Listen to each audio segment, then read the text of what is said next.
There is a certain man known as the useless oldest son of Count Perdium. He is uncontrollable. He is a sword master that is stuck in his room. He is a man that is out of his mind. This man's name is Ghislain Perdium. While shaking in pain, a man in an armor contemplates about the fact that he lost to a garbage human like Ghislain. He could not believe that he who was the best knight in the north would lose to someone like that. Next to the knight, we see the bodies of several other knights. While the man was shaking in pain, someone walks up to him. The person asked him if the surrounding is cozy and warm. He told the knight that he put a lot of money into making the traps. The man talking was a knight with a nice armor and a pretty huge axe. With a cold gaze in his eyes, the man asked the knight if he likes the place. The knight became enraged when he heard this. He could not believe that a garbage human like Ghislain created a trap for him. He asked Ghislain if he knew about his plan beforehand. Our boy moved closer to the knight and told him that he knew everything. He explained to the man that he knew about how many they were, who the spies were, and who helped him with reinforcements. With a cold gaze in his eyes, Ghislain told the man that he knew it all. The knight was simply dancing in our boy's hand. The poor man could not accept this reality. He told Ghislain that he has always been a hidden ace card. The knight raised his voice and asked our boy to tell him how a useless bastard like him was able to know what was happening. Before he could finish talking, Ghislain used his leg to hit the man's face. He asked him to shut up. Our boy took off his helmet and told the man that he can continue trying to invade them. He informed the man that he is going to win the war and the next one after that. Our boy asked the knight if he knows the reason why he will win. With a smile on his face, Ghislain revealed to the man that he has all the plans. The scene shifts and we are taken back a year earlier. We are taken to a soldier's camp which is in the Luthania kingdom near Perdium estate. We see Ghislain wake up in one of the tents. Our boy was shocked to see that he is alive. He quickly placed his hand on his neck to confirm this. Ghislain was certain that he was in a different place a while ago. He remembered what happened earlier. A knight knocked his sword out of his hand. Our boy spat out some blood when the knight attacked him. When our boy fell to his knees, the knight with red hair and a golden armor said that it is now over for Ghislain, who is the mercenary king and one of the continent's 7 strongest men. With a smile on his face, the knight said that the war is over. This man is also among the continent's 7 strongest men. He is known as the noble knight Aiden. Aiden pointed his sword at Ghislain and asked him if he has any last words. Our boy told the man that he simply regrets being unable to fulfill his revenge. While breathing heavily, Ghislain told him that he hopes he dies. Aiden smiled when he heard this. He called our boy an arrogant bastard. He informed Ghislain that he never expected him to have been the oldest son of the fallen Perdium household. He reminded our boy that he left his family after his sister died. Ghislain was surprised to hear this. He asked Aiden to tell him how he knows this when he comes from a different kingdom. The noble knight asked our boy to not be surprised. He revealed to him that he knows a lot about him because he once worked his ass off to track him down. With an evil smile on his face, Aiden revealed to Ghislain that they were the ones who worked with the Delphine household to bring down his family. Our boy was shocked to hear that there were other people involved in the fall of his household other than Duke Delphine's household. Aiden moved his sword closer to Ghislain's neck. He told him that he does not need to know more since he is going to die anyway. He asked our boy to accept his fate. Ghislain was annoyed to hear this. He told the man that he will never forgive him. Aiden did not care about this. He beheaded Ghislain with a single strike. The scene shifts and we are taken back to the present. Ghislain moved closer to a barrel containing water. He wanted to see if his head was still on his neck. Our boy could not comprehend what was happening. He wondered if he was hallucinating. He noticed that he was much younger. Ghislain looked around. He wondered if he was taken captive and used as a lab rat by some mages. Our boy promised himself that he would make the arrogant bastards regret keeping him alive. While looking around, our boy saw a sword lying next to a barrel. While he was thinking, he hears someone call him young master. The person stepped into his tent and asked him to come out. He told him that he knows he is awake. This man is a soldier that belongs to the Perdium household. His name is Ricardo. Before the soldier could take another step, Ghislain appeared behind him and put a sword to his neck. The man was shocked to see this. With a serious tone in his voice, our boy informed the man that he will let him leave if he answers his questions correctly. Ricardo referred to Ghislain as young master and told him that he is crossing the line. Our boy was surprised to see how casually the man spoke. He did not expect the man to have such a weird reaction when he is being threatened. Ghislain asked the soldier to tell him what he is talking about. Ricardo pushed Ghislain back and revealed to him that he tired himself out from his tantrum earlier and fell asleep. Our boy was surprised to hear this. While touching his neck, Ricardo asked his master if he forgot everything after sleeping. He reminded Ghislain that he was throwing tantrum about how he wanted to command the group to raid the orcs. Ghislain could not comprehend what the man was saying. He asked the man to stop spouting nonsense. Ricardo picked up a bag and asked our boy to pack his stuff. He explained to him that people are waiting. With a nervous look on his face, Ghislain asked the soldier to tell him where they are going. Ricardo walked past our boy and told him that they are going to the Perdium estate. Ghislain was shocked to hear this. He quickly turned around and grabbed the man. He asked him to repeat what he said. Ghislain asked Ricardo if he is talking about the fallen Perdium estate. The scene shifts and we see our boy outside. While standing at the top of a cliff, Ghislain looked at his estate from afar. Our boy was certain that this was the Perdium estate. He did not understand why it was looking fine. He remembered that it was reduced to ashes the last time he saw it. Ricardo moved close to his master and asked him if he had a nightmare. He could not believe that Ghislain would call his household a fallen one. He told our boy that the Count will kick him out if he hears this. Our boy still wasn't convinced that everything was real. He believed that he was dreaming, pinched his cheek to confirm if he was dreaming. Seeing that he could feel pain, Ghislain realized that everything was real. Due to the fact that he had a younger face and his estate was in its original form, our boy was able to deduce that he had returned back to the past. Our boy's younger self resented his household. The immaturity born from feeling inferior led to trouble. As time passed, more people in the household avoided him. Ghislain was unable to withstand the criticism, so he ran away from home. Several years after that, our boy became a mercenary.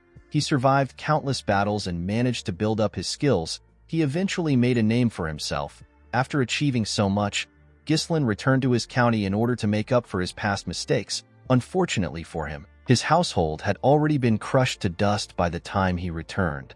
While looking at his family flag, Ghislain realized that everything is still here. All the people he holds dear are still here. Our boy laughed like a madman. He could not believe what had happened to him. He wanted to sing a song in joy. However, it was too early to rejoice. Ghislain remembered that Ricardo said that they came here to raid the orcs. Our boy could never forget what happened in the orc raid in his past life. This is the day that most people in the raid squad will die. In his past life, Ghislain followed the group to the raid and other to make a name for himself. At that time, the reports had said that there were only 3 orcs. Our boy believed that the fight would be easy enough for someone like him who had no experience in commanding a squad. Unfortunately for him, there were more than 20 orcs. Almost everyone died because our boy had been stubborn and wanted to command a squad. Ghislain pulled himself together. He assured himself that he could take care of the monsters since they didn't really have a strategy. The only problem our boy had was that he did not know if the soldiers would trust him because they all see him as some useless bastard. While he was thinking, Ghislain hears a loud sound. A guard post made out of wood was thrown in front of him. One of the soldiers screams and tells the others that the orcs are here. The men immediately tried to take a stance. Ghislain was shocked to see that the orcs arrived early. He was certain that this was a little more early than his past life. The orcs easily tore the soldiers apart. They overwhelmed them with their huge weapons and their bodies. A man ordered the soldiers to get into formation. The man in a blue armor asked the soldiers not to panic. He ordered them to get into a defensive formation. This man is the commander of the raid squad. His name is Skovin. Before the man could get close to an orc, it swung its sword at him. Skovin managed to block the attack with his sword. The commander realized that his squad let their guard down. He could not believe that they were ambushed when they were not prepared. He was quite shocked to see that there were more orcs than reported. While he was thinking, someone calls out to him. The person asked him to look behind him. An orc was about to crush Skovin with its weapon. Before the orc could attack the commander, someone ran to him. The person grabbed the commander's shoulder and pushed him back. The person turns out to be Ghislain. Skovin was shocked to see his young master in front of him.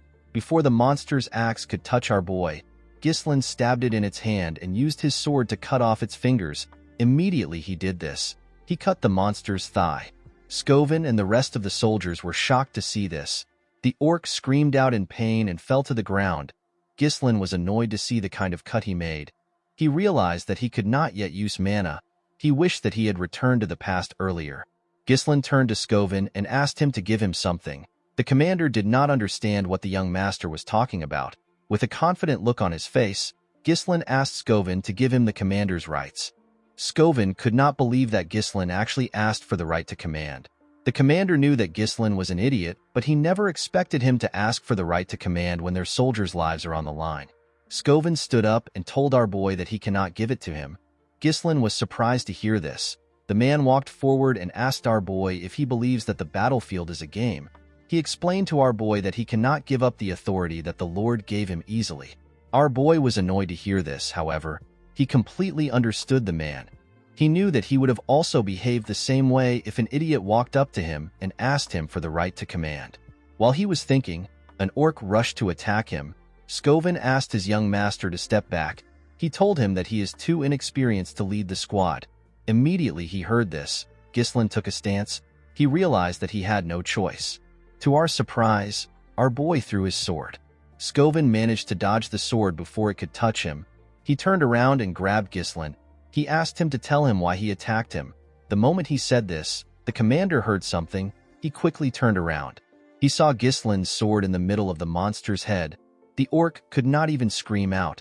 It simply fell to the ground. Skovin was shocked to see this. He wondered about how his young master was able to hit the orc's weak spot. Our boy called out to Skovin and asked him to tell him the important thing on the battlefield. He told the commander that there is no hope in winning a battle when the troops are filled with fear. Immediately he said this. We see the soldiers trembling when some orcs scream. With a smile on his face, Ghislain told the man that they need to gain momentum. The moment he said this, our boy ran forward. He took out his sword from the orc's head. He jumped directly into the middle of the monsters.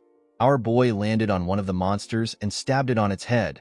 The soldiers were shocked to see this. While standing on top the orc's head, Ghislain screamed at the top of his voice. He asked the other monsters to come at him. He told them that he will kill all of them. The orcs quickly turned their attention to Ghislain. Our boy cut the first two orcs in their stomach and he cut off the hand of the third orc. While looking at the heads of the orcs flying around, Skovin wondered if he was dreaming. Even though he was a mana user, it was hard for him to do anything, and yet, his skinny young master is tearing the monsters apart.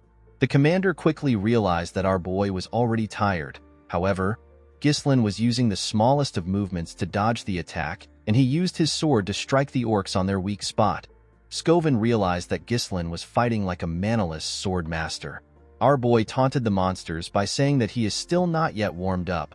While running away, Ghislain told the orcs that they are not living up to their reputation as a warrior species. Ricardo was shocked to see all the orcs charging at his master. Another soldier next to him noticed that our boy was running away despite the fact that he was talking trash. Ricardo called out to his commander. Skovin could not comprehend what Ghislain was thinking. He believed that it was a smart move for our boy to run into the orcs to get their attention. However, the commander did not understand why Ghislain would run in that direction. He was certain that the place leads to the edge of a cliff. The moment he thought of this, Skovin realized something. He understood our boy's intentions. He quickly asked his troops to raise a shield wall. He told them that they will follow our boy. When he got to the edge of the cliff, Ghislain told himself that Skovin would have understood his intention if he is a skilled commander. Our boy blocked the monster's attacks while he was waiting for Skovin. Ghislain preferred to kill all the orcs on his own. However, his awful stamina could not handle it. With a smile on his face, our boy told himself that he has done enough. Immediately he said this. The orcs heard someone coming at them from behind. When they turned around, they saw the commander and the rest of the soldiers forming a shield wall. The men held their spears tightly. Ghislain smiled when he saw this. He said that it was perfect. The moment he said this, he jumped off the cliff. Immediately our boy jumped. Skovin ordered his troops to push the orcs off the cliff. The soldiers moved close to the orcs and stabbed them with their spears, while screaming at the top of their voice. The soldiers successfully pushed the orcs off the cliff. The orcs fell to the ground and covered the area in blood. The soldiers were shocked to see what they had done. They could not believe that they managed to kill all the orcs. Immediately they took care of the monsters. Skovin moved to the edge of the cliff. He called out to his young master. To the man's surprise, Ghislain had pushed his sword into the cliff and held on tightly. While breathing heavily, our boy smiled at Skovin. The commander was relieved to see Ghislain. He stretched out his hand and asked him to grab it. Unfortunately, our boy's stamina was bad. His grip slowly loosened. Before Ghislain could reach for the commander's hand, He let go of the sword and fell. Scoven and the soldiers were shocked to see this. The scene shifts and we see someone calling Ghislain. Our boy immediately recognized this voice. He called out to the girl whose name is Elena. Our boy remembered how the girl cried when their mother died, how she used to thank him for helping her. He also remembered how his sister told him that she hates him. Ghislain was surprised to see memories of Elena. While he was thinking, someone grabbed him. The person turns out to be Elena. The little girl told her brother that she wants to go with him. The moment he heard this, Ghislain opened his eyes. He saw himself in a room. There was a cloth on his head. Ghislain was happy to see that the soldiers managed to save him. He wondered why he had such a weird dream. The moment our boy raised his head up, he felt pain all over his body. Ghislain realized that he was suffering the consequence of pushing his body to the limit. While our boy was shaking in pain, someone steps into the room. A maid with white hair was happy to see our boy awake. Ghislain was shocked to see the woman whose name is Belinda. The maid placed the bucket she was holding on the table and told her master that she was quite worried about him. She reminded Ghislain that she told him to let the soldiers handle everything. To Belinda's surprise, Ghislain rushed to hug her. The woman was shocked to see this. She asked her master if she offended him. Our boy told the woman that he is simply happy to see her. Belinda was Ghislain's personal tutor. Since he was little, Belinda was the only one who continued to stay by his side despite his idiotic antics. However, after the Perdium family fell to ruins, Belinda went missing. Our boy was no longer able to see her again. Belinda asked her master to tell her why he is happy when they see each other every day. Ghislain believed that he needed to tell his maid the truth. He asked the woman to listen carefully to him. He revealed to her that a catastrophe will soon strike their family. The maid asked her master to explain what he means. With a serious look on his face, Ghislain told the woman that he died and came back to life. The maid laughed and told her master that she knows that the orcs almost killed him. Our boy told her that he is not talking about that. Belinda explained to him that he is the one who is in danger and not the family. While the maid was warning our boy, he realized that she doesn't believe him. Belinda asked her master to tell her what he would have done if he was too hurt to go to the festival. Ghislain was surprised to hear this. Belinda asked her master if he has forgotten. She reminded him that Elena has been waiting for this day to go to the festival with him. She explained to her master that this is a great opportunity for he and his sister to become close to each other again. While looking at a picture of him and his sister, Ghislain remembered that a festival always happens at this time of the year. In his past life, Ghislain did not have time to enjoy the festival because of his traumatic experience. Our boy asked his maid to tell him when the festival will start. Belinda told her master that it will begin next week. A week from now is the day that Ghislain's life changed. While he was thinking, someone steps into his room. Our boy was shocked to see who came into his room. On the day of the festival, Ghislain got a memory that continues to haunt him. A week from today, his sister will die. The person who stepped into the room turns out to be Elena. Ghislain ran to hug his little sister. Belinda was shocked to see this. Elena was shocked to see what her brother did. She asked him to tell her what he is doing. Our boy told his sister that he has missed her. Elena pushed her brother back when she heard this. She told him that he is creeping her out. Ghislain was shocked to see how his sister easily pushed him back. He never knew that Elena was so strong. While dusting her clothes, Elena informed her brother that she came to see him because Belinda asked her to be here. She asked him to tell her the kind of game he is playing. She asked her brother if he believes that this will make everything okay. Ghislain asked his sister to tell him what she is talking about. Elena reminded her brother that he asked her to piss off because he is annoying. He told her that he feels disgusted from just feeling her breath. Ghislain was shocked to hear that he said this to Elena. Our boy remembered that he was not the closest person to his sister in his previous life. He was actually a complete piece of shit. Ghislain apologized to his sister for his behavior. Belinda was shocked to see that her master actually apologized first. Elena asked her brother if his head is all right. She remembered hearing that an orc hit him. Our boy was annoyed to hear this. He wondered why the two of them kept saying that he got hit. He told them that he was the one who got the monsters. The moment he said this, Ghislain felt a large amount of pain in his body. Our boy fell to the ground. With a cocky smile on her face, Elena told her brother that he came back unconscious after getting the orcs. The maid and Elena laughed when they saw the way Ghislain was trembling. Our boy was surprised to see the two of them laughing. He was happy to see that everyone acts exactly how he remembers them. Ghislain wondered why his past self wasted so much time on useless things. In the festival that happens next week, Ghislaine rejected Elena's offer to go together. He told her that the things that happened in the raid made him upset. This was the last time our boy saw his sister. Elena's body was found shredded to pieces along with her bodyguards. Ghislaine was annoyed that he did not go with his sister. While he was thinking, someone knocks on his door. 2 men in an armor open the door. These men were Elena's bodyguards. Their names are Jamal and Philip. Jamal informed his mistress that they were waiting for her. Elena asked the men if something is wrong. She reminded them that she asked them to wait outside. Jamal apologized to Elena. He revealed to her that the servants asked her to oversee their work on the festival supplies. Ghislaine was surprised to hear this. He asked the man to tell him why the maids would ask Elena to do such a thing. Belinda told her master that he does not know anything because he always lays around all day. She informed Ghislaine that there is a shortage of workers in Perdium, that even the young lady has to work. Our boy was surprised to hear this. He could not believe that they were actually short on workers. Of course, it was impossible for our boy to know anything about it because he never cared about such things in the past. Elena told her brother that she has to leave. The moment she turned around, Ghislaine told her that he wants to help as well. Elena was shocked to hear this. Belinda could not believe that her master volunteered by himself. Elena wondered if her brother really got hit on his head. In the town, we see some servants arranging and preparing for the festival. The people of the town heard Elena chasing her brother away. The girl informed Ghislaine that people will be too scared to work with him around. Our boy asked his sister if this is how she treats people that wants to help. The girl informed him that the best way for him to help is to stay out of their way. While his sister was pushing him away, Ghislaine remembered that her body was found near the slums, which is far from the festival grounds.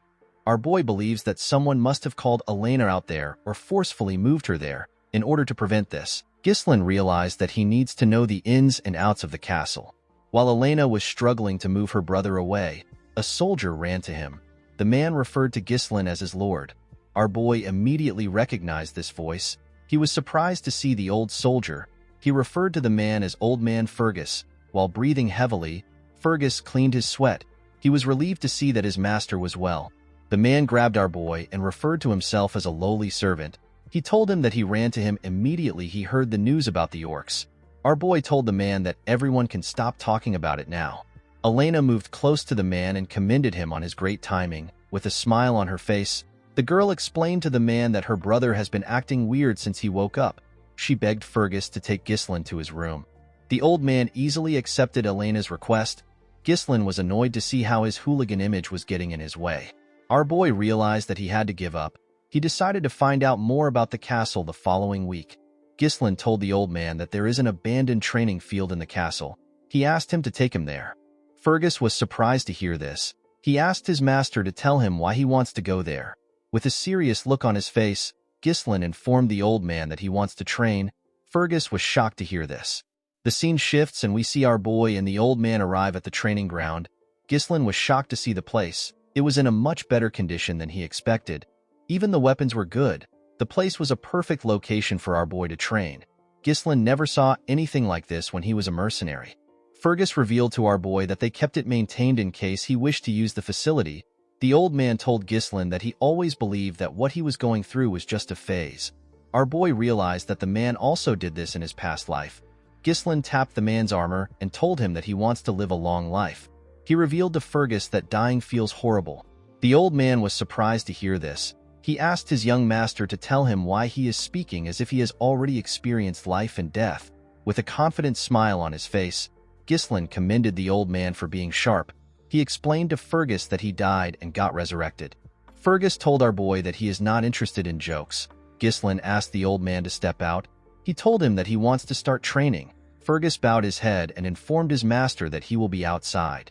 Our boy understood that he has always treated everyone around him like they are his enemies. He realized that he was too short-sighted. In the past, it was revealed that the person behind Elena's death was a neighboring territory. Thanks to this, Perdium got caught up in a war. This led to its downfall. Elena's death was essentially the starting point of the household's downfall. Ghislaine decided to set things straight in this life. In order to achieve his goal, our boy knew that he had to get a better physique. Unfortunately, our boy did not have a lot of time. Ghislaine was still certain that he will be able to learn mana control. He sat in a lotus position and began to meditate. Mana is a supernatural resource that allows humans to break through their limit. Most people say that noticing and taking in mana is the hardest part. However, our boy was able to do this easily, even on the chaotic battlefield. He connects the mana particles floating in the air and bundles it up as if he is spinning a spool. For someone like him who had experienced thousands of battles, it was quite easy to create a mana core. However, this was not enough. Ghislain did not join the 7 strongest men in the land with just this technique alone. With the method from the half-burned book of magic that he picked up and the natural mana core of humans, our boy is able to create a second and even a third core. He creates a connected mesh of multiple cores in order to create an explosive force. Ghislain screamed out in pain as the mana traveled through his body. Our boy spat out some blood from his nose and even his mouth. He was surprised to see that he was only able to create 3 cores in his past life. He actually managed to get 5 cores. This method allows one to create an explosive force in a short time, but it also requires an extremely large amount of mana in return. This was the primary reason Ghislain lost to Aiden in his past life. The noble knight brought a whole knight order to fight against him when he had ran out of mana. Our boy was certain that he would have won if it was a fair fight. Ghislain knew that this technique was an unstable one. However, he did not mind. Our boy knew that he had a youthful body and a lot of time. He assured himself that he will be the one to behead Aiden this time. With a look of anger on his face, Ghislain promised to destroy the bastards that helped House Delphine to destroy their county. The scene shifts and we are taken to the day of the festival. We see Ghislain gear up and walk into the festival grounds.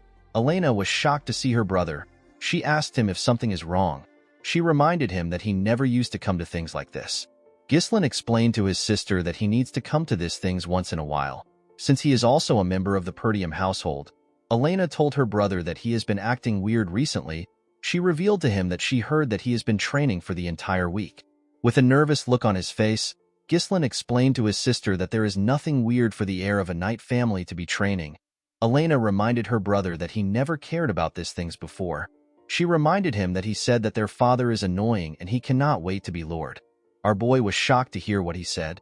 With a bright smile on her face, Elena informed her brother that she likes the way things are now. She told him that it feels as if he has returned to his old self. Ghislain realized something in the past week. Due to the fact that his actions have changed, his reception and his future are also slowly changing. While thinking, our boy saw Belinda instructing Elena's bodyguards. She asked them to figure out a solution by themselves if Ghislain causes any trouble. She explained to them that they cannot afford to have any problems, especially when there are a lot of visitors around. The 2 men told the woman that she can trust them. Although the general flow of things were the same, it was difficult for Ghislain to gauge the impact of his actions on small events. Making good use of the information he has was our boy's work. Ghislain knew that he needed to respond to each situation effectively. Our boy followed his sister around during the festival. He carefully watched his surroundings to see if anyone is acting suspicious. After moving around for a while, Elena sat down. She told her brother that she enjoyed the festival a little. She explained to him that it is a little boring to have the same thing every year. She wondered if there was nothing new this year. Ghislain found it odd that nothing had happened to his sister even though the festival is almost over. He wondered if this happened because he is with his sister. While he was thinking, someone asks Elena if she wants to check out other areas. The person turns out to be a soldier. The soldier explained to the girl that his friend told him that there are new events elsewhere. He asked the girl if she will come with him. Elena was surprised to hear this. She grabbed the soldier's hand and told him that the events have to be fun. Upon seeing this, our boy realized that the 2 soldiers in front of him are the traitors. Ghislain could not believe that Jamal and Philip were the traitors of their household. Elena's bodyguards were the most trusted knights in the feud. This is because they have protected Elena since she was a little girl. It was known that they were murdered while protecting her in the past. With a smile on his face, Jamal welcomed his mistress to the event. To the girl's surprise, there was no one there. Elena did not understand what was happening. She asked Jamal if there is really going to be an event in such a dirty place. With a nervous look on his face, Jamal told her that the people must have not yet prepared. He told her that people will soon arrive. Elena believed her bodyguard was joking with her. She asked him if he would perform in such a dirty place. While she was talking, our boy looked around. Although the place looked like a simple deserted street, Ghislain could tell that the men have carefully blocked the escape route. He realized that they must have made their preparations in advance. While he was thinking, his sister pulled him. She asked him to leave with her. Jamal asked his mistress to stay in order to see the show. Elena told the man that she is not going to watch a show in a place like this. Ghislain asked his sister if she works out. He told her that she is quite strong. Before the girl could reply, Philip appeared in front of her. With a scary look on his face, the man asked Elena to wait for a little while. The girl became nervous when she saw the look on his face. She told her two guards that they are acting strange. She asked them if something is wrong. Jamal apologized to her for scaring her. With a creepy look on his face, the man informed his mistress that a reasonable request came in. Elena was surprised to hear about a request. The moment Jamal said this, 3 men walked into the area. 2 of the men were wearing black clothes. The other man, who appears to be their leader, was wearing a blue coat with a blue hat. This man's name is Frank. Frank commended the men on their smooth work. Jamal walked up to the man. He told him that they brought their mistress just like they promised.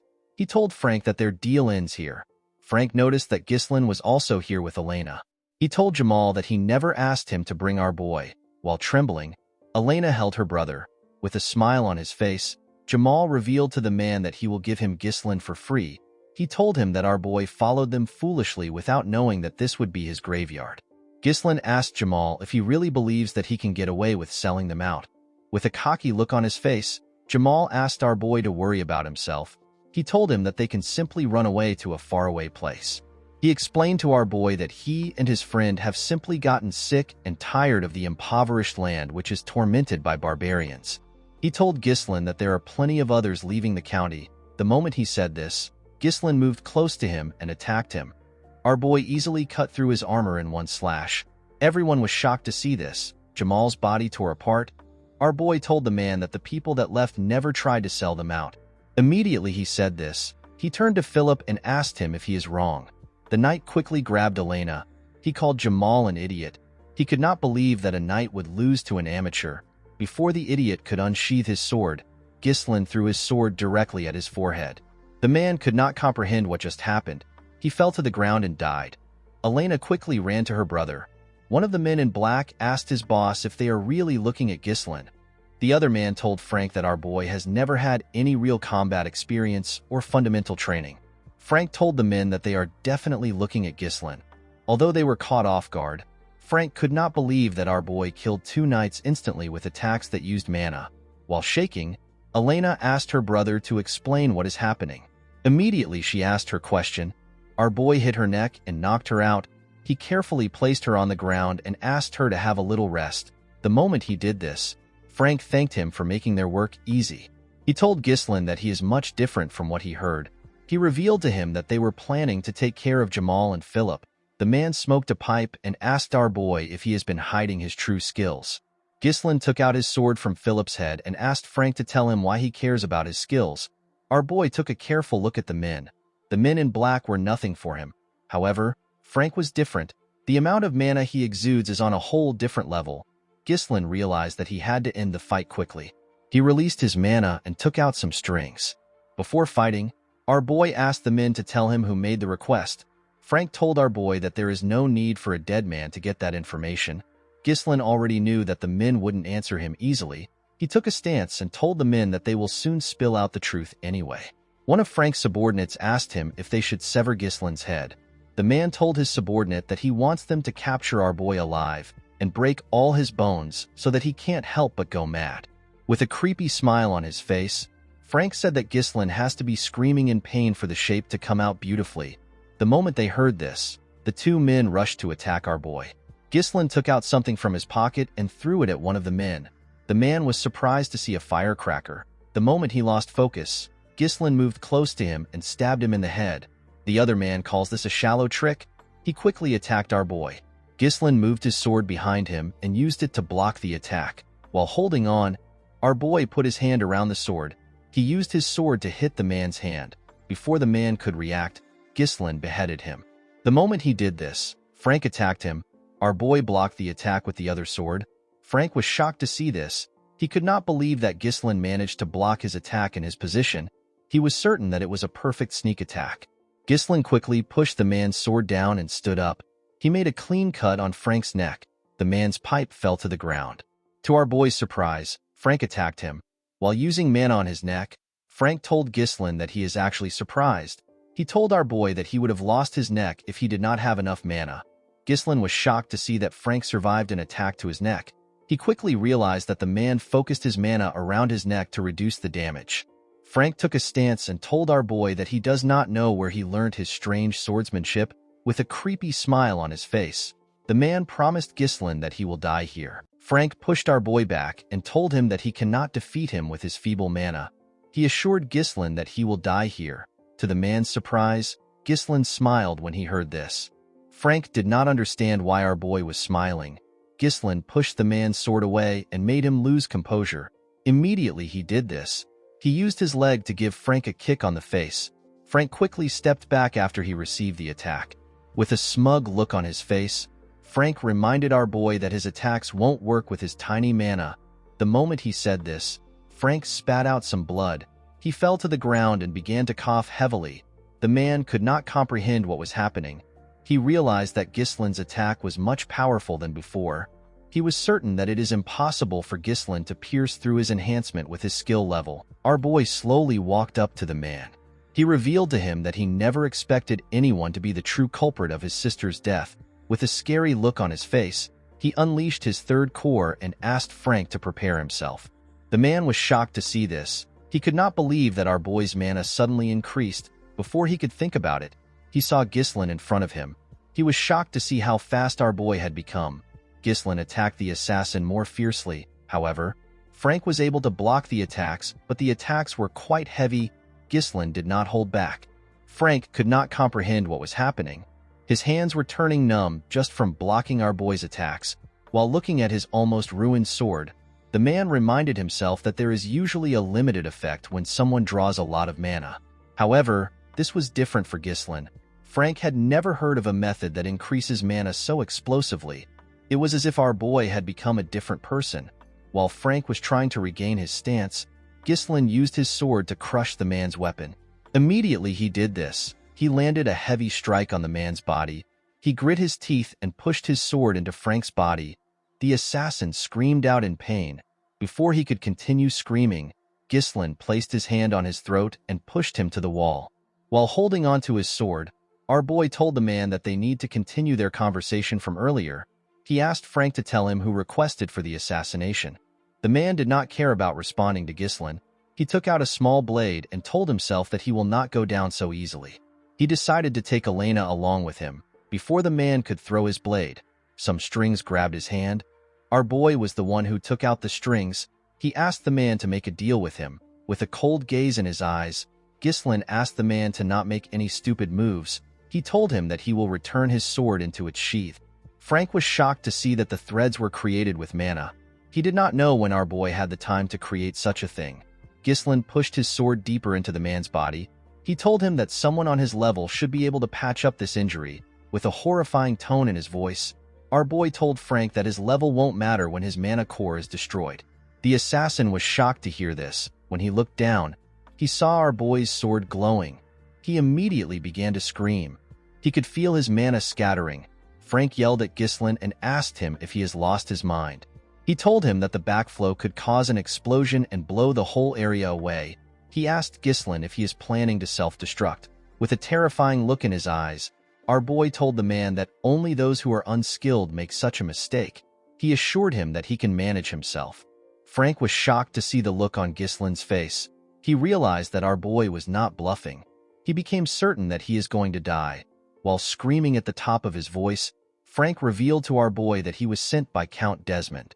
According to the man, the Count needed a reason to start a war against the Perdium and the Degard families. Our boy was surprised to hear that it was the Count in Ghislain's previous life. This kind of work was left for the families that allied with the Duke's family. Our boy was annoyed to see that Duke Delphine orchestrated the whole thing without being involved. Ghislain asked Frank if this is the reason why he wanted to kill his sister. The man told our boy that he is correct. Immediately he answered. Our boy pushed his sword through his body. Frank spat out some blood and reminded Ghislain that he promised to put his sword away. Our boy smiled when he heard this. He asked the man to tell him why he is scared when he has also killed many people. Frank began to laugh when he heard this. Our boy was surprised to see this. The man moved close to Ghislain and revealed to him that nothing will change even if he dies. He told our boy that he has already finished the work of the Degard family. He asked our boy if people will listen to a punk like him.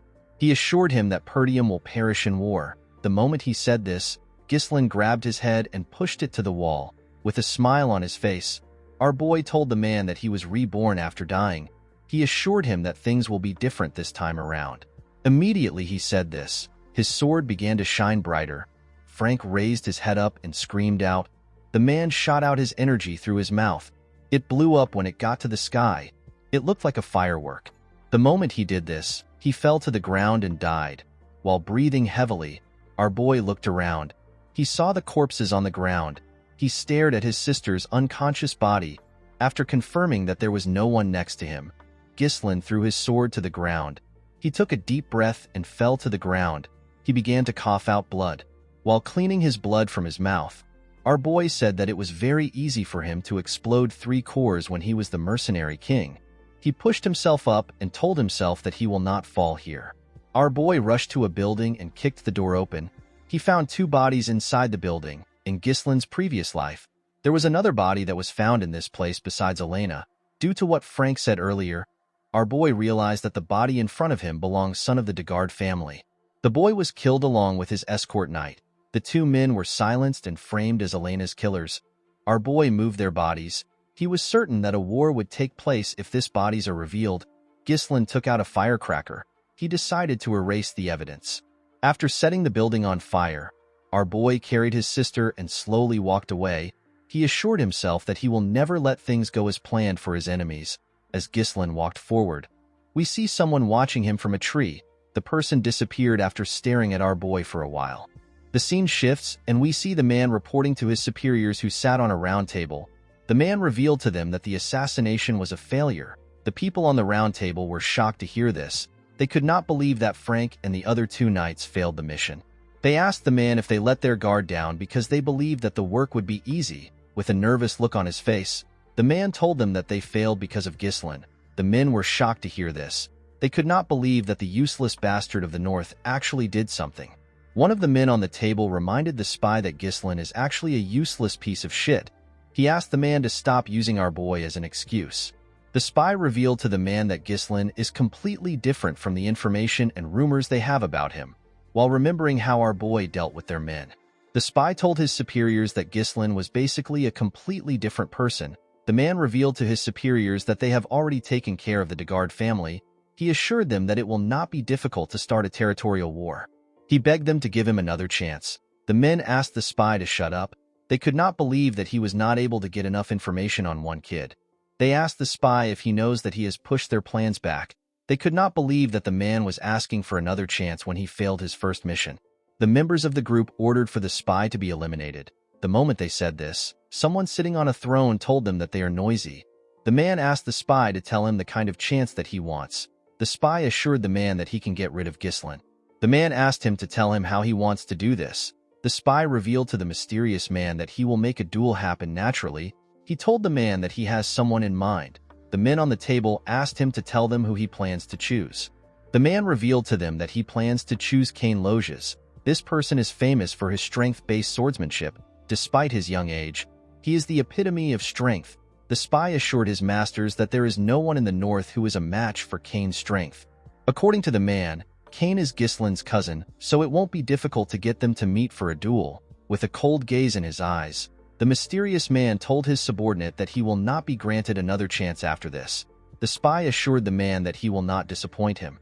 The scene shifts and we are taken to the training hall of the Perdium household. Fergus stepped into the room and told his master that it is already meal time. The moment he said this, he saw something coming towards him. Our boy placed his thread on a sword next to the man. He wrapped the thread around the sword and used it to pull it to himself. Ghislain carefully moved his sword.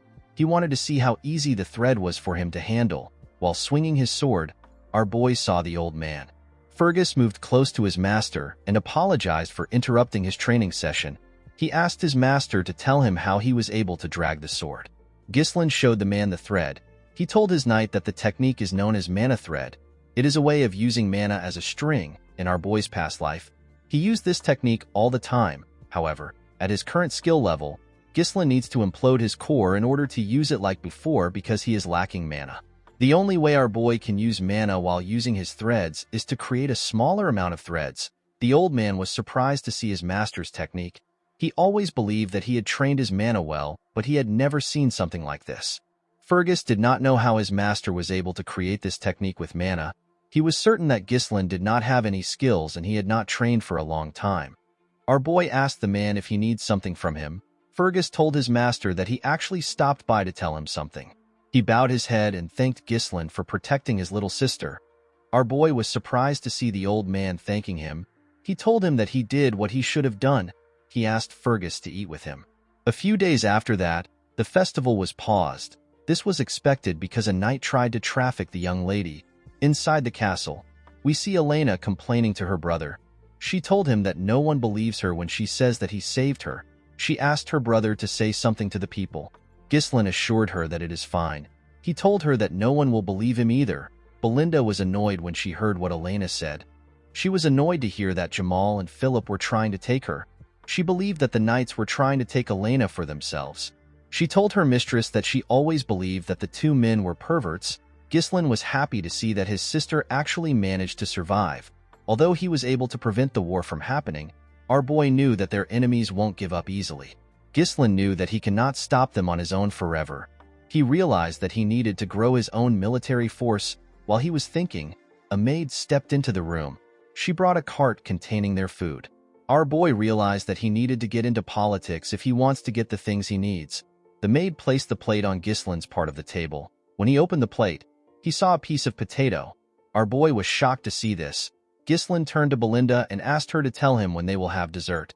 The maid was surprised to hear this. She asked her master if he does not know how their situation is. The moment she said this, our boy hears someone screaming outside of the castle. He was startled when he heard the person. At the gate of the castle, we see a chubby bearded man asking the Perdium household to compensate him for the damage they have caused with the cancellation of the festival. It wasn't just the chubby man that demanded this. Other men were also asking for compensation. They were holding pitchforks.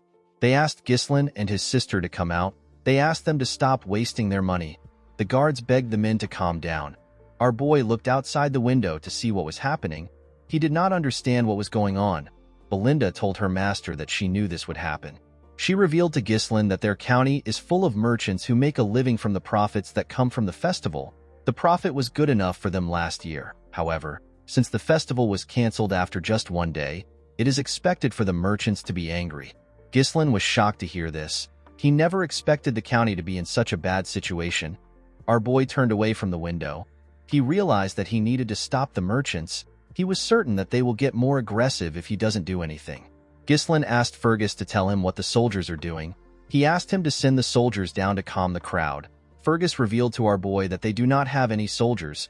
Ghislain could not believe what he was hearing. The old man explained to our boy that most of their soldiers have been dispatched to the Forest of Monsters for reconstruction because of the orc raid. Ghislain was annoyed to hear this. Perdium is basically eternally at war because of the barbarians in the north. On the other side of the county is the Forest of Monsters. Monsters can come from this place at any time. Ghislain could not believe that they did not have any money or soldiers. He moved Belinda to the side and told her that they need to talk. He reminded the maid that she is the one who manages his money. He asked her to use his money to calm the merchants down. With a surprised look on her face, Belinda told her master that he does not have any money left. Our boy asked her to tell him the reason. The maid reminded her master that the count cut off his allowance because he used to spend money like water. Ghislain could not believe that he was broke. He asked Belinda to lend him some money. The maid told her master that she doesn't have any cash at all. The scene shifts and we see Ghislain looking at the town through his window. Our boy could not believe that his family was in such a terrible situation. He wondered about what they actually have. Our boy knew that he could not do anything if he does not have any funds. Even if he has knowledge of the future, it does not matter without money. Ghislain realized that he needs to get money first. He wondered if there was something on the estate that could change his situation. While he was thinking, Ricardo barges into his room. Our boy was surprised to see the soldier breathing heavily. He asked him to tell him why he is in a hurry. With a worried look on his face, Ricardo revealed to his master that there is a problem. He told him that Kane wants to see him. Ghislain was shocked to hear this. The scene shifts again and we see Scoven breathing heavily. The man's face was heavily bruised. While he was trying to regain his stance, his opponent gave him a heavy punch on his face. The person punched the man on his chest plate. The attack went through the armor and damaged the commander on his chest. The moment he took the attack, he fell to the ground. At the entrance of the bar, we see Ghislain arrive. Our boy saw the commander fall to the ground. Scovin called out to his young master when he saw him. Our boy was annoyed to see this. Cain welcomed Ghislain. When our boy raised his head up, he saw a huge boy in front of him. With a smile on his face, Cain greeted his cousin. Ghislain took a careful look at Cain. He immediately remembered the boy's face. Cain is the heir of the Loges County. This is a county that his family has an alliance with. At this point in time, Cain was Ghislain's only friend and his enemy. While Scovin was shaking on the ground, Cain came down the stairs. Ghislain asked Ricardo to explain the situation to him. According to the soldier, he and the commander came to the tavern because they heard a report about a disturbance. When they arrived at the tavern, they found Cain with his escort knight. The arrogant boy recognized them and asked them if the rumors about Ghislain are true. Scovin explained the details of the rumors to the boy. Before the man could finish talking, Cain grabbed his mouth. With a creepy smile on his face, he asked Scovin to stop lying to the heir of the Loges County. This was how the idiot started to beat the commander. Cain asked Ricardo to tell the story well. According to the boy, the commander told him that our boy, who has never trained in his life, took down an orc with his bare hands and dealt with the traitorous escort knights on his own. Cain told Ghislain that he had to give the commander a little wake-up call to knock some sense into him. With a creepy smile on his face, Cain told Ghislain that none of this would have happened if he had not lied in the first place. Our boy immediately understood why the arrogant idiot was behaving this way. He remembered that Cain always treated him like his subordinate. Every time the arrogant boy visited Perdium, he always made a mess, even after Cain caused so much trouble. No one could say anything because Ghislain was basically his subordinate. No one in the county could look down on Cain. Unlike Ghislain, who always had an inferiority complex, Cain's confidence and bold demeanor were praised as qualities befitting of an heir. Thanks to this, Ghislain was criticized more by the people. Our boy smiled when he remembered this. Cain was surprised to see him smiling. He never expected this reaction. Normally, Ghislain would have charged at him after receiving this much provocation. The scene shifts and we are taken back some hours earlier. At the Loges County, Cain hears the spy ask him to kill Ghislain. The boy was shocked to hear this. The spy assured him that the esteemed one will support his family if he succeeds. Cain explained to the man that it is not difficult to deal with our boy, however, it is still an issue to kill the heir of a county. He asked the man to tell him how he is supposed to eliminate our boy. The spy explained to the boy that they can lure Ghislain into a duel and make it appear as if an unfortunate accident happened. It will look like a trivial dispute between heirs. The man revealed to Cain that he will accompany him disguised as an escort knight and orchestrate the situation. He assured the boy that everything will be fine. With a smile on his face, the spy told Cain that this is a very rare opportunity even for him. Cain could not believe that he has the chance to kill his own cousin. With a smile on his face, the boy told the man that they need to leave immediately. Presently, Cain wondered if the mysterious organization wants to get rid of Ghislain because something about him has changed. The boy smiled when he thought of this. He asked our boy to tell him what he is doing. He sat on the stairs and asked Ghislain to tell him why he is simply standing.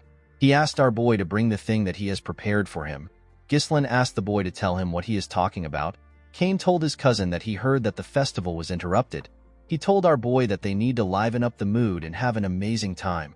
He reminded Ghislain that they are always in sync when it comes to things like this. With a scary look on his face, he asked our boy if he is wrong. Ghislain was not scared of the boy. In fact, he did not know what he was talking about. After thinking for a minute, our boy understood what his cousin was saying. He asked him if he is talking about something.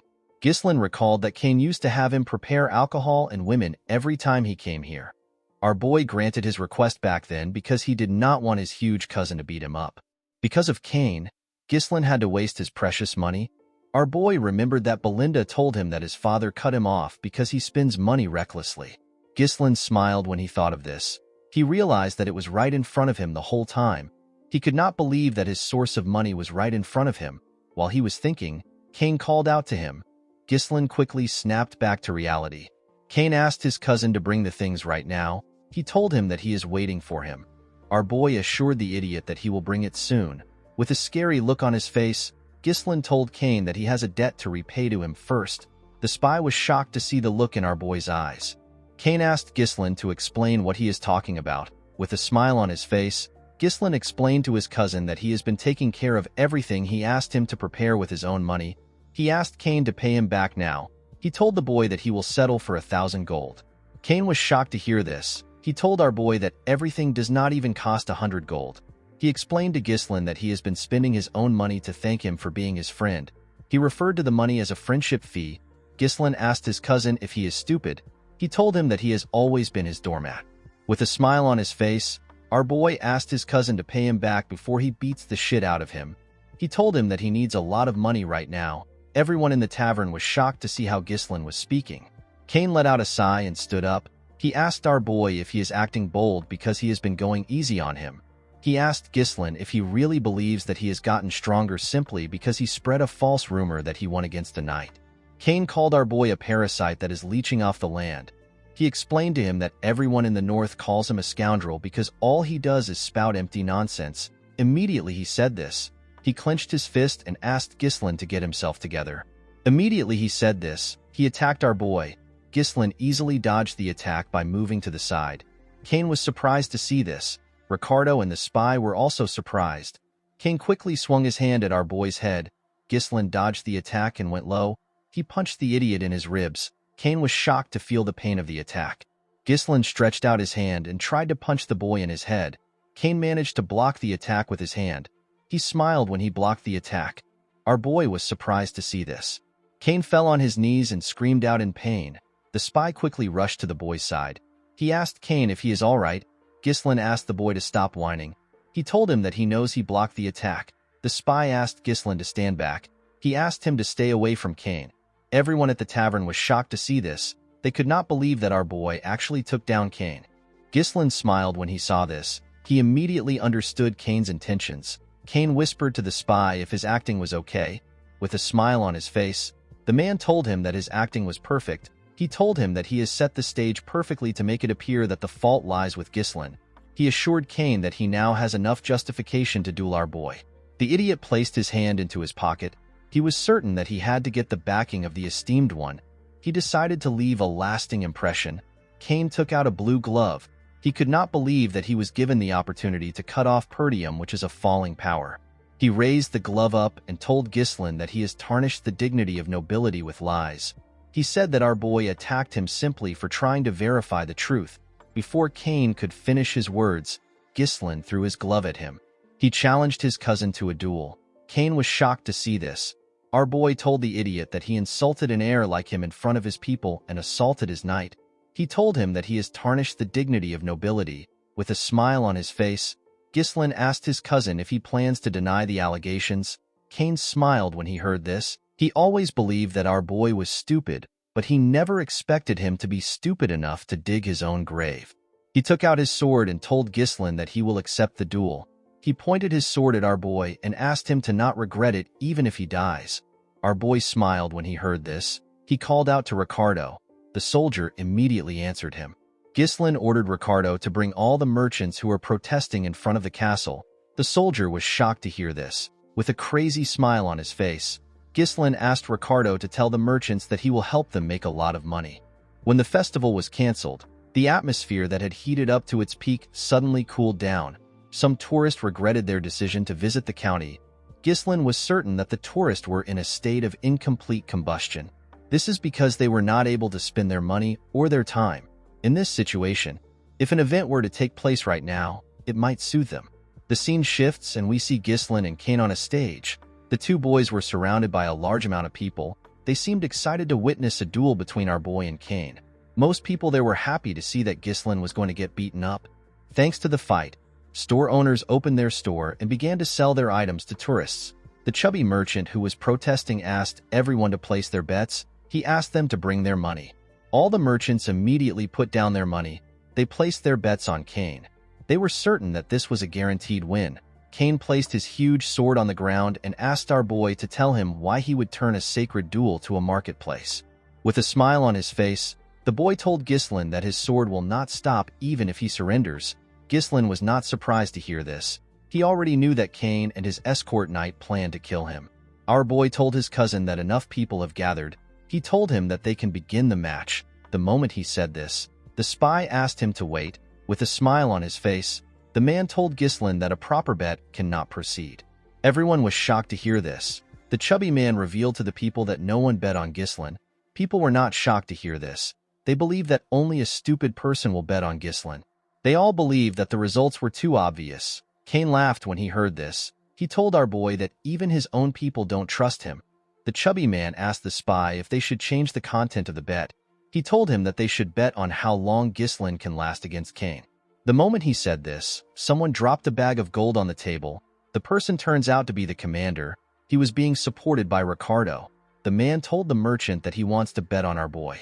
Ghislain smiled when he saw this. Another person dropped a huge bag of gold on Scovin's bag. The person turns out to be Elena. The girl told the man that she wants to bet on her big brother. Ghislain and everyone there was shocked to see this. The girl asked the merchant if the money is enough. After carefully counting it, the man told her that it is enough. Belinda reminded Elena that she advised her not to do this. Cain told them that they made him wait for no reason. The referee asked the boys to get ready. Ghislain reminded Cain that he is older than him. He told him that it will look a little strange if he makes the first move. The boy was shocked to hear this. Ghislain took out his sword. He asked Cain to come at him. Cain did not understand what our boy was thinking. He went down and told Ghislain that it is a little late for him to act like an older brother. The moment he said this, they were asked to start the fight. Immediately he heard this. Cain jumped up and rushed to attack our boy. He used his momentum to hit Ghislain with his heavy sword. Our boy managed to block the attack. He was surprised to feel the weight of the sword. With a smile on his face, Cain told him that he has already stooped too low to act like an older brother. He used his sword hilt to push Ghislain back. He grabbed his blade and used its hilt to attack Ghislain's head. Our boy managed to dodge the attack by going low. The moment he saw this, Cain tried to kick him with his leg. Ghislain was able to dodge the attack, but Cain's leg still destroyed the ground. Everyone was shocked to witness Cain's strength. They could not believe that he did not even give our boy the chance to attack. With a cocky look on his face, the idiot smiled at our boy. Ghislain never expected him to be so proud. Belinda began to panic after she saw Cain's strength. She grabbed Elena and told her that they need to stop the fight. The spy smiled when he heard this. He knew that it was already too late. No matter who the opponent is, they are trapped the moment they decide to cross swords with Cain. The opponent is overwhelmed by his immense strength, and they will become consumed by the thought that there is no chance to counterattack. The opponent will end up using all their energy on evading attacks. In the end, the exhausted opponent will leave an opening after dodging for a while, and they will meet their end. Cain has always won this way. The idiot began to attack Ghislain more aggressively. Our boy managed to dodge the attacks. Cain smiled when he saw this. He told our boy that he is still as slippery as ever. He noticed that Ghislain's skills have actually improved since the last time they met. He stopped attacking with his blade and turned it around. He grabbed the blade with his bare hands and swung his sword hilt at our boy. He told our boy that he has always been good at running since they were little. Ghislain managed to use his sword to block the attack. To his surprise, Cain used the hilt to grab him and toss him up. Everyone was shocked to see this. The man smiled when he saw this. He believed that our boy was finished as he slowly descended back to the ground. Ghislain said that he wanted to go easy on his cousin. Unfortunately for the poor bastard, he crossed the line. Our boy gathered mana in his legs and carefully landed. Immediately he landed on the ground. He charged at Cain. The boy was shocked to see how fast Ghislain was. Our boy landed an attack on his stomach. Cain was shocked to see this. The spy could not believe that our boy returned to a stable state by condensing mana into his leg. Ghislain informed his cousin that his swordsmanship is ignorant. He could tell that Cain believed that he was the strongest just because his opponent would get scared if he showed a little bit of strength. Our boy took a stance and told Cain that he will open his eyes. Cain was annoyed to hear this. He rushed to attack him. Ghislain used his leg to kick the boy's sword in order to push him back. Before the sword could reach our boy, he jumped up and moved to the side. As he went back down, Ghislain struck Cain on his shoulder down to his hand. Cain pushed his sword forward. Our boy dodged the attack by moving to the side. He then used his leg to press Cain's sword down. Immediately he did this. He cut Cain close to his neck. Blood began to gush out of the places where Ghislain struck earlier. Everyone was shocked to see this. The crowd began to cheer. No one expected Ghislain to show this level of skill. Some people began to regret the fact that they bet on Cain. Elena asked the maid to see what she is talking about. Scovin smiled when he saw this. Cain noticed that he had shallow wounds. He was certain that Ghislain could have gone deeper if he wanted. He wondered if he did it on purpose. The boy did not understand what was going on. He did not understand how Ghislain got this level of swordsmanship. Our boy glared at his cousin. He threw his sword away. He believed that the large gap in their skill will not provide enough entertainment for the people. He told his cousin that he will fight him barehanded. Cain was annoyed to hear this. Ghislain explained to the boy that he wants to use this opportunity to educate him. He rolled up his sleeves and told Cain that he will be educating him with his bare knuckles. Cain was shocked to hear his cousin say that he will educate him. Ghislain explained to Cain that he is not a match for him in swordsmanship, so he wants to give him a handicap. He told the boy that it is better for them to have a barehanded fight which he excels in. With a serious look on his face, Ghislain told his cousin that he will now add 2,000 gold, which is twice the original bet. He told Cain that he bet that he will win. Everyone was shocked to hear this. They could not believe that our boy added 2,000 gold to the initial bet. The spy was more shocked than everyone else. He could not believe that Ghislain actually dared to challenge Cain to a barehanded fight. The man was happy to see that our boy's insanity finally helped him. He believed that fortune was still on his side. Before the fight began, the chubby merchant asked everyone to place their additional bets. He told them that the event is now a barehanded fight between Ghislain and Cain. Some people believed that our boy was stupid for challenging Cain to a fight that involved sheer force. They decided to bet on Cain. Others believed that our boy knew what he was doing. They decided to bet on him. Cain could not believe that his cousin wanted to fight him with his bare hands. He asked Ghislain to do what he wants. He grabbed his weapon and threw away his coat. He raised his weapon up and told his cousin that he will use his sword. The moment he said this, he rushed to attack our boy. Belinda was annoyed to see this. She asked her master to pick up his sword and defeat the bastard. Immediately she said this. Cain swung his sword at his cousin with the intention of killing him. Ghislain smiled when he saw this. He realized that he needed to knock some sense into his cousin. The moment he thought of this, he went down to dodge Cain's attack. Cain tried to move his sword closer to cut our boy. Ghislain quickly moved to the boy's side. Our boy punched Cain in his lap. Before Cain could react, Ghislain gave him a heavy punch on his jaw. This attack made the boy lose his balance. He quickly fell to the ground. Cain could not comprehend what was happening. He did not know how a loser like our boy was able to display such movements. Everyone began to scream when they saw how their young master fought. They slowly understood that Ghislain might actually win. With a cold look on his face, Ghislain asked his cousin to get up. He told him that he has not even gotten started. Cain was annoyed to hear this. He raised his sword and rushed to attack our boy. He swung his huge sword at our boy when he got close to him. Ghislain easily dodged his attacks. Our boy grabbed his cousin's arms. He twisted it and locked Cain down. Before Cain could do anything, Ghislain used his knee to give him a blow in his rib. The poor boy spat out some blood. Cain could not accept what was happening. Ghislain could not even look him straight in the eyes until now. Our boy used to bow down on his own when he saw Cain. The boy could not understand what was happening. He believed that it would have been simple for him to kill Ghislain and secure his family's future. After Cain spat out some blood, our boy did not give him the time to rest. He pounded him without stopping. He beat the shit out of Cain. By the time Ghislain stopped, Cain's face and entire body had already swollen up. The boy trembled in front of our boy. Ghislain grabbed his hair. He told the boy that he pities his father. He explained to his cousin that his father helped Perdium until he was on the verge of demise simply because he was friends with our boy's father. Unfortunately, his son had a different idea in his mind. Upon hearing this, Cain remembered something. A few years ago, we see Cain arguing with his father. He could not believe that his father wanted to send more support to the Perdium County. He reminded his father that they are also having a hard time right now. He asked his father to tell him why he continues to invest in a land that is withering away. He told him that it is like pouring water into a cracked bucket. He reminded the Count that it has not been a week since he returned, and yet he is already going back to help Perdium. Cain asked his father not to leave. He told him that everyone is asking him to stay. He asked his father to tell him why he insists on helping Perdium. Count Loges turned around and told his son that he is doing all of this because he is friends with Count Perdium. Cain finally understood what his father was talking about. The moment the boy remembered this, he saw Cain's fist coming close to his face.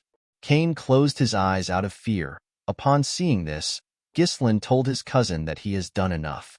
When Cain opened his eyes, he saw our boy's hand in front of him. Ghislain asked his cousin to get up.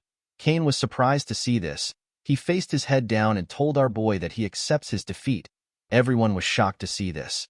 The crowd began to chant their young master's name. They could not believe that he actually won. Some people regret betting on Kane, while others were thankful that they ended up betting on Ghislaine. Elena was happy to see that her big brother won. Belinda and the two soldiers were shocked to see that their master actually won. The spy got on the stage and called out to Kane. He moved close to him and began to yell. He asked Kane to tell him why he would accept his defeat just because he had a little bit of a disadvantage. He told the boy that he trusted him. Kane ignored him and told him that he is done. He told him that they need to leave. The man was annoyed to see that he chose a weak brat. While he was thinking, Ghislaine called out to him. With a smile on his face, our boy told the man that he has to do something. The man was surprised to hear this. He did not know what our boy was talking about. Ghislaine called the attention of his people. He told them that the man is volunteering to pay for all the meats and drinks of everyone in this place. The spy was shocked to hear this. The people were quite happy to hear what their young master said. They told Ghislaine that he is the best. The spy told our boy that he did not agree to this. He asked Ghislaine to withdraw his statement. Ghislaine placed his hand on the spy's shoulder. He explained to him that this is the price he has to pay for losing the duel. He told him that he expected him to have this much money. Our boy explained to the man that this money won't be deducted from the bet. Ghislaine pressed the man's shoulder and reminded him to add 2,000 gold to the bet that they originally set at 1,000 gold. With a horrifying look on his face, our boy told the spy that he already knows what will happen if he tries to run. Upon seeing the look on Ghislaine's face, the spy gave up. He knew that he was going to die if he does something stupid. He fell to his knees and accepted our boy's request. The next day, we are taken to Ghislaine's room. Our boy placed a huge box on his table. When he opened his box, Ghislaine saw a large amount of gold coins inside. This was the money our boy made from his bet. Our boy never expected the money to be so much. He was certain that he could hire a small mercenary corps with this money. Ghislaine closed his box. Our boy knew that it takes a lot of time to make more money. He was certain that their enemies won't wait for him. Ghislaine realized that he had to prepare faster in order to start the business that he has in mind. While he was thinking, our boy noticed that Elena and Belinda were next to him. With a nervous look on his face, Ghislaine asked them if something is wrong. With a bright smile on her face, Elena asked her elder brother to tell her where he plans on spending all his money. Our boy asked her if she wants some money. The girl told her brother that she is simply curious. Belinda told Elena that she already knows where he will spend it. She reminded her that Lady Amelia's birthday is coming soon. She asked her master if he put up a show because he wanted to buy Amelia an expensive gift. She told him that he is so easy to read. Elena could not believe that her brother was working so hard to look good in front of his fiancée. Ghislaine was shocked to hear this. He could not believe that he had a fiancée. Our boy asked his maid and his sister if he really has a fiancée. Belinda asked her master to not be shy. She told him that he does not need to play dumb just because he is embarrassed that they knew what he was thinking. Elena reminded her brother that they are talking about Amelia from the Rayfold County. Ghislaine's expression became grim when he heard the name of the county. Our boy remembered his fiancée. He remembered her as a spider. Amelia Rayfold is a noble among nobles. She is known for her kind nature and her actions towards everyone regardless of their status. She gained the deep support of the people of her territory. However, Amelia would later incite a rebellion and come to be known as the Witch of the North. She joined hands with the Delphine Duchy to drive the final nail into Perdium's downfall. Ghislaine remembered the girl as a traitor. Our boy smiled when he thought of this. He asked Belinda to tell him when their father will return. The maid told him that the Lord will be back in a week. Our boy realized that a week is enough for him. He stood up and told Belinda that he will be visiting the Rayfold County. Belinda was surprised to hear this. She told her master that it is not yet Amelia's birthday. She asked him to tell her the reason for his visit.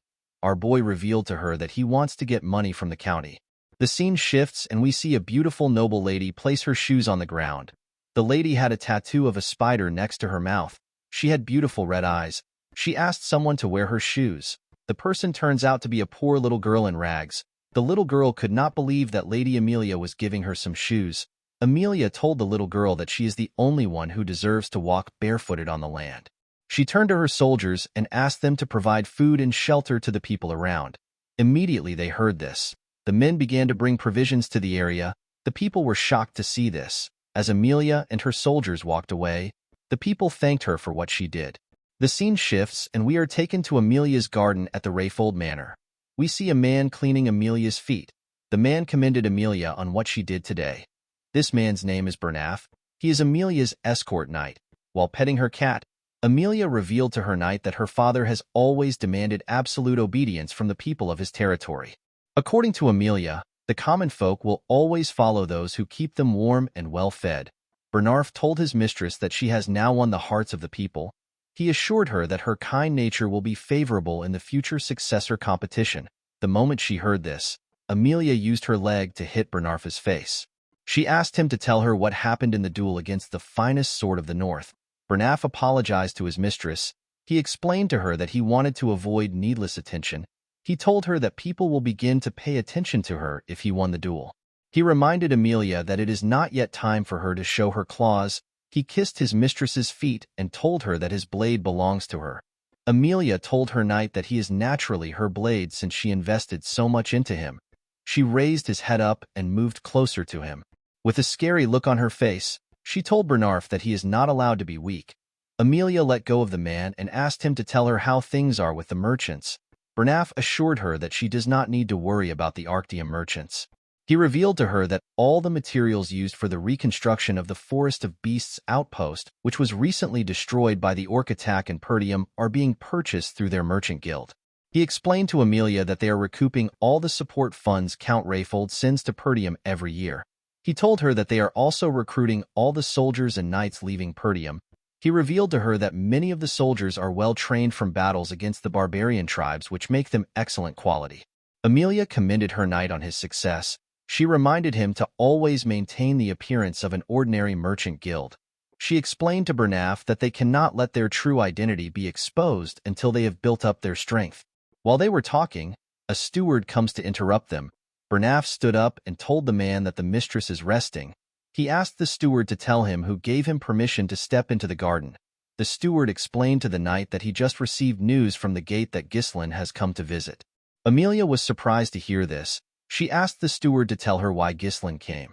The man revealed to her that our boy said that he has something to discuss about their merchant guild. Amelia and her knight were shocked to hear this. The scene shifts and we are taken to the visitor's room. Amelia stepped into the room and sat down. She saw our boy wearing a rough coat. He was holding a small flower. Ghislain greeted the girl. Amelia told our boy that his visit is quite unpleasant. She told him that he came without any prior notification. She asked him if he has not yet learned manners or etiquette. With a smile on his face, Ghislain told the girl that he wanted to give her a gift in advance because her birthday is coming soon. Our boy placed the flower he was holding on the table. He explained to her that he got the flower from the merchant guild up ahead. He told her that the fragrance is quite nice. He explained to her that he plans to buy flowers from the guild from now on. Ghislain revealed to her that the guild is known as the Arctium Merchant Guild. Amelia could not comprehend what our boy was thinking. She stood up and told him that she does not know what he is talking about. She turned around and told Ghislain that she will be leaving now that she has received his gift. With a cold gaze in his eyes, Ghislain asked the girl to sit down. Amelia was shocked to feel the energy our boy was releasing. She could not believe that the guy who used to be barely able to speak when he stood in front of her was releasing such a powerful energy. Ghislain picked up the tea in front of him. He told Amelia that he does not want to waste her time. He revealed to her that he needs some money. He asked Amelia to give him 10,000 gold. Amelia was shocked to hear this. She could not believe that Ghislain visited her out of nowhere and is asking her to give him a large amount of money. She asked our boy if this is the will of his father. Ghislain assured her that his father has nothing to do with this. He asked her to simply give it to him. Our boy poured the tea on the floor. With a smile on his face, Ghislain told the girl that she never planned to marry him. Amelia was shocked to hear this. Our boy told her that it will be bad for her if word gets out that she is secretly building up her power, especially when the succession fight is quite fierce. The moment our boy said this, Amelia's cat jumped on the table and growled at him. Amelia told our boy that his joke is not funny. Ghislain assured the girl that he will keep her secret for a little while. He told her that his lips might be loose if he leaves the room empty-handed. With a smile on her face, Amelia assured our boy that it won't happen. Immediately she said this, she called for Bernarf. The knight opened the door and stepped into the room. He placed his hand on his chest and greeted Ghislain. Ghislain remembered Bernaf as a knight that has always stayed by Amelia's side. He remembered that Bernaf was a skilled individual who possesses the potential to be compared to the finest sword of the north. Our boy explained to Amelia that a war will break out if he dies there. He asked her if she can handle this. According to Amelia, a ruffian barged in and caused chaos. He was killed by the escort knight because of his actions. She revealed to him that this is what the world will hear about his demise. With a smile on her face, Amelia ordered Bernaf to kill Ghislain. The knight drew his sword when he heard this. Our boy did not expect Amelia to react this way. He realized that he had no choice but to get a little serious. He placed his hand on his sword hilt. Before Ghislain could attack, he noticed that Bernaf was smiling. Our boy found this to be weird. The moment he saw this, he heard a sound. An assassin jumped out of one of the knight armors that was behind Ghislain. The assassin stabbed Ghislain's chair. Fortunately, our boy managed to jump out of the chair and go low. As the assassin struggled to remove his sword, he gave him a heavy kick in his chest. The assassin was sent flying. His body broke the window. Amelia and Bernaf were shocked to see this. Ghislain turned to them. He could not believe that Amelia was feigning politeness while she launched a surprise attack. He picked up his sword and told them that they have a poor hospitality. Immediately he said this. Ghislain charged at Bernaf. He swung his sword at the knight, but he managed to block it. With a cold gaze in his eyes, Ghislain asked Bernaf if their county does not know about chivalry. Bernaf apologized to him.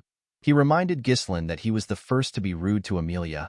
He told him that it is inconsiderate of him to arrive unannounced, and to make his mistress unsettled.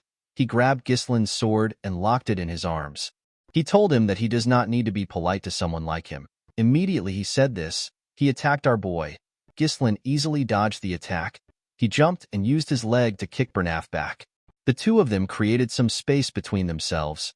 Bernaf had heard that our boy was all talk with no skill to back his words. However, the Ghislain in front of him did not seem like a rookie. Amelia asked her knight to tell her why he is fighting like this. With a look of anger on her face, she ordered Bernaf to bring her Ghislain's head. She told him that he has to do this if he considers himself as her sword. Upon hearing this, Bernaf took a stance and released his energy. He asked Ghislain to step forward. Our boy smiled when he heard this. He could not believe that a mere escort knight dared to order him around. Bernaf told our boy that he was actually doing him a favor. He put his leg forward and told Ghislain that he will do as he wishes. Immediately he said this, he appeared in front of our boy. He swung his sword at him. Ghislain was shocked to see him. He barely managed to dodge his attack. Even though he dodged the attack, Bernaf managed to leave a cut on his face. Our boy was shocked to see how fast he was. Bernaf began to attack Ghislain more fiercely. Our boy managed to block the attacks. Amelia was shocked to see what was happening. She could not believe that a lousy punk like Ghislain is actually fighting on equal footing with Bernaf. Even though she saw what was happening, she was certain that her knight was still stronger. Our boy blocked another one of the knight's attack. He locked his sword down and moved his sword close to his neck. Before our boy could hurt him, Bernaf moved his sword back and locked Ghislain's sword with his arm. He attacked Ghislain the moment he did this. Our boy smiled when he saw the technique. He could not believe that the knight was using the same technique as earlier. He jumped and tried to take away his sword the same way he did before. Unfortunately for him, something was different. Ghislain was shocked to see that he couldn't take out his sword. Bernaf's body was being strengthened with his mana. He told our boy that his trick won't work twice. The moment he said this, he slammed our boy to the ground. He quickly rushed to attack him. Ghislain pushed his sword away and jumped back to create some space between them. Our boy realized that the man was able to hold on to him because of his mana. The knight told Ghislain that he is actually completely different from the rumors. He said that a person never truly knows a lot until you have fought the opponent yourself. Bernaf could tell that Ghislain's swordsmanship was not something he learned systematically. He told our boy that it looks like something he picked up through real combat experiences. With an arrogant look on his face, he asked him if he has fought with the barbarians so often that he naturally adopted their style. Immediately he said this. He threw away our boy's sword. He told Ghislain that his method only works on a chaotic battlefield. With a smile on his face, Bernaf told our boy that his deviation ends now. While breathing heavily, Ghislain acknowledges the fact that things are difficult. The narrow and precise thrusts of Bernaf's blade that constantly targets the head messes with Ghislain's sense of distance and timing. And at a close range, the difference in size makes it difficult to overcome him with techniques alone. In the first place, Bernaf was not someone that Ghislain should have tried to take on yet. Our boy raised his hand. We see a mana thread attached to it. He told the knight that he also doesn't have a lot of time left. The moment he said this, he pulled the thread. Bernaf was surprised to see mana in form of a thread. He did not know what our boy was doing. Before he could react, Ghislain used his sword hilt to hit him at the back of his head. The moment the man lost his stance, our boy moved close to him and used his knee to give him a heavy blow on his face. Bernaf could not understand what was happening. He did not know how Ghislain got his sword close to him. Amelia quickly called out to her knight. Ghislain raised his sword and attacked the knight. Surprisingly, Bernaf was actually able to block the attack. He used his sword to push our boy back. Our boy managed to maintain his stance. Upon seeing how the fight was going, Bernaf asked his mistress to leave the room. He explained to her that he cannot guarantee her safety. With a serious look on his face, the knight said that he will have to start doing his best. Our boy told the man that this is what he wants to see. With a cold gaze in his eyes, Ghislain said that he has not met such an entertaining opponent in a long time. The scene shifts and we see Amelia running away with her cat. The girl was annoyed to see that Ghislain would cause her such a terrible humiliation. Amelia wondered about who leaked the information about the merchant guild to a madman like our boy. She believed that it was impossible for Ghislain to know about it in so much detail if no one told him. The girl realized that the rumors about Ghislain slaying orcs and saving his younger sister from assassins were true. Due to our boy's past, Amelia believed that her fiancé must have been lucky or he exaggerated the information. She could not believe that Ghislain actually did all these things. While running, Amelia turned to a corner. She wondered about what the guards which she stationed there were doing. When the girl looked around, she saw her guards lying on the ground. She saw a woman in a hood standing in the middle of them. The woman turned around and smiled at Amelia. She told her that it has been a while since they met. The woman turns out to be Belinda. Amelia was shocked to see the maid. She asked her about what she is doing there. Immediately she asked this question, Belinda appeared next to her with a blade to her neck. She asked her to keep quiet. Amelia was shocked to see a blade at her neck. Belinda noticed that Amelia still had a spider on her lips. The spider turns out to be real. The maid removed the spider away from her lips. With a smile on her face, Belinda revealed to her that she eavesdropped on Count Perdium and Count Rayfold during the engagement ceremony. The maid heard that Amelia's siblings picked on her for having creepy spiders around. The girl raised the spiders herself and took her revenge. Belinda told the girl that she does not understand why she still wears a spider. She asked her if it is to overcome trauma or if it is a display of self-assertion. She threw the spider to the floor and told Amelia that it does not suit her. Immediately she said this, she crushed the insect with her leg. She asked Amelia to cooperate with her. The scene shifts and we are taken back into the room. Ghislain noticed that the air was rough. He was surprised to feel the overwhelming amount of mana which Bernaf was releasing. Bernaf remembered that our boy referred to him as an entertaining opponent. He told Ghislain that only a lowly mercenary would say such a thing. He could not believe that Ghislain was calling himself a noble like his mistress. Our boy was surprised to hear this. He reminded the knight that he is an escort. He asked him not to question his nobility. Bernaf rushed to attack Ghislain when he heard this.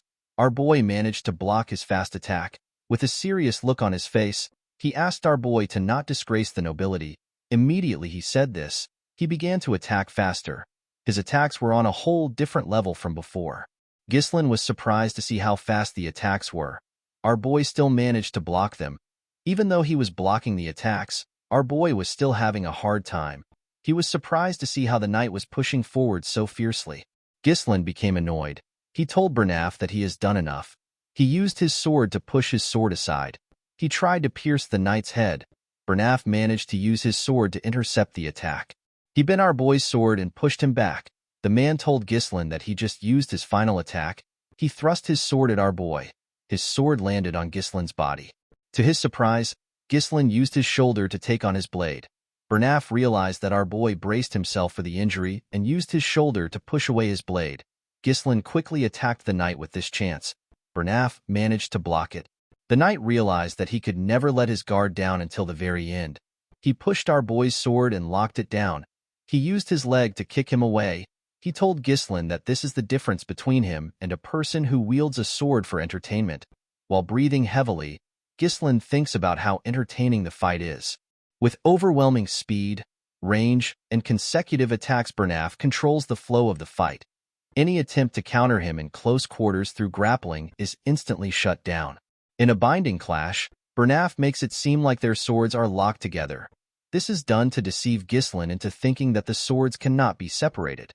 With his current mana, it was impossible for our boy to counter his strength. The situation was not looking good for Ghislain. Of course, our boy could not counter Bernaf with the mana he is right now. While Ghislain was thinking, Bernaf charged at him. Our boy felt bad that he had to end the fight here. He raised his sword and took a stance. There was one thing which Bernaf overlooked. This was Ghislain's unique mana cultivation technique. Our boy unleashed his third core and charged at the man. The moment their swords touched, Ghislain pushed it down with his strength and knocked it out of his hand. Bernaf was shocked to see this. He did not understand how Ghislain got such an explosive mana during combat. Before our boy could pierce Bernaf's head, someone asked him to stop. The person turns out to be Amelia. With a look of anger on her face, the girl asked Ghislain to take the 10,000 gold and to get out of her sight.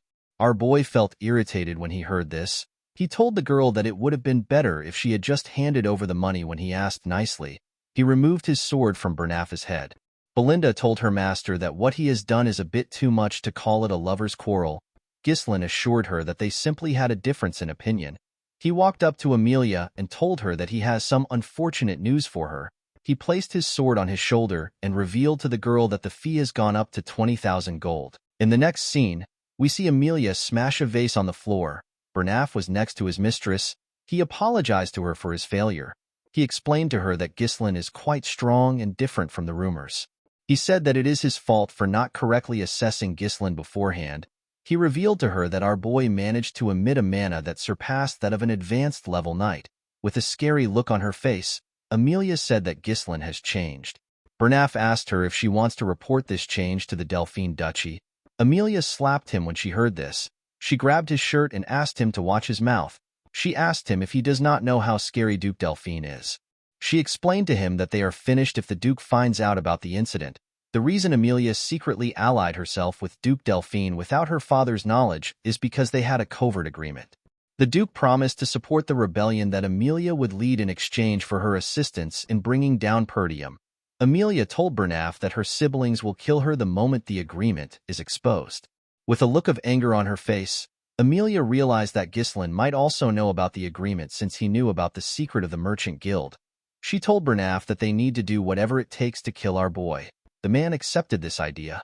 Amelia asked him about the state of Ghislain's body. Bernaf revealed to her that he managed to leave light injuries on many parts of his body and a heavy one on his shoulder. According to the knight, Ghislain will probably not be in the best condition for a while because he used an explosive amount of mana. Bernaf informed his mistress that they cannot use knights from their land in order to not leave any traces. Amelia assured him that she is aware. She reminded him that this is the reason why she trained a certain set of people. Bernaf immediately understood what she was talking about. He asked her if she will use the wildcats.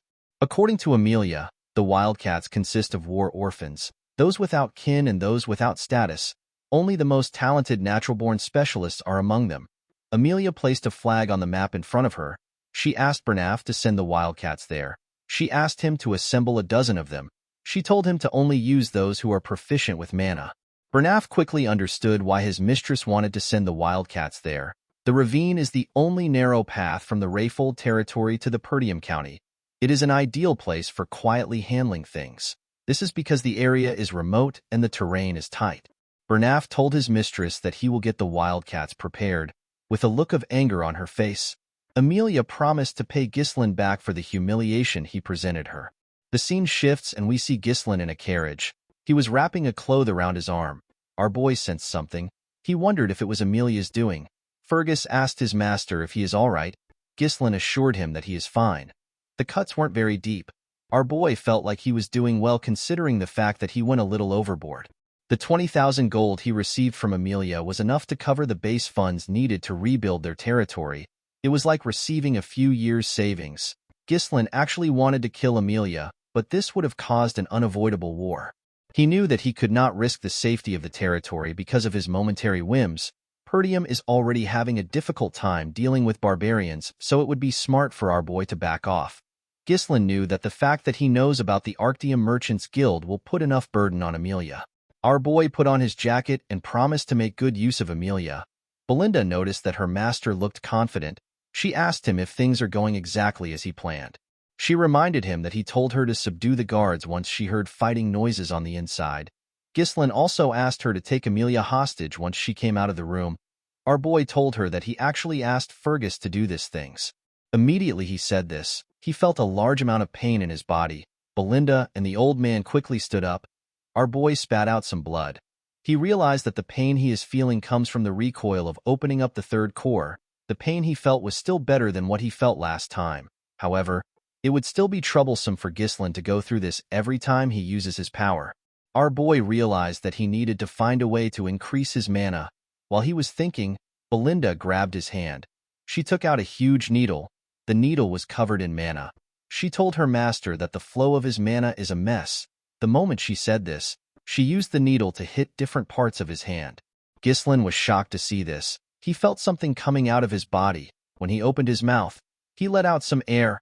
Our boy was shocked to see that his entangled mana road has opened up a bit. He was certain that this was a method that cannot be used without a deep understanding of mana. Ghislaine knew that Belinda was not an ordinary maid because it was his mother that brought her into the family. However, he did not know her true identity. He did not understand why such a skilled individual was working as a head maid in the countryside. Although he did not know her true identity, Ghislaine did not care. He believed that it is good to have many skilled people in their territory. This is because the people he has encountered so far are simply just the beginning. Belinda assured her master that she will help him with anything because she trusts him unconditionally. She asked him to tell her why he took such a huge amount of money from Amelia. Ghislaine told her that he needs to spend money and Amelia is the only rich person he knows. Fergus and Belinda were shocked to hear this. She could not believe that he broke off his engagement for this reason. She told him that he will be in trouble once Count Rayfold finds out about it. Ghislaine told her that it is fine. He assured her that Amelia will never tell her father about it. With a smile on his face, he reminded Belinda that she said that she trusts him. The maid was annoyed to hear this. She asked her master to tell her what he wants to spend the money on since she took the risk with him. Ghislaine revealed to her that he wants to spend the money on the Forest of Beasts. Belinda was shocked to hear this. Our boy told her that he will pioneer the Forest of Beasts.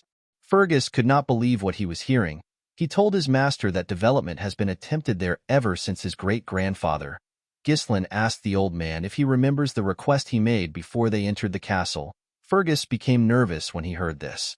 He revealed to his master that the person he asked him to find was at the location he mentioned. He asked Ghislaine if he is certain about the person. He told him that the man is not right in the head. Our boy told Fergus that everything is fine as long as the man is alive. He told him that they need to go there right now. Belinda told her master that they need to return home. She reminded him that he cannot wander around in his current condition. Ghislaine asked his maid if she believes that Amelia will let them go easily after what they have done. Our boy knew that the crazy girl will try to kill him to silence him. Belinda tapped her shoulder and told her master that she is good at fighting. She reminded him that Fergus is also a knight. Ghislaine told her that she is reliable but she cannot take the role he wants. He told her that it is a different field. With a smile on his face, he revealed to her that he needs a vanguard. He said that they are on their way to meet the vanguard. The scene shifts and we see the group arrive at a wooden house next to a forest. Belinda said that the house looks abandoned. Fergus assured her that this is the address. Ricardo knocked on the door. A huge old man opened the door. The man had really long hair. He asked them about who they are. Everyone except Ghislaine was shocked to see the man. Belinda moved close to her master and whispered to him. She asked him if this is truly the person he is talking about. She said that the man does not look like he is in the right condition to fight. He looked like he would not survive till the next day. Ghislaine assured her that they are in the right place. The man realized that our boy was a noble. He believed that Ghislaine was a bored young noble. He turned around and asked him to get lost. Our boy referred to him as the ex-captain of the Ratatosk mercenaries. He called out to the man known as Gillian. The man was shocked to hear his name. He quickly turned around. With a smile on his face, Ghislaine told the man that he has been wanting to see him. The group was shocked to hear that this man was the former captain of the Ratatosk mercenaries. The Ratatosk mercenaries is a group that only those who have mastered most weapons can join. Although they no longer exist, their bravery is such that any knight, even in foreign lands, is bound to hear their name at least once. The captain of this mercenary group is Gillian. Gillian threw an axe at Ghislaine. The axe cut his jacket. The group was shocked to see this. They quickly took out their weapons and stood in front of their master. With a scary look on his face, Gillian asked Ghislaine to state his business. Belinda asked her master to stand back. She told him that Gillian is not in the right state of mind. Our boy mentioned something called the eternal punishment to the man. Gillian was shocked to hear this. Ghislaine revealed to him that he knows the cure to the incurable disease his daughter is suffering from. He asked the man if he has piqued his interest. High fever, coughing up blood, red spots blooming like flower petals on the skin. The sight of the patient writhing in pain resembles a prisoner under punishment. This is why the incurable disease is known as the eternal punishment. Gillian allowed the group to step into his house. His daughter was screaming on the bed. The man grabbed the girl known as Rachel. While staring at the girl, our boy realized that it was not too late. In his past life, our boy tried searching for Gillian to recruit him, but he was not of the world by the time Ghislaine found him. He had given up on everything and ended his own life as soon as his daughter passed away. Due to the condition of his house, Ghislaine could tell that the man had already sold all his assets to treat his daughter. All that was left were weapons. Rachel told her father that the pain is too much. She begged him to kill her. Our boy realized that he could not waste any more time. He took off his jacket and told the man that he will start the treatment now. Before he could do anything, Belinda placed her hand on his shoulder. She asked him to leave with her. The woman was scared for her master. Although she did not know what he was trying to do, she told him that this is not a problem that he can solve with his strength. She explained to him that the disease is so severe that even priests can't cure it and call it a punishment from God. She asked her master to tell her what he plans to do about this disease. Our boy pushed her hand aside and told her that he can fix Rachel. Belinda was not convinced. She called out to him.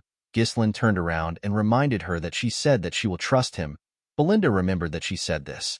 Our boy took out a paper and gave it to her. He asked her to purchase all the medicinal herbs on the list and bring them back.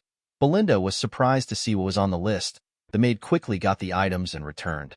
For wandering mercenaries without a home, knowledge is directly tied to survival.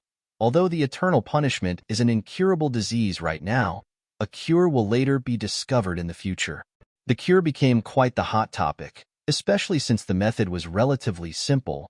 Thanks to the easy method, Ghislaine was able to remember it clearly. The only problem was the exorbitant cost of ingredients. The fairy's blessing is an important item needed for the cure. The first step is to finely chop the fairy's blessing and the herbs, pack them tightly into a bottle, and pour distilled alcohol over them. The next step is to shake it to mix it thoroughly and to let it sit for a while. Once this is done, add the remaining ingredients and stir. When he was done, Ghislaine stretched out his hand and asked the man to give his daughter the purple glowing liquid. He asked him to let her drink it.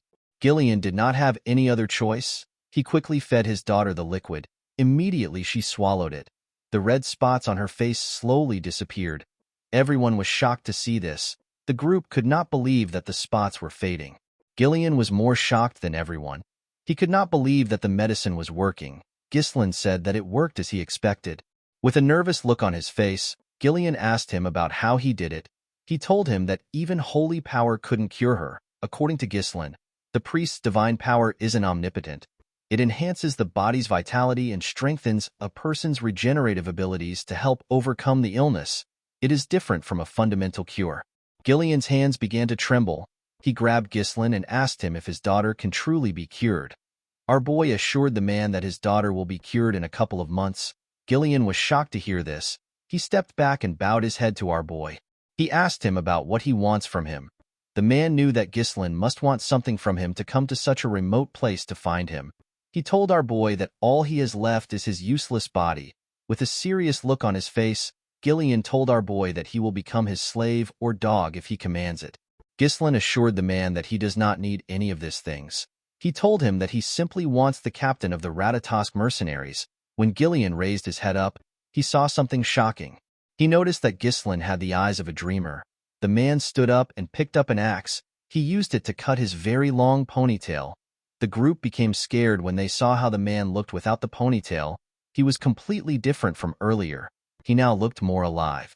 Gillian moved close to his weapons. He asked Ghislaine if there is anyone besides the people inside the room who have come with him. He asked him if there is anyone who might come looking for him. Our boy told him that he is here with his group. Gillian grabbed a spear and wrapped a rope around it. He asked our boy if he has anyone who holds a grudge against him. Ghislaine told him that he does. He explained to him that he will have more people like that in the future. The man grabbed the rope's end and threw the spear outside his house. He destroyed the wooden wall. The spear was sent into the forest in front of the house. Gillian managed to hit his target. Immediately he did this. He used the rope to drag his spear back to himself. When the spear came into the house, we see Gillian's target on it. The man had captured an assassin. His spear hit the assassin directly in the chest. While the assassin was struggling to take out the spear, Gillian grabbed his neck. He asked him to tell him who sent him. The assassin turned out to be a wildcat. The wildcat did not know how Gillian found him. The mercenary asked Ghislain to tell him what he wants to do with the wildcat. Our boy told the man that he already knows who sent him. Ghislain placed his hand on his sword. He told Gillian that he did not want to use his sword again today. Gillian placed his hand on his hilt to stop him from unsheathing the sword. With a smile on his face, the man asked Ghislain to leave it to him.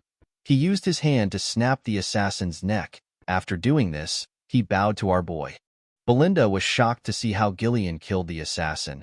He showed no hesitation in killing. She did not understand why her master would want to recruit such a dangerous person. Gillian went on his knees. He promised Ghislain that he will leave his life in his hands. Our boy realized that he has acquired a crucial card for the upcoming reconstruction plan. With a smile on his face, he told Gillian that he looks forward to working with him. The scene shifts and we are taken to a cabin in the woods. We see a wildcat trafficker reporting to the rest of the members. He told them that their teammate has been killed. The wildcats were shocked to hear this. While they were all talking, someone asked them to lower their voices. This person is known as Vigo. The traffickers apologized to their captain for raising their voices.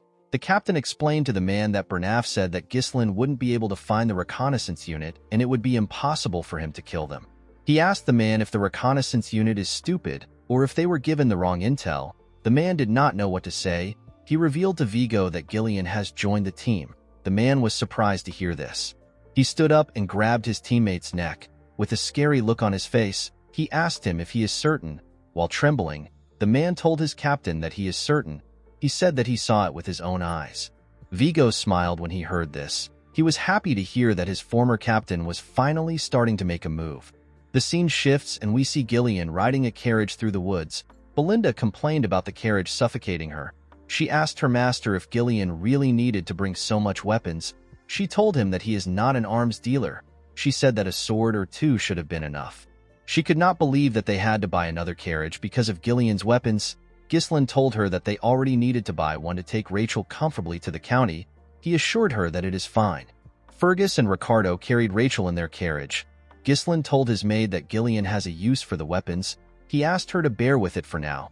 He reminded her that the important thing now is for them to escape the rift. Belinda asked her master if the watcher they caught was sent by Amelia. Our boy told her that he was. Belinda realized that this could be a problem for them. She explained to Ghislain that the mask the man was wearing is a symbol used by the Wildcats traffickers.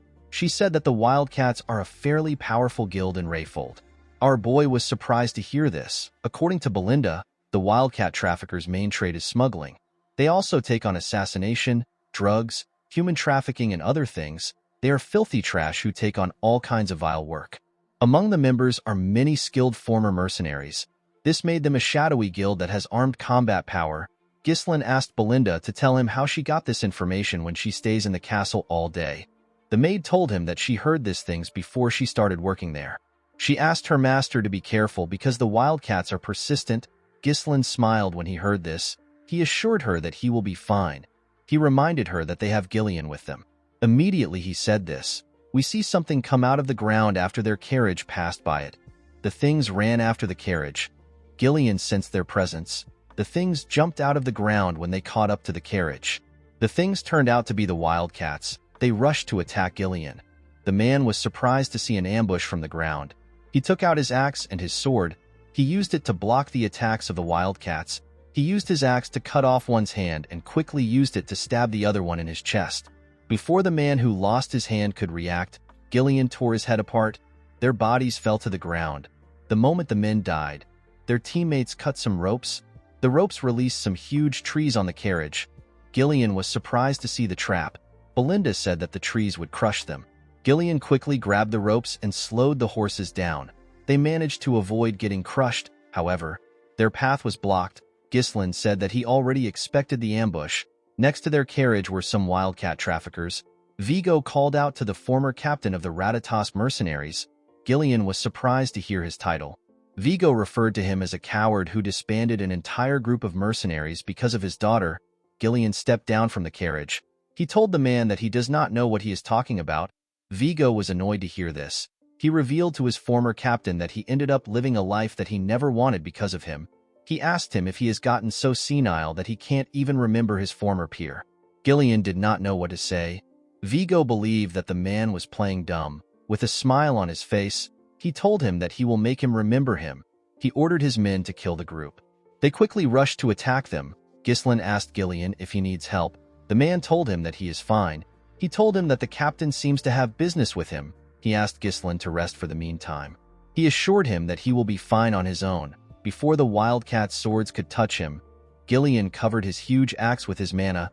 He tore all 4 of them apart in one swing.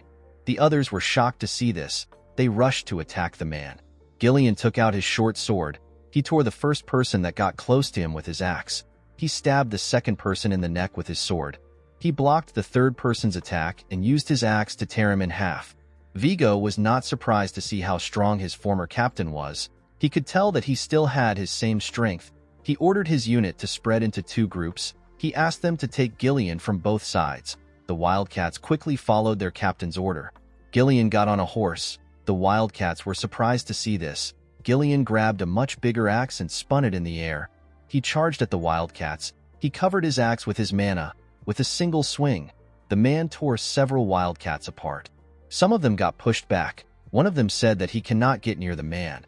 Another one advised everyone to aim for the horse. Before the men could even get to the horse, Gillian attached a rope to his axe handle and swung it around him. He split their bodies apart in one swing. Belinda was shocked to see this. The moment he took care of his subordinates, Vigo rushed to attack him. Gillian grabbed a shield when he sensed the man's energy. He used the shield to block the captain's attack. Vigo told Gillian that he should not hinder his work since he ruined his life. With a scary look on his face, the man promised his former captain that he will kill him. He took out 3 blades. He threw the blades at the horse. The blades stabbed the horse. It fell to the ground. Before he could lose his balance, Gillian jumped off the horse. The moment he landed on the ground, he saw a blade in front of him. Gillian quickly took out his smaller axe. He used it to block the attack. He told the man that he is not the captain of the Ratatosk mercenaries. Immediately he said this. He used his shield to hit the man in his rib. Vigo quickly moved back. He asked Gillian to stop spouting nonsense. He asked him to tell him who he is if he is not the former captain of the Ratatosk mercenaries. Gillian covered his axe with his mana. He said that he has discarded his past. He told Vigo that he is now Ghislain's subordinate. Vigo was annoyed to hear this. He charged at Gillian. He promised to kill him at all costs. Gillian blocked his attacks. Vigo pushed his sword into the shield. He revealed to Gillian that the mercenary company disbanded after he left. He told him that he lost his purpose and ended up living a disgraceful life just to earn a living. Gillian pushed the man's sword away and swung his axe at him. Vigo dodged the attack by going low. He quickly attacked Gillian with his leg. The man managed to block the attack with his wooden shield. However, the shield got destroyed. Vigo explained to Gillian that he was prepared to sacrifice his entire life to make the Ratatosk mercenaries the best in history. He could not believe that his former captain threw away everything only to end up as a mere pawn of a spoiled noble. The man took out some blades. He told Gillian that he cannot forgive him. He covered the blades with his mana and threw them at Gillian. Gillian used his axe to block the blades. The moment he blocked the attack, Vigo appeared in front of him. He tried to stab him with his sword. Gillian dodged the attack. He quickly attacked him with his axe while he was in the air. Vigo managed to land in time and block the attack with his sword. The man smiled when he did this. He and Gillian began to attack each other more fiercely. The man believed that Gillian is still the same captain he knew years ago. While his former captain was spending his time trying to find a cure for his daughter, he was putting himself through countless battles to get stronger. The man believed that Gillian is no longer a match for him. Gillian attacked him with a huge swing. Vigo dodged the attack by jumping over him. He used his sword to hold himself and land behind Gillian. Immediately he landed. He used his leg to kick the 3 blades which Gillian blocked earlier. He fired the blades at him.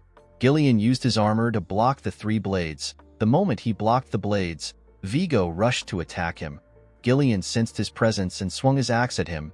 Vigo jumped and dodged the attack. He rushed to attack his former captain. He told him that it is over. Unfortunately for him, Gillian covered his hand with his mana and grabbed his blade. He asked Vigo if his reason for vengeance is hatred. Vigo did not reply. He was shocked to see that Gillian put mana around his hand to grab his dagger. He realized that Gillian was not showing his true power until now.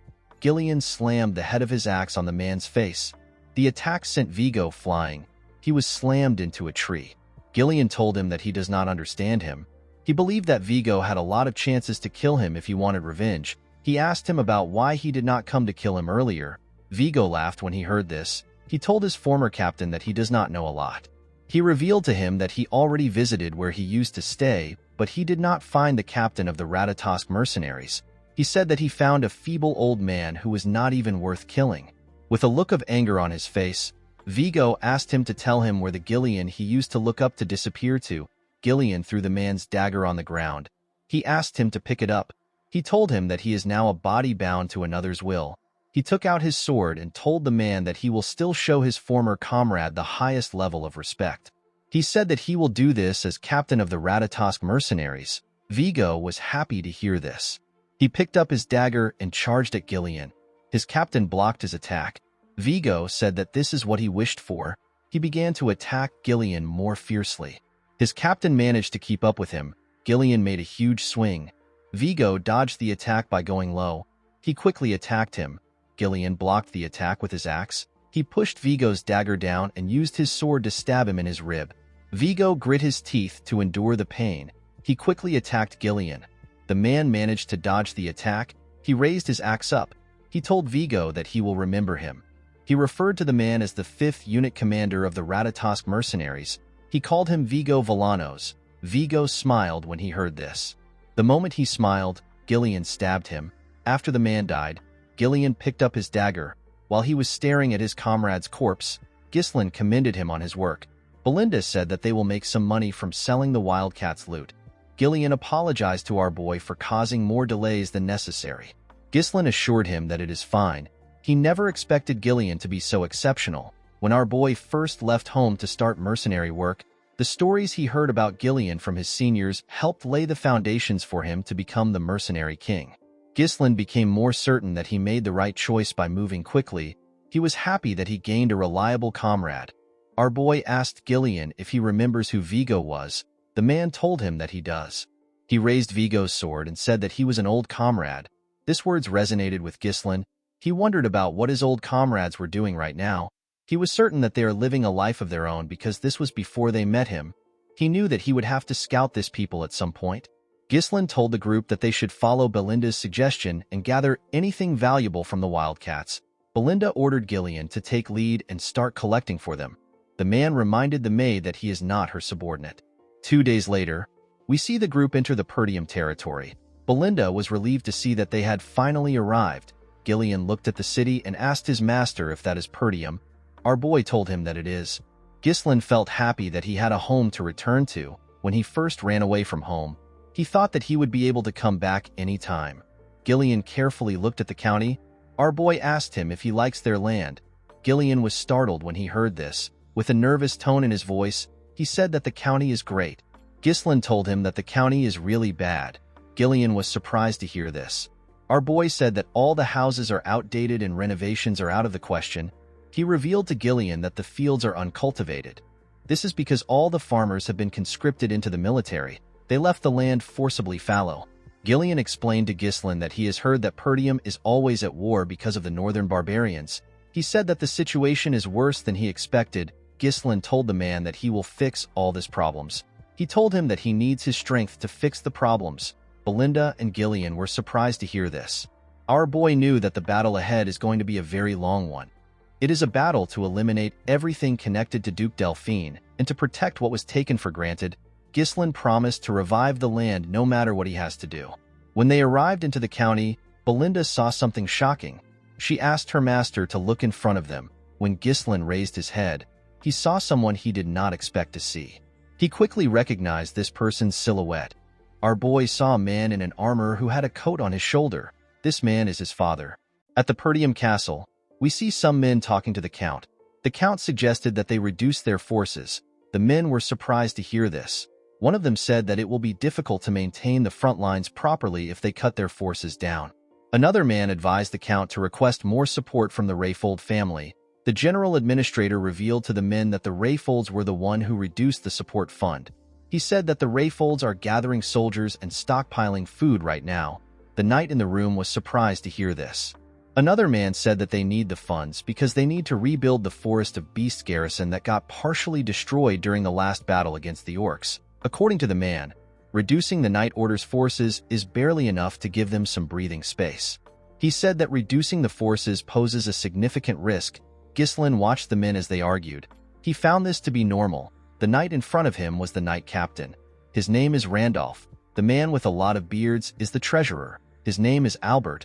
The general administrator's name is Homer. Our boy wondered about how long it has been since he saw his father, as the young lord of Perdium. It has only been a few months, however, it has been several decades for him as the mercenary king. Ghislain called out to his father and welcomed him back home. The Count found it odd that his son did this. The Count's name is Walter Perdium.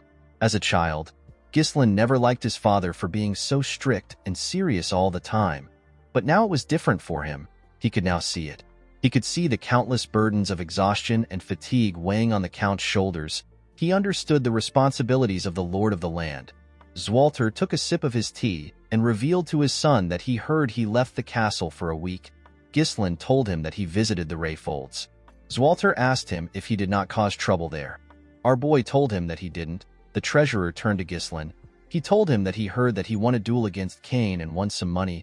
He actually found this hard to believe. With a serious look on his face, Albert asked him if he went to Rayfold to gamble. Ghislain was annoyed to hear that the man thought that he went to gamble when he actually went to invest. He told him that he actually had some business with Amelia. Homer told Ghislain that he needs to think before he acts. He reminded him that he will be the one to take over Perdium. With an unbothered look on his face, our boy told him that he understands. He asked him not to worry about it. Homer was annoyed to see that Ghislain was ignoring his advice. This simply made him more worried. The Count placed his tea down and asked his subordinates to stop. He told his son that he heard that he made some good trouble while he was away. Ghislain wondered about what his father was talking about. Zwalter asked his son if it is true that he executed Jamal and Philip for trying to sell Elena away. Ghislain was surprised to see that his father was referring to those worthless knights. The knight captain said that it was impossible for our boy to kill the two knights by himself. He said that the two knights must have fought against each other and the story got exaggerated. He believed that Ghislain only delivered the final blow. Ghislain understood why Randolph seemed to be angry. Despite the knights being traitors, the fact that they died at our boy's hand did not sit well with the captain. Ghislain decided to avoid any trouble. He went with the story that Randolph concocted. With an arrogant smile on his face, Randolph said that he knew it. The Count told his son that he did a great job. He was shocked to hear this. Zwalter did not care about how his son took care of them. He said that the most important thing is that Elena is alive. This was the first compliment that Ghislain has ever gotten from his father. He told his father that he has a request to make. Zwalter was surprised to hear this.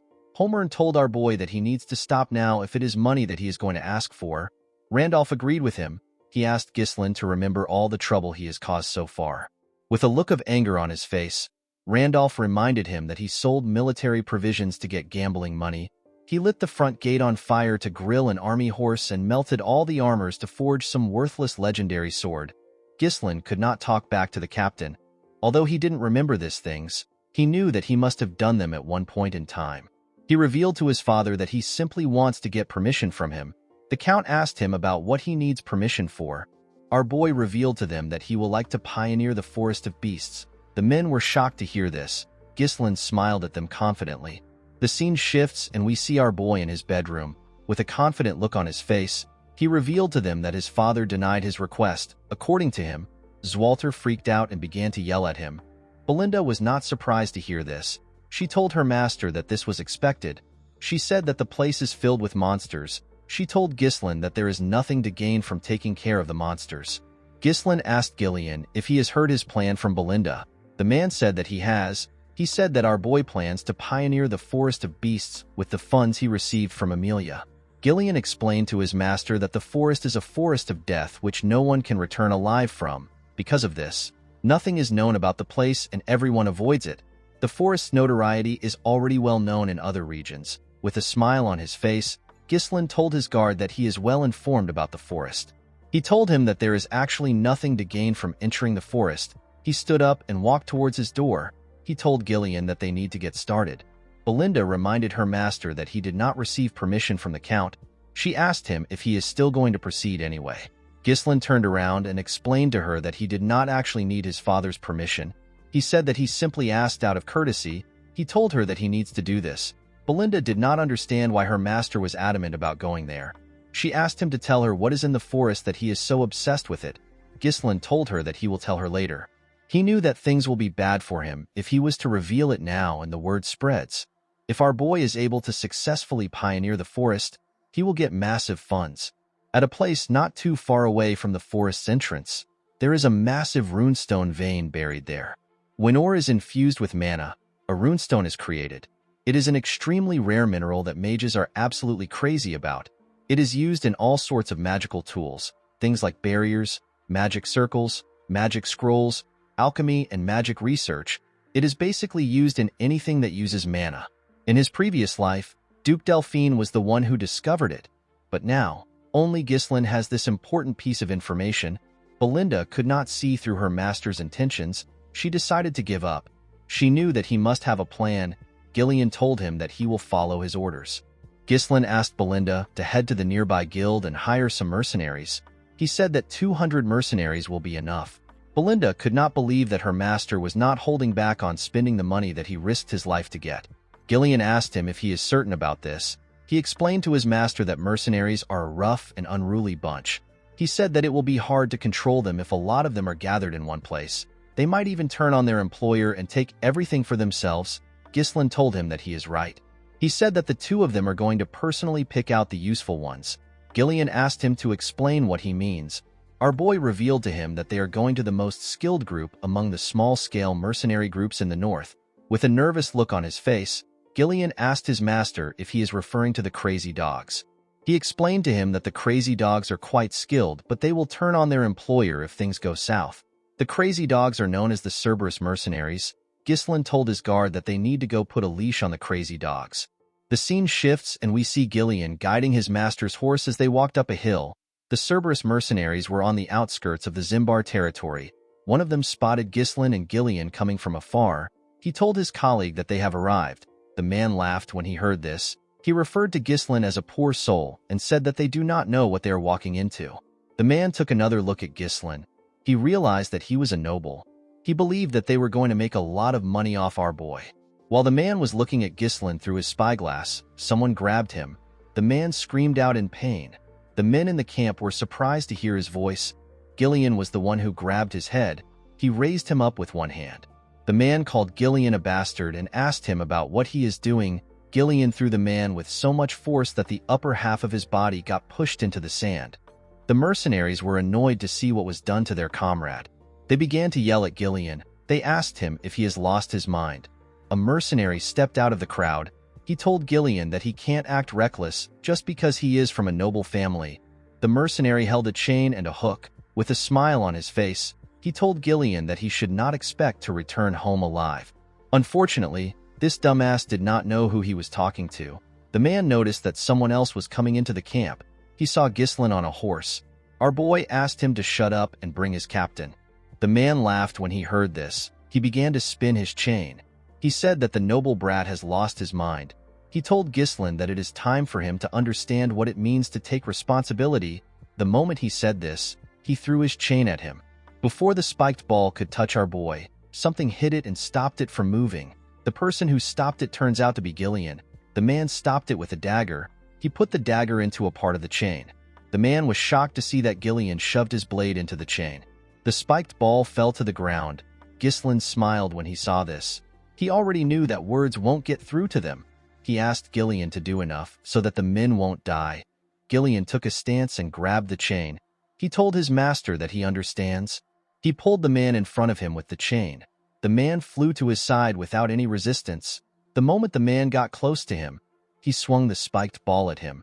The ball hit him in his stomach. The man screamed out in pain. The mercenaries were annoyed to see this. They called Gillian a bastard.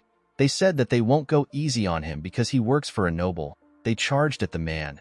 Gillian twisted his blade around the chain. He used it to raise the injured man up. He threw him at the mercenaries that charged at him. The man's body pushed them to the side. The other mercenaries were surprised to see this. Gillian turned to the side and glared at them. The men were terrified to see the look on his face. Ghislain came down from his horse. He asked the men to tell him how long they plan on making them wait. He asked them to go get their captain. The moment he said this, someone said that he was sleeping. He asked them about what caused the commotion. The mercenaries immediately cleared the road and arranged themselves when they saw this man. The red-haired man introduced himself as the captain of the Cerberus mercenaries. He said that his name is Kair. He asked them about why they were looking for him. Ghislain believed that this was a stupid question. There is only one reason why anyone would look for a mercenary group. He said that he came to entrust a request to him. Kair was surprised to hear this. He asked Ghislain about why a client would beat up his subordinate. He told our boy that a noble should be more knowledgeable when it comes to manners. With a smile on his face, Ghislain told the captain that this is his own way of greeting him.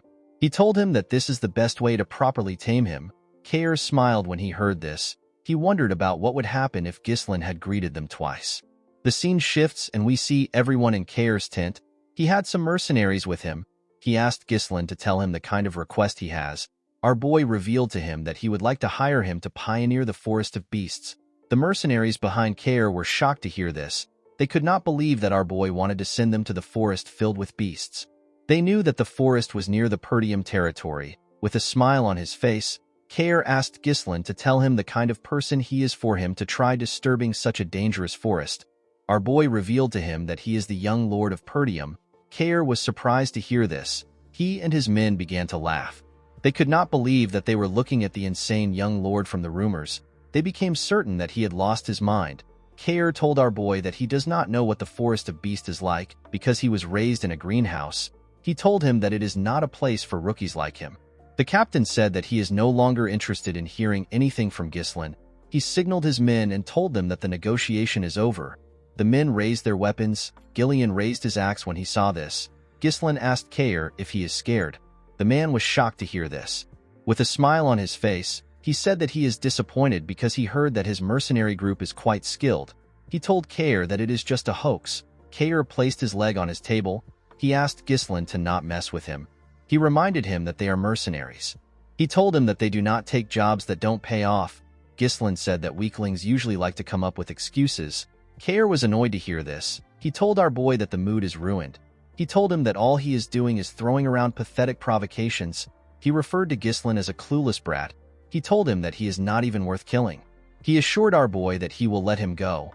He asked him to hand over some money for the trouble he caused and to get lost. Ghislain told him that this won't happen. With a serious look on his face, our boy requested to have a Moriana's recognition with the captain of the Cerberus mercenaries. Gillian and the other mercenaries were shocked to hear this. Kair asked him if he even knows what this means. With a confident smile on his face, our boy told him that he does. Moriana's recognition is a traditional betting method passed down among mercenaries. When two people agree to the bet, they fight using only a single dagger without relying on mana. Each of the participants have one of their arms tied together. Stepping outside the small circle counts as a loss. This match forces them into a brutal life-or-death struggle within limited space and movement. In many cases, not only the loser but even the victor ends up dead. Ghislain explained to Kair that the loser must cleanly admit defeat and absolutely obey the words of the winner. In other words, the loser becomes the winner's dog. He asked Kair about how he feels about the bet. Gillian wondered why his master, who is a noble, would know about a filthy mercenary tradition. In the mercenary world, rejecting this challenge would mean admitting to one's weakness. Due to this, it is something that can never be refused. Kair began to laugh like a crazy person. With a creepy smile on his face, he told his subordinates that they have a bold little noble who wants to be recognized in a mercenary's way. He told them that they should help our boy a bit. The men began to laugh when they heard this. The scene shifts and we see everyone outside. Ghislain and the captain tied one of their arms together. They were both given a dagger. Kair took off his jacket. The mercenaries were cheering for their captain. They asked him to kill the insolent noble. Kair believed that Ghislain heard about this method from somewhere and decided to fight him with it. He told our boy that he cannot back out of it now. He pulled Ghislain to his side. With a confident smile on his face, He told him that he has done this 5 times. Ghislain went back to his original spot. He pulled the captain close to him. With a condescending look in his eyes, he revealed to Kair that he has done this over 100 times. The captain was shocked to hear this. Ghislain and Kair were asked to start. The two of them charged at each other with their daggers. They both managed to dodge the attacks. They swung the daggers at themselves again. They barely missed each other. Ghislain attacked Kair with more strength. The mercenary was able to block his attacks. He pulled our boy in front of himself and tried to stab him from behind. Ghislain managed to block each of his strikes, even though he couldn't see the dagger well. He bent his head and made Kair miss an attack. He quickly attacked him with the opportunity. Kair managed to dodge it. He pulled our boy close to himself. He gave him a heavy kick on his leg. Our boy felt the power of the kick. With a smile on his face, the mercenary told Ghislain that he is doing better than he expected. He could not believe that our boy was claiming that he has done a Moriana's recognition 100 times. This is something that most people don't get to do once in their life. Kair charged at Ghislain. He advised him to make his bluffs sound realistic. He did not give our boy the chance to attack. The members of the Cerberus mercenaries were happy to see this. They asked their boss to kill Ghislain for messing with them. Gillian glared at them when he heard this. The men immediately became silent. Gillian could tell that this was a losing battle. The area of the circle is barely large enough for one person to lie down. The rules forbid mana and force. This forces the opponent to purely rely on physical strength. Another problem is the size difference and the limited movements due to the hands being tied together. Ghislain can barely dodge or block his opponent's attacks. Meanwhile, the opponent has every opportunity to take control and dominate the fight. Gillian gently placed his hand on his axe. He decided to interfere if the situation becomes dire. Kair grabbed our boy's hand and held him down. He swung his dagger at him. Ghislain jumped to dodge the attack. He landed on the other side.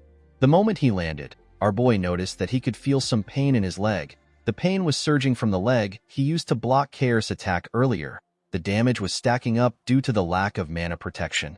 Kair smiled when he saw the look on Ghislain's face. He told him that he is looking pale. He asked him if he has already reached his limit. He began to attack our boy more fiercely. The mercenary believed that our boy looked pathetic the way he was trying to resist his strength. Although he did not like Ghislain, he believed that our boy still had more guts when compared to the other nobles he has met. He believed that Ghislain was not skilled. He was certain that he could see through him. He assumed that Ghislain's strategy was to deflect and dodge the blade strikes with his weapon, while enduring less damaging blows by absorbing them with his body.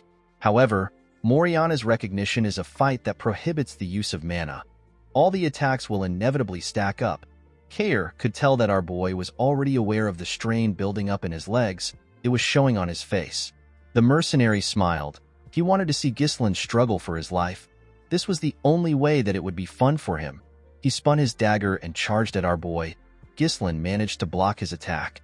Kair moved closer to him and swung his dagger at his head. Our boy bent his head to dodge the attack. He tried to attack Kair from below, but he blocked the attack. Kair dragged his hand to the side and held him down. He used his leg to attack him. Ghislain blocked the attack with his already wounded leg. He felt a lot of pain. Because of the look on his face, Kair believed that he had won. He raised his dagger and asked our boy to die. His subordinates became excited when they saw this. Gillian took out his axe. He wanted to rescue his master. Ghislain smiled. He dodged the dagger by going low. Kair was shocked to see that he was able to dodge from that position. Our boy pushed himself to the other side and gave Kair a cut near his ribs. Kair was shocked to see what just happened. The Cerberus mercenaries and Gillian were also shocked to see this. Kair charged at Ghislain out of anger. Our boy skillfully went low. He gave Kair another cut on his chest while he was below him. The mercenaries were shocked to see that he wounded their captain again. They were certain that their captain was the one swinging Ghislain around with his strength earlier. They asked him to show our boy what a mercenary is made of. Gillian was shocked to see his master's movements. Kair swung his dagger at our boy's head. Ghislain dodged it by going low. He pushed himself back up and used his shoulder to hit the captain's face. He clenched his fist, which he used to hold the dagger. He gave the captain multiple blows on his face. Before he could get a hold of himself, Ghislain turned his dagger and used it to stab Kair in his hand. Kair did not scream. He simply charged at our boy more fiercely. Ghislain easily dodged his attacks. The captain did not understand what was going on. He was certain that our boy was just struggling to withstand his strength a few seconds ago. Gillian finally understood what was happening. Swinging with power stiffens the muscles and burdens the body with rigidity. Exerting strength in order to pressure and take control made Kair lose his flexibility. Ghislain didn't fight against the opponent's momentum. Instead, he relaxed and redirected it to create his own flow. Gillian never expected his master to overcome the disadvantage of size in this manner. He put his axe back. While Kair was breathing heavily, his men asked him to stop playing around. They told him that he is not making anyone laugh. Our boy commended the captain on his resolve. He told him that many opponents would break the rules and use mana when cornered. Kair smiled when he heard this. He believed that Ghislain was talking like someone who had actually done this 100 times. He told him that he won the position of captain with this very method. He explained to Ghislain that mercenaries who break the rules don't last in this line of work. Our boy smiled when he heard this. He told the man that he likes his spirit. Kair admitted that he is at a disadvantage in a head-to-head match. With a smile on his face, he told our boy that the conditions for victory is not limited to simply overpowering him. In Moriana's recognition, if even 1 foot steps outside the circle, it is an automatic loss. Kair grabbed Ghislain's hand. He raised him up. He wanted to throw him outside the circle. He was certain that he will be able to win if he sends Ghislain's entire body outside the circle. Before Ghislain's leg could touch the ground, he tightened his grip on Kair's hand. He pushed his legs to his knees and stopped his body from touching the ground. He basically used Kair's body to support himself. He pulled the captain with his hand. Kair did not expect it. He climbed his leg and wrapped his own hand around his neck. The moment he got behind him, he slammed his head to the ground. His head was pushed outside the circle. The mercenaries were shocked to see this. Kair was annoyed to see that he lost. Ghislain gently smiled and told him that he won. The captain turned around. He asked our boy for his identity. He did not believe that someone this skilled was a noble. With a cold gaze in his eyes, Ghislain told him that he does not like his attitude. He reminded him that he is now talking to his new master. Ghislain pulled him up with his hand. The captain asked him about what he wants. He told him that the fight is over. Our boy told him that it is not yet over. He said that he hasn't gone outside the circle yet. Kair was surprised to hear this. Ghislain clenched his fist. He said that he is going to discipline his subordinate. He gave the captain a punch on his face. The punch knocked him down. The man quickly asked our boy to wait. He reminded him that the fight is over once a combatant steps out of the circle. Ghislain gave him another punch on his face. He asked him if he is going to fight according to the rules on the battlefield. Kair called him a bastard. He said that a noble is not supposed to behave this way. With a serious look on his face, Ghislain asked him to not talk back to his master. Kair called him a lunatic. Our boy gave him another punch. Ghislain did not stop. He continued hitting the captain on his face. His hand was covered with his blood. The mercenaries were not happy to see this. They believed that our boy would let their captain go since he won the bet. Kair begged our boy to stop. Ghislain pulled him up. With a cold gaze in his eyes, he told him that he is not yet out of the circle. Kair was horrified to hear this. His face was already quite swollen. He quickly turned to his men. He asked them if they are going to allow this to happen. He asked them to kill Ghislain. The mercenaries immediately grabbed their swords. Before they could move close to their captain, Gillian took out his axe. They quickly stopped moving. With a scary tone in his voice, Gillian told them that anyone who hinders his master's disciplinary measure will be killed. Everyone knew that Gillian was not messing around. Kair was shocked to see what happened. While trembling like a scared dog, he turned to his new master. Ghislain asked him if he is done. The next thing Kair saw was our boy's fist. The captain laughed out of fear. He knew that he messed up. The punch pushed him back. All the nobles Kair had met in his life were simply losers. They were overconfident pigs, traitors, narcissists. A little scare tactic worked wonders for them. Kair found it entertaining to take money from their pockets. It was thanks to how he treated the nobles that he earned the title of Mad Dog. But now, the Mad Dog was taking a beating from some noble brat who he did not think much of. The mercenaries became worried when they saw the state their captain was in. Unfortunately, they couldn't do anything. Ghislain took a look at Kair's body. He wondered if he had done enough. He asked the men to stop standing around. He ordered them to bring him some water, a bandage, and a towel. The men were surprised to hear this. Ghislain told them that their captain will die soon if they don't act quickly. The men were shocked to hear this. They accepted his order. Gillian carefully watched his master. he noticed that the unruly mercenaries were listening to his orders. In the world of mercenaries, where fists are closer than the law, Ghislain engraved his position into their heads using the most direct and surefire method. He showed them who the boss is. In the next scene, we see Kair sitting on a chair. His body was wrapped in bandages. Our boy placed a paper on the table. He asked him to sign on the paper. Kair stared at Ghislain. He knew that he had no choice but to do it. He took out his pen and signed. He asked our boy to take it. With a scary look on his face, Ghislain asked him to repeat what he just said. The captain became nervous. With a shaky tone in his voice, he told Ghislain that he looks forward to working with him. Our boy grabbed his hand. He was quite scared to see this. Ghislain told him that they are now family. He told him that he also looks forward to working with him. A few days later, we are taken to the outskirts of the Perdium territory. We see some mercenaries gathered there. One of them yawned. He asked the others if they know the reason why they were called early in the morning. A bald man with a shield told some of them that he heard a rumor that their employer is the young lord of Perdium. The men were shocked to hear this. One of them said that our boy is just a brat. He believed that Ghislain will not be able to handle the mercenaries properly. He said that the job might turn out to be easy. A shirtless man clapped his hand and called for the attention of his fellow mercenaries. The huge man said that they need a representative to handle their brat employer. The other mercenaries were surprised to see the man. They referred to him as Gordon the Muscle. With a smile on his face, the man said that they are correct. He said that he thoroughly observed the admirable posture of all of them discussing ideas to reap rewards without working hard. He told them that they won't be able to get the result they want if they don't unite their voices. The mercenaries realized that he was right. One of them remembered a time when an idiot made an unreasonable demand and made the whole thing fall apart. The bald man asked Gordon about what he plans to do. The man said that it is important to know one's boundaries in matters like this. He opened a bag which contained some coins. He explained to the men that he will pressure their employer as the representative. He asked them to put the compensation for his hard work into the bag. The men believed that Gordon was perfect for the situation. They knew that his large build would be good for pressuring a person. They told him that he is quite reliable. They did not expect someone who works out all day to be so good at making money. They poured their money into the bag. The moment they did this, one of them said that someone is coming. Everyone quickly raised their head. They saw Ghislain coming from the distance. He was riding his horse towards them. They were shocked to see that he was alone. One of them said that our boy might run away after seeing Gordon's muscles.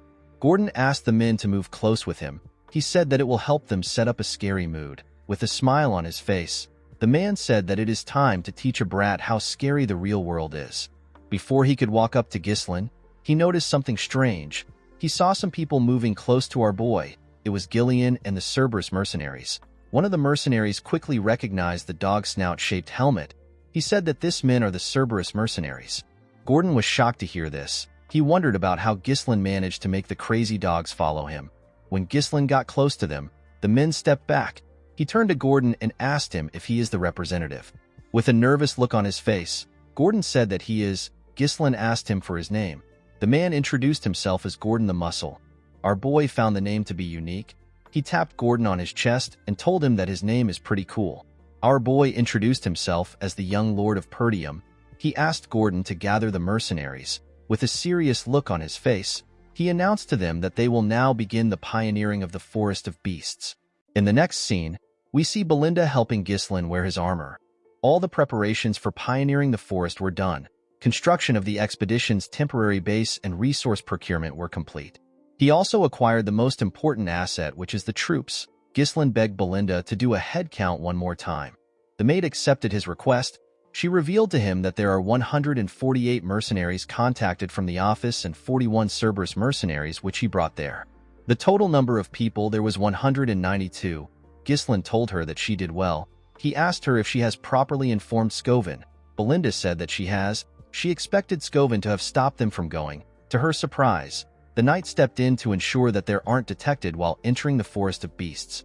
Since he is the commander of the Forest of Beasts post, Belinda believed that they would not have any issues. She asked her master to not worry about him. Ghislain smiled when he heard this. He found this reassuring. He called out to the mercenaries. He asked them to line up. He told them that the land they are going to pioneer lies ahead of them. He believed that everyone must have heard the rumors about the forest being a place filled with unknown danger. He explained to them that various monsters, unseen threats, and something beyond what they can imagine is lurking in the forest. He told them he is determined to conquer this place even with its dangers. The mercenaries were shocked to hear about the forest of beasts. They said that they didn't know that they would be venturing into the forest. They knew that they could die in the forest. Belinda asked them to not interrupt her master while he is talking. Ghislain asked those who wished to withdraw to do it now. He promised the mercenaries that he will pay them 3 times of their current pay if the mission succeeds. The mercenaries were shocked to hear this. The offer was quite tempting. Belinda quickly moved close to her master. She whispered to him. She asked him about why he is spouting nonsense. She reminded him that they already spent all their funds on the preparation. Ghislain told her that this is how to boost a person's morale. Our boy knew that he would be able to pay them and still have more left if the mission succeeds. He turned to Belinda and asked her if she trusts him. The maid said that she doesn't have any other choice but to trust him. Kair told Gillian that their master must be crazy to offer 3 times the pay. He wondered how Ghislain was going to live up to his promise. He said that our boy is quite bold. Gillian told the captain that Ghislain is a man who always has a plan. Ghislain referred to the troops as the Forest of Beasts expedition team. He told them that it is time to move out. In the next scene, we see the group cutting down the trees in their path. Everyone was cutting down a tree. Even Ghislain was assisting them. After he cut down the tree in front of him, Ghislain looked up. He was relieved to see that the trees had cleared up a bit. The sunlight was able to enter the forest. Our boy raised his hand and asked the men to keep clearing the path in the direction he is pointing to. He asked them to cut down the trees and chop them into logs. The logs are to be loaded onto the carriage. Those without a task were asked to dig around the stumps to make it easy to uproot the trees. According to the Forest of Beasts developmental journal which Ghislain obtained in his previous life, the forest is ridiculously large. Our boy believed that one day they will drive out the monsters and make full use of the forest resources. However, what Ghislain needed right now is money. He had to ignore everything else and secure the fastest route to the Runestone Vein. The wealth to be gained from this expedition will greatly help in stopping the conspiracy surrounding Perdium. Kair found it odd that their employer was stepping up to do something. One of the mercenaries said that Ghislain was doing this to show the dignity of a noble. Another mercenary with a helmet said that our boy is just pretending. He said that Ghislain will soon give up. Belinda asked the men to stop chattering. She asked them to get to work. The mercenaries quickly returned to work. Belinda was annoyed to hear what they said about her master. She moved close to Ghislain and reminded him that he went through so much trouble to hire the mercenaries. She asked him about why he is personally working. She revealed to him that the men are taking him lightly because he is doing the same work as them. Ghislain told her that it is fine. He told her that they will be done faster if they have more hands. He said that nothing good will come out of staying in this place for too long. Belinda decided to accept her master's explanation. She told him that he talks as if he already knows everything in advance. Kair smiled when he saw Ghislain and Belinda talking. He could not believe that his employer had a woman worrying about him while he became his employer's dog and is now walking to hell with his own feet. Gillian hit him with his log when he heard this. Kair asked the man if he is trying to pick a fight. So far, everything was going smoothly. The Duchy of Delphine, which conquered the kingdom and established a new dynasty, began a large-scale development in the Forest of Beasts. Our boy wasn't able to find out why the Duke chose to develop this place. Instead, he managed to obtain a developmental journal that recorded the locations of major resources and the ecosystem of monsters. Thanks to the journal, Ghislain was able to come somewhat prepared. One of the mercenaries wondered about why Ghislain brought hundreds of oil lamps. He believed that torches would be cheaper if our boy wanted to use something at night. The absence of incidents made Ghislain feel uneasy. He only read about what happened. He was not there to experience it himself. He asked the men to not let their guard down. He told them that the forest is getting deeper. While some mercenaries were cutting some trees, one of them asked if they were already in the night. Everywhere had gotten darker, with a smile on his face. Another mercenary said that they haven't encountered a single monster, even though they said that the forest was dangerous. The man he was speaking to agreed with him. He said that it might have been a false rumor. He said that things would have still been easy for them even if Gordon did not do anything. The mercenary he was speaking to said that he feels bad that their pay was tripled for such a simple job. While they were talking, the bald mercenary hit Gordon on his back while he was carrying a log of wood. He asked him to give him his money back. Gordon noticed something strange. He reminded them that they cut down countless trees on their way there. The men said that they did. Gordon turned around and asked the men to tell him why this path is blocked. The mercenaries were shocked to see this. Ghislain called out to everyone. He asked them to pay attention. The troops quickly grabbed their swords. The mercenaries who were talking about how easy the work was began to panic. They noticed the sudden change in the atmosphere. Ghislain called out to Gordon. He told him that he will die if he stays there. He asked him to slowly walk to them. Gordon accepted the order. When he turned around, he hit a tree and fell to the ground. The group quickly took a stance. They called the man an idiot. Gordon quickly turned around. To his surprise, nothing happened. The mercenaries were confused. They did not know what was happening. With a smile on his face, the bald man said that their employer gets scared easily. He said that there is nothing there. He told everyone that it only seems like there is no path because the scenery is similar. He said that Gordon was mistaken. He told them that the Forest of Beasts is just a grand name. In reality, it is just a slightly dense forest. With a serious look on his face, Ghislain asked the man to move close to them if he doesn't want to die. The man was annoyed to hear this. He asked our boy to tell him why he keeps trying to create a scary atmosphere. He told him that they know that he is trying to intimidate them. The moment he said this, some vines got wrapped around his waist. Before the man could react, the vines pulled him to the top of the tree in front of them. At the top of the tree, we see a large mouth filled with sharp teeth. The monster threw the man inside its mouth. This monster had no presence at all.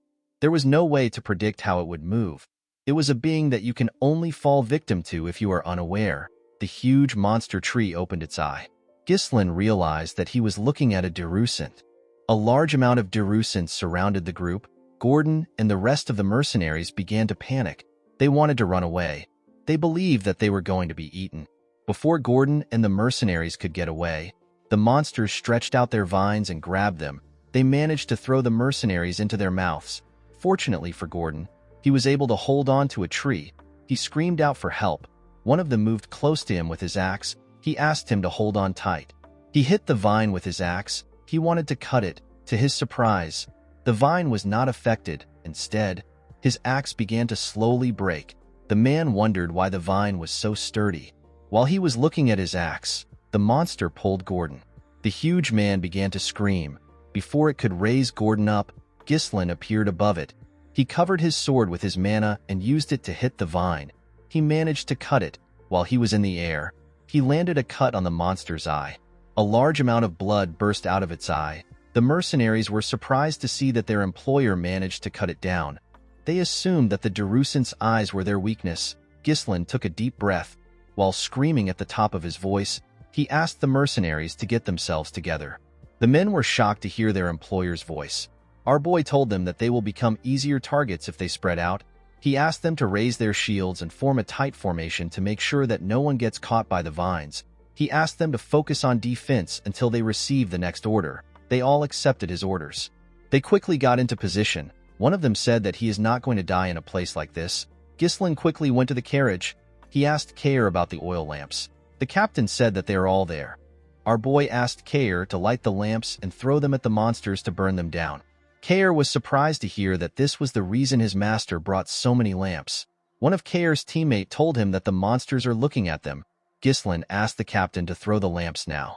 Kair and his teammates began to throw the lamps at the monsters. Unfortunately for them, the monsters were using their vines to destroy the lamps before they could get close to them. Kair was shocked to see that they swatted the lamps away. His subordinate told him that they cannot burn the monsters down like this. A Derusant fired its vines at them. Before it could touch them, Gillian appeared in front of them. He used his axe to destroy the vines. Belinda took out some knives. She threw them at the monster's eye. Ghislain asked Gillian and Belinda to prepare to throw the oil lamps while guarding the Cerberus mercenaries. Our boy raised his sword. He said that he will draw the attention of the monsters. The moment he said this, a Derusant fired its vines at him. Belinda called out to her master. She asked him to look out. Ghislain swung his sword and managed to cut through the vines. The other Derusants began to attack him. Our boy skillfully dodged their attacks. One of the Derusants raised its leg to crush him. The mercenaries were shocked to see that the monsters had legs even though they were trees. They believed that their employer was going to get stomped on. Ghislain covered his sword with mana and used it to cut the monster's leg. He jumped and stabbed the Derusant directly in the eye. The other Derusants turned their attention to Ghislain. The mercenaries were surprised to see this. Belinda ordered the Cerberus mercenaries to throw the lamps now. The mercenaries were certain that it would work this time. They quickly began to throw the lamps at the Darusants. The monsters screamed out in pain when the lamps touched them. The Cerberus mercenaries were happy to see this.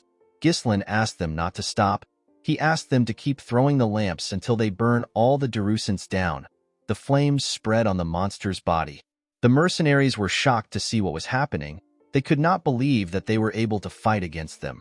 One of them said that the entire forest will burn at this rate. With a nervous look on his face, Gordon said that the Darusants aren't anything big. He said that it is natural that they are weak to fire because they are trees. Ghislain asked the men to not let their guard down. He told them that it is not over yet. The mercenaries were shocked to hear this. With a serious look on his face, Ghislain informed them that the Darusants will now show their true appearance. The Darusants released some steam into the surroundings. The mercenaries did not understand why there was steam there. They wondered if the fire has already been extinguished. Belinda and Gillian quickly ran to their master. Belinda asked Ghislain about what is happening. Our boy explained to her that the shells of the monsters are weak against fire, but their insides are different. He said that the fire that is burning the shell is meeting the moist flesh and causing them to release steam. When the steam cleared up, we see the true form of the monsters. The Darusants screamed at them. The mercenaries were shocked to see this. They could not believe that the monsters were still alive. Ghislain raised his sword and called for everyone's attention. He asked them to raise their weapons. He told them that it will be a close-quarters battle from now on. He ordered them to charge. He also ran to attack the Darusants. The mercenaries were shocked to see Ghislain running towards the monsters. They could not believe that he wanted them to have a close-quarters battle against this massive monsters. They were scared that the monsters would stomp on them to death. Unlike Gordon and his friends, the Cerberus mercenaries and their leader charged at the monsters. They said that they have been waiting for this moment. The men seemed to be excited. Belinda also ran to her master. Gillian asked Gordon and the other men to tell him why they are hesitating. He reminded them that Ghislain gave an order. With a serious look on his face, he asked the mercenaries to trust our boy. The moment he said this, Ghislain cut one of the Darusants down. The mercenaries were shocked to hear what Gillian said. They decided to follow their employer. They believed that Ghislain was going to do something about the monsters. Gordon asked his teammates to trust their employer. They all raised their weapons and charged at the monsters. Ghislain raised his sword and pointed it at the monsters. He revealed to his men that they will be able to cut the monsters without mana because their barks has burned away. He asked them to not be afraid. He told them that the Darusants are nothing but huge target dummies. The mercenaries followed his orders and ganged up on the monsters. Kair was enjoying killing the Darusants. Belinda and Gillian also helped in taking care of the monsters. The group did not relent. They fought every single monster that surrounded them. Ghislain knew that hesitation in this situation is death. He believed that his role is to eradicate all hesitation from his followers. The moment he thought of this, he stabbed a Darusant in its mouth. He used his sword to tear it open. Our boy believed that he needs to instill them with the will for making the impossible possible. He wanted to instill this will into his men. When the monster which our boy killed fell to the ground, the mercenaries looked around. They realized that nothing was around them. The men could not believe that they killed all the Darusants. Ghislain asked them to line up. The mercenaries quickly followed his order. Our boy asked them to look around. He told them that this is the reality of the forest of beasts. He reminded them that they were still at the entrance, and yet it is already swarming with Darusants. The men became nervous when they heard this. Ghislain asked them to not fret. He assured them that he will always be standing at the forefront. He turned around and looked them in the eye. He asked the mercenaries to trust and follow him. The mercenaries were shocked to hear this from an employer. They assured Ghislain that they will follow him. As they continued their journey, they faced several monsters. Kair seemed to be enjoying himself. They faced monsters like orcs and some form of crystal mole. As they fought monsters, Belinda took care of her master. The group also faced some form of ancient birds. When they went deeper into the forest, they came across a giant rat. The mercenaries became nervous. They never expected the monsters to be endless. They had already gotten tired. Kair and Gillian appeared in front of them. Kair charged at the rat and cut off its leg. The monster screamed out in pain. It opened its mouth as it fell to the ground. The mercenaries were shocked to see it falling. Before the monster could fall on them, Gillian appeared in front of them. He used a shield to block the monster's mouth. While the monster was struggling on the ground, Ghislain climbed on it and stabbed it in the head. After taking care of the monster, Ghislain asked the mercenaries if anyone is injured. The men told him that they are all fine. They all gathered around him. One of them said that they cannot leave their employer's side if they want to survive. Gillian told his master that the formation of the mercenaries is starting to look decent. Kair explained to him that training through real combat always yields the best outcome. Ghislain told the mercenaries that they still have a long way to go. He asked them to keep cutting down the trees to clear the path. One of the mercenaries watched as the others worked. He was breathing heavily. The man said that everyone is insane.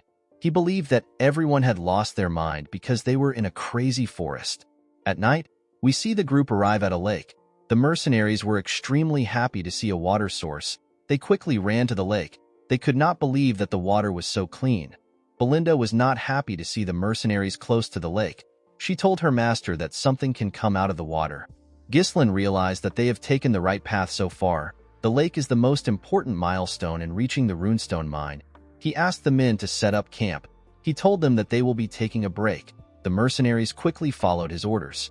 The scene shifts and we see some mercenaries sitting together. One of them asked the others to tell him what they are doing.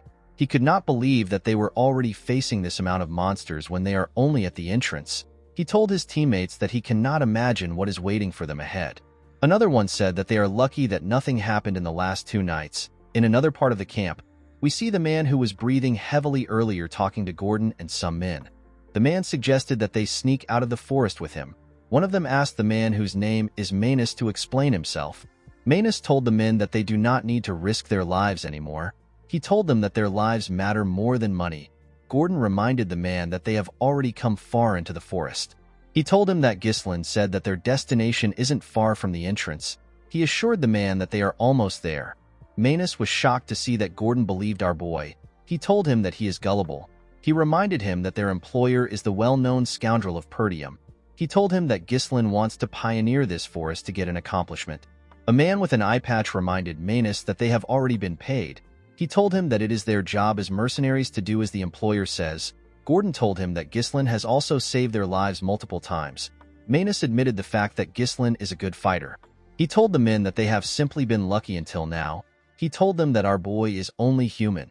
He said that they can die from a single mistake. With an ugly smile on his face, he said that Ghislain will use them as meat shields once the situation becomes dire. He told them that all nobles are the same. The men's resolve began to shake when they heard this. Manus was happy to see that they were scared. He knew that it would be suicidal for him to go back alone, especially with monsters waiting at every corner. He wanted to use the men as bait. The man with the eye patch asked him if he is trying to tell them that they would all be dead without their employer. Manus was surprised to hear this. The eye patch man pointed at Ghislain.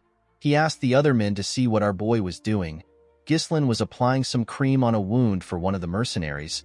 He advised the mercenary to not allow water seep into the injury. He told him that it will get infected. The man thanked our boy. After the man stood up, Belinda leaned in and asked her master if he knows how expensive the medicine is. She advised him to use it for himself. Ghislain told her that this is what the medicine is meant to be used for. After saying this, he called for the next person. Manus was shocked to see how nice Ghislain was. The eye patch man told the bastard that the medicine and potions that their employer is using on them is more expensive than them. He asked Manus if he really believes that our boy would use such medicine on them just so that they can be meat shields. The other mercenaries agreed that Ghislain is different. They were certain that he wouldn't abandon them. Manus had to turn around. He hated the eye patch man for interfering in his plan. He wanted to persuade a few men to get out, but the man was making it difficult for him. Ghislain walked up to Gordon and the other men. He asked them to stop chit-chatting. He told them that they need to get some rest. He moved close to Gillian and Kair. He told them that he needs to speak with them for a moment. Kair asked Ghislain if he is sure about leaving Manus alone. He told our boy that he would have sliced the man's tongue if it was him. Ghislain assured him that it is fine. He told him that Manus cannot do anything because of the monsters. He told Kair that he has something more important that he has to confirm. The group moved to a part of the camp where there was no one. Belinda asked her master to tell her why he wanted them to count the number of lamps available. Kair told him that there are currently 24 lamps. As our boy expected, a few lamps were missing. Ghislain reminded the group that monsters have charged at them day and night ever since they entered the forest. However, they have not seen any monsters for the past 2 nights. Belinda was surprised to hear this. Kair asked our boy about what this means. Gillian explained to him that they have entered the territory of a nocturnal monster. It is a monster that happens to have a huge influence in this forest. Ghislain told the man that he is correct. He turned around and looked into the forest. He said that they are now in real danger. In the next scene, we see Gordon resting on some logs of wood. While the man was trying to sleep, he felt a bright light shining in front of him. He quickly opened his eyes. The lamp that was on the log was floating. Gordon was shocked to see this. He did not understand how a lamp was suddenly flying. The moment he moved back a little, a terrifying monster with 8 sets of eyes bit his shoulder. Gordon quickly screamed out. The mercenaries were shocked to hear his voice. Gordon picked up his mace and swung it around. He asked the monster to get away from him. The mercenaries quickly moved close to him. They asked him if something is wrong. They did not see any monsters around him. Gordon told them that there was a monster next to him just now. The men were surprised to hear this. They told Gordon that there is nothing around. The man was shocked to hear this. He looked around. He could not believe that they were right. The men believed that Gordon had a nightmare. They told him that his sleep talking is terrible. They believed that Gordon had such a bad dream because they have had to deal with a lot of monsters recently. The man tried to explain himself to them. One of the Cerberus mercenaries told the men that they are wrong. He explained to them that he woke up because he felt a strange presence. He saw the lamp disappear right in front of his eyes. Other mercenaries agreed with the man. One of them said that he heard a creepy laugh. Another said that he also witnessed the same thing. One of the men who told Gordon that he is wrong asked the others to tell him why they are acting like this. With a serious look on the man's face, he told the others that there is definitely something out there. Ghislain asked the man if he really saw through the monsters. The man was surprised to see our boy. Ghislain ordered the men to gather around. The scene shifts and we see the men gather outside our boy's tent. Ghislain allowed Gordon and the man from the Cerberus mercenaries to join the meeting. Gordon was shocked to find out that the monsters had surrounded them. The man with the head cover told our boy that they cannot see the monsters with their naked eyes. Ghislain explained to them that this is a feature of the monsters. He told them that the monsters started following them when they reached the lake. These monsters are one of the monsters that dominate the night in the forest. They are the hunters of the darkness. They are known as Falors. They can melt into the darkness. This means that you cannot see them and physical attacks don't work on them. A few hundred of them follow their prey and take away their light. Luring their prey into the darkness is what they excel at. It is their hunting method. The head coverman and Gordon were shocked to find out that a few hundred Falors surrounded them. Belinda was surprised to find out that this was the reason why they have been losing their lamps. Kair was annoyed to hear what Ghislain said. He wondered if the monsters were trying to play with them before killing them.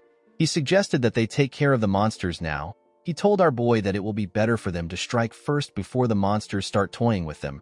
Ghislain told him that they need to wait until the monsters start attacking them. He said that it will be the best time to counterattack. Belinda reminded her master that they have already lost more than half of their lamps. She told him that they cannot just wait around. Ghislain explained to her that attacking the monsters recklessly would only stimulate their sadistic tendencies. The Falors would fall back for a bit and harass them more thoroughly later. He told Belinda that they would be losing their chance to wipe out all the monsters at once. Gillian was surprised to hear this. He asked his master if there is a way to achieve this against hundreds of invisible monsters. Our boy told him that there is a way. He asked Belinda if she has prepared the magic scrolls. The maid said that she has given out one to each of the mercenaries. Ghislain told the group that he will now explain how they are to fight the monsters. The group was surprised to hear this. Our boy drew some images on the ground to signify their current position. He told them that a herd of Falors has surrounded their camp from 3 different directions. The monsters are stealing their lamps to slowly tighten their position. Since they were vastly outnumbered, it will be impossible to cover the entire area, especially since what they are up against isn't human.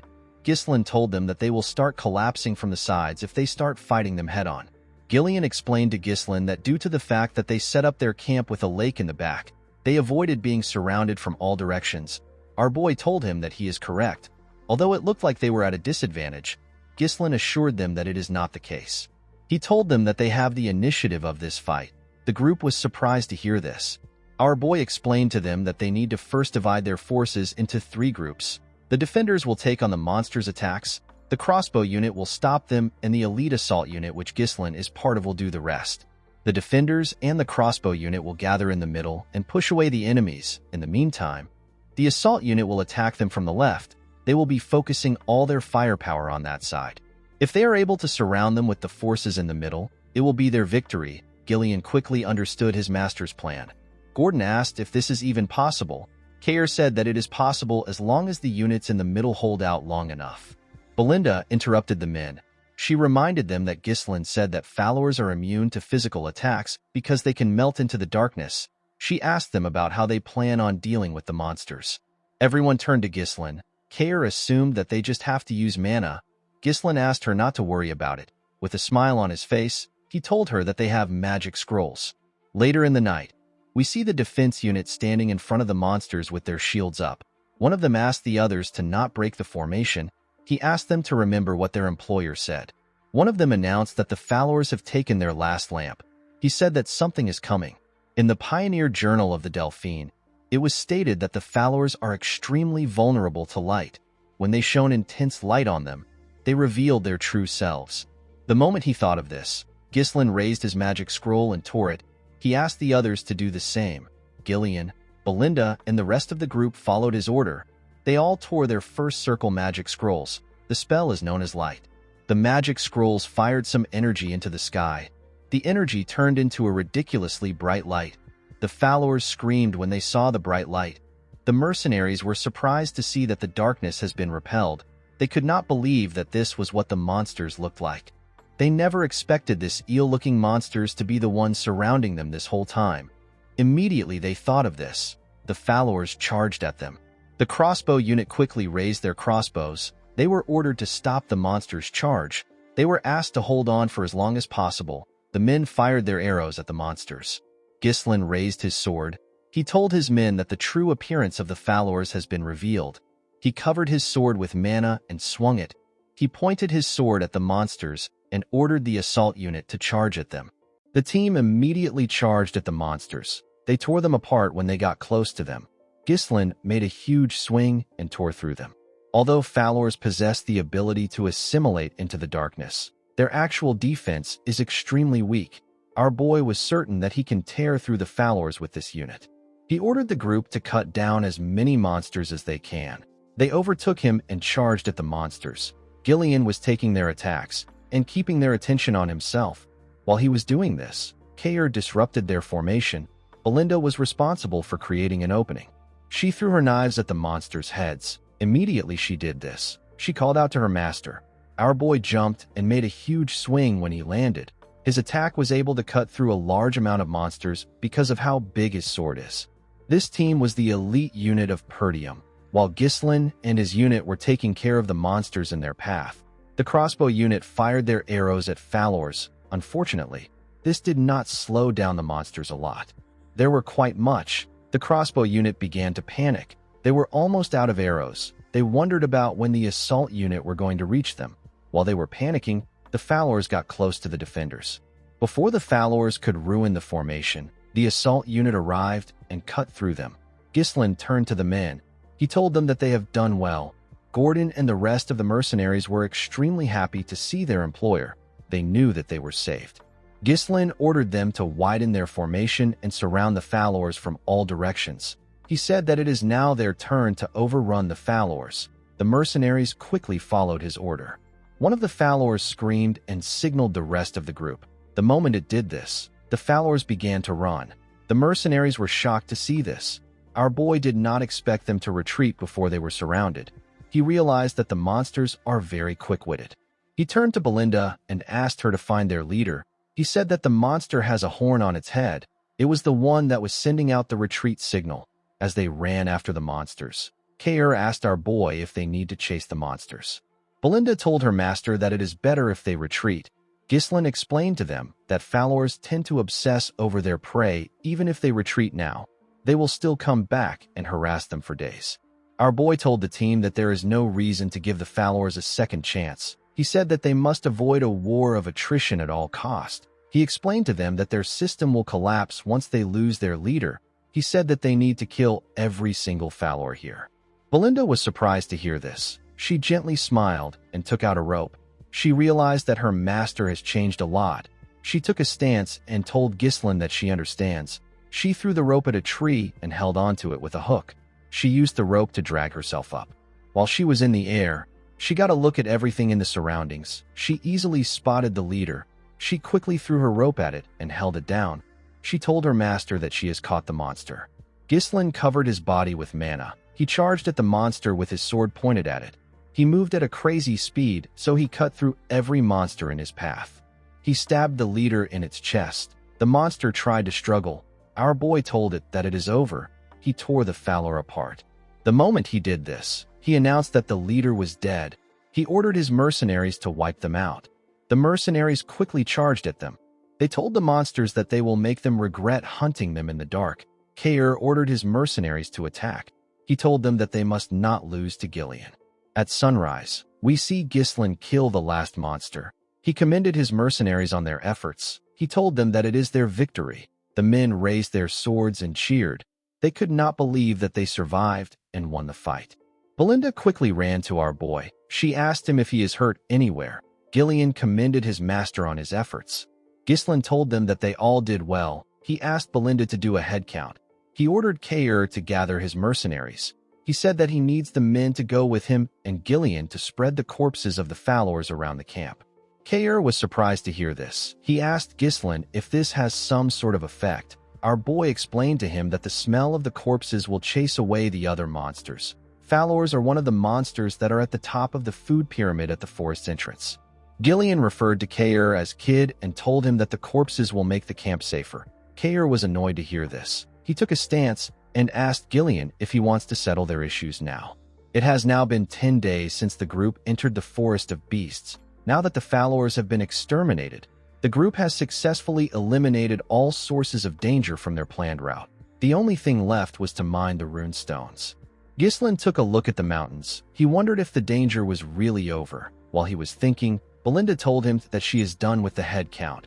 She revealed to him that there are 42 people from the Cerberus mercenaries and 126 people from the contract mercenaries. They lost 3 people. Ghislain asked Belinda if there are no casualties from the Cerberus mercenaries. With a cocky smile on his face, Kair reminded our boy that he is their captain. Ghislain asked the maid if the 3 dead people are among the contract mercenaries. Belinda said that she cannot confirm it because they cannot find the bodies of the 3 mercenaries. Gordon noticed something odd. He asked his teammates if they know where Manus is. One of them said that he might have died fighting. Another person said that they can't find Manus' body. The man with the eye patch said that Manus must have fled. The scene shifts, and we see Manus and the 2 other mercenaries who were missing. They were running away from the camp. One of them said that he heard a fierce battle sound. He said that they would have died if they stayed at to fight. The other man suggested that they slow down, since they are quite far away from the battle. Manus turned around and called them fools. He asked them to get themselves together. He told them that they need to get out of the forest while the group was busy fighting. He asked them to keep running if they want to leave. The moment he said this, he noticed that the men stopped moving. He moved close to them and asked them if they are deaf. The men began to tremble. One of the men pointed up and asked Manus to look behind him. When the idiot turned around, he saw a terrifying beast. He did not know what he was looking at. In the next scene, we see a ridiculously huge snake on the rune stones. The snake had a large amount of bones in front of it. It opened its mouth and let out something. It dropped the bodies of Manus and the stupid men on the bones. The scene shifts, and we see the group cutting down the trees in their path. The mercenaries wanted to end their journey and return back to the town. They were working extra hard. Kair noticed that they were working well without someone ordering them around. He said that he has never seen the lazy mercenaries working so hard. Gillian told him that the mercenaries are different from him. Kair decided to ignore him. He asked Ghislain if he is going to let the mercenaries go once the mission is over. He told our boy that it is a waste to only use the mercenaries once. Ghislain asked him not to worry about it. He pushed a tree down and revealed to Kair that he is going to hire the men as his personal mercenaries. Mercenaries naturally have weak organizational skills. It is impossible for them to win against a regular army in large-scale battles. However, these men have already surpassed the limits of mercenaries just through the experience they gained in this forest. Ghislain knew that they will be an excellent foundation for expanding his power. The man with the head cover told his captain that they spread the corpses of the Fowlers around their path. Kair commended the man known as Gazelle for his efforts. He turned to Ghislain and told him that the effect of the corpses has been really good. He said that they have not seen a single monster ever since they left the camp. They did not even encounter a lone monster that has lost its path. Ghislain looked into the forest. He got an eerie feeling.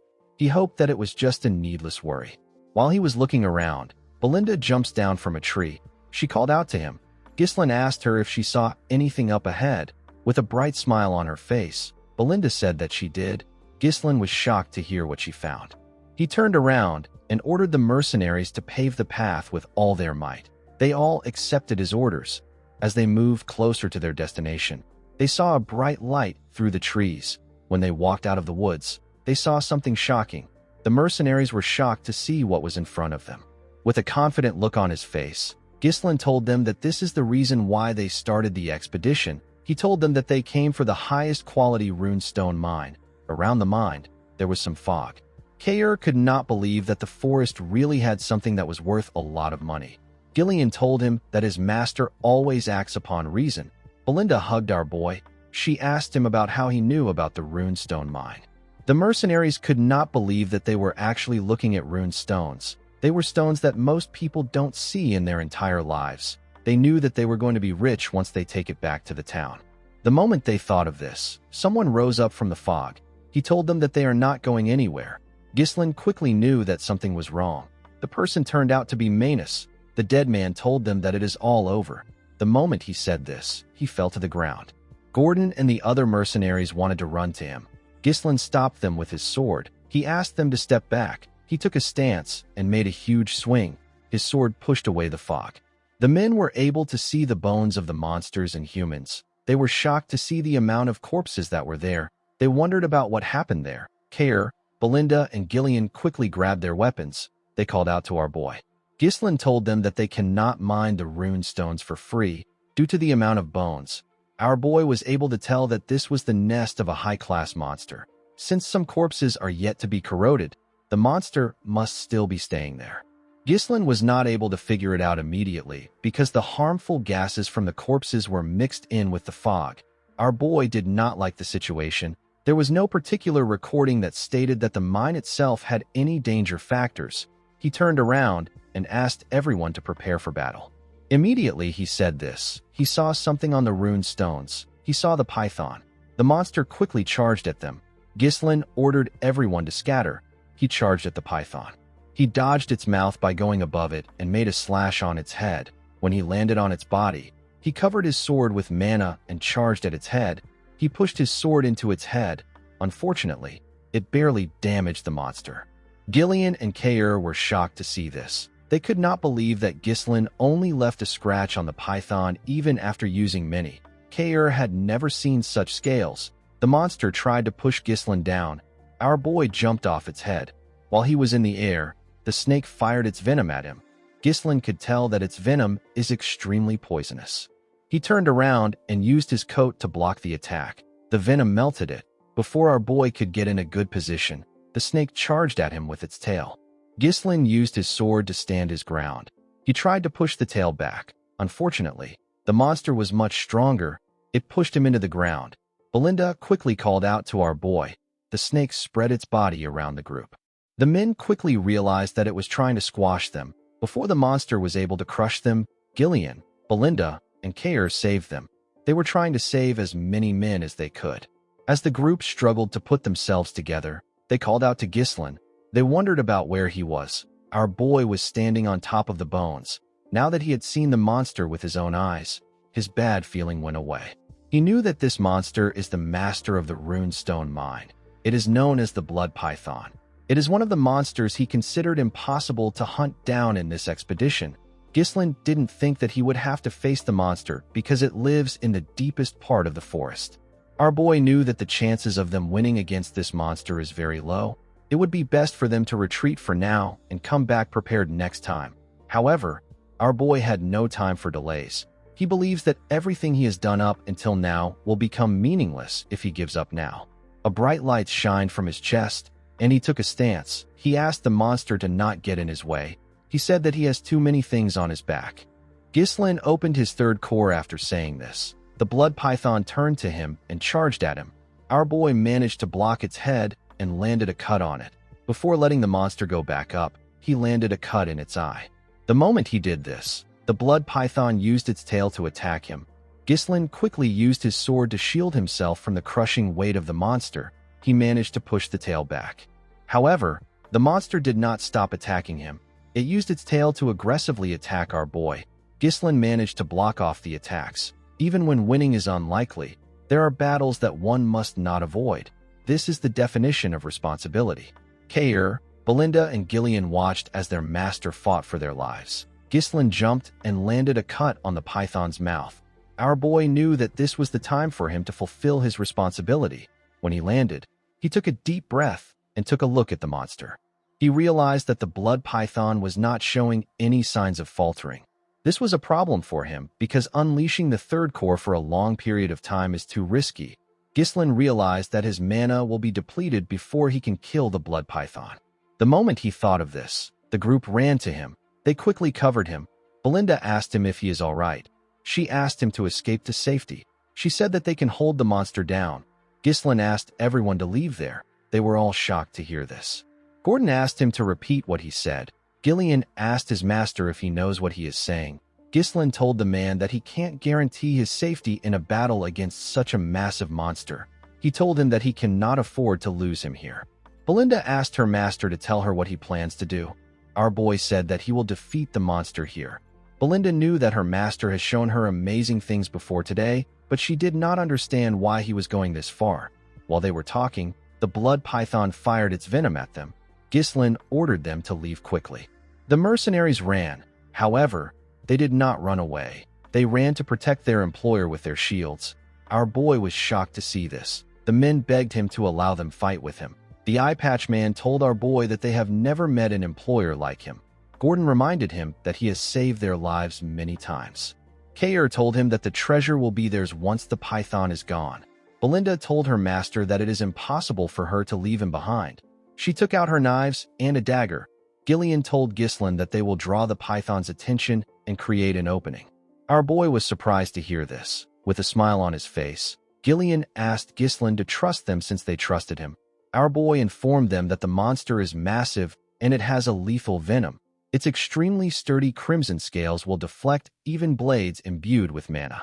Ghislain told them that they will die if they receive even one attack. Belinda was shocked to hear this. He revealed to them that they can inflict some damage if they smash its right eye and gaping injury. Our boy raised his sword. He told the Forest of Beast expedition team that they need to return alive. The men smiled when they heard this. They all accepted his order. The blood python charged at them. Gillian attacked its mouth, while Belinda and Kair attacked it from the side. Kair stabbed it in its injury. The monster screamed out in pain. While the python was screaming, Gillian slammed his axe on its tail. He pressed it down. Ghislain used this opportunity to charge at the monster and stab its other eye. Our boy realized that not everything will go his way just because he knows the future. However, if he doesn't take any action, many will die. This is something that he is not going to let happen because he is the only one who knows the future. Gillian and the other mercenaries continued hitting the tail to hold it down. The python screamed out in pain. The mercenaries did not let it rest. They climbed on top of it and continued stabbing it in its injuries. The python shook its head and managed to shake them off. The moment it did this, Ghislain jumped and charged at it. He was going to stab it on its head. Somehow, the python managed to sense his presence. It opened its mouth and ate our boy. Everyone was shocked to see this. Before the python could even move, a blade came out of its head. Ghislain used his sword to split the monster's head open.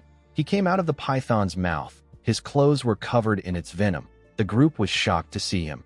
He referred to himself as the future of Perdium. The scene shifts, and we are taken to the Perdium castle.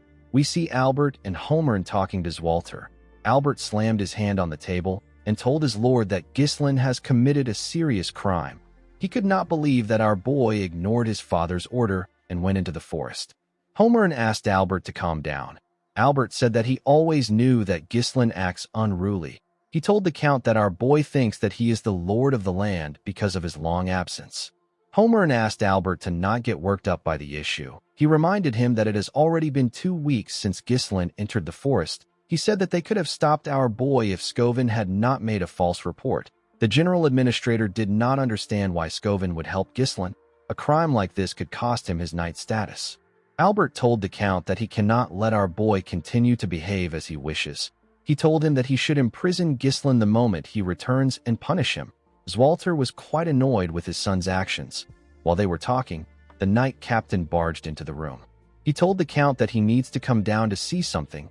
Walter asked Randolph if something is wrong. The man revealed to him that Ghislain is back. The men were surprised to hear this. The scene shifts, and we are taken outside. We see Ghislain walking towards the castle. He was in normal clothes. In the next scene, we see Ghislain in his father's office. The officials were there with him. They all glared at him in silence. Even the Count glared at his son. Ghislain told his father that he is home. The Count reminded his son that he did not permit the development of the Forest of Beasts. Our boy apologized to his father. He told him that it had to be done. Homern was annoyed to hear what he said. Randolph reminded him that he downright ignored his father's orders. He explained to Ghislain that entering the Forest of Beasts is a serious crime. He told him that he could have lost his life and the monsters from the forest could have invaded their territory. Ghislain told him that he is fine. He said that the monsters did not invade their territory.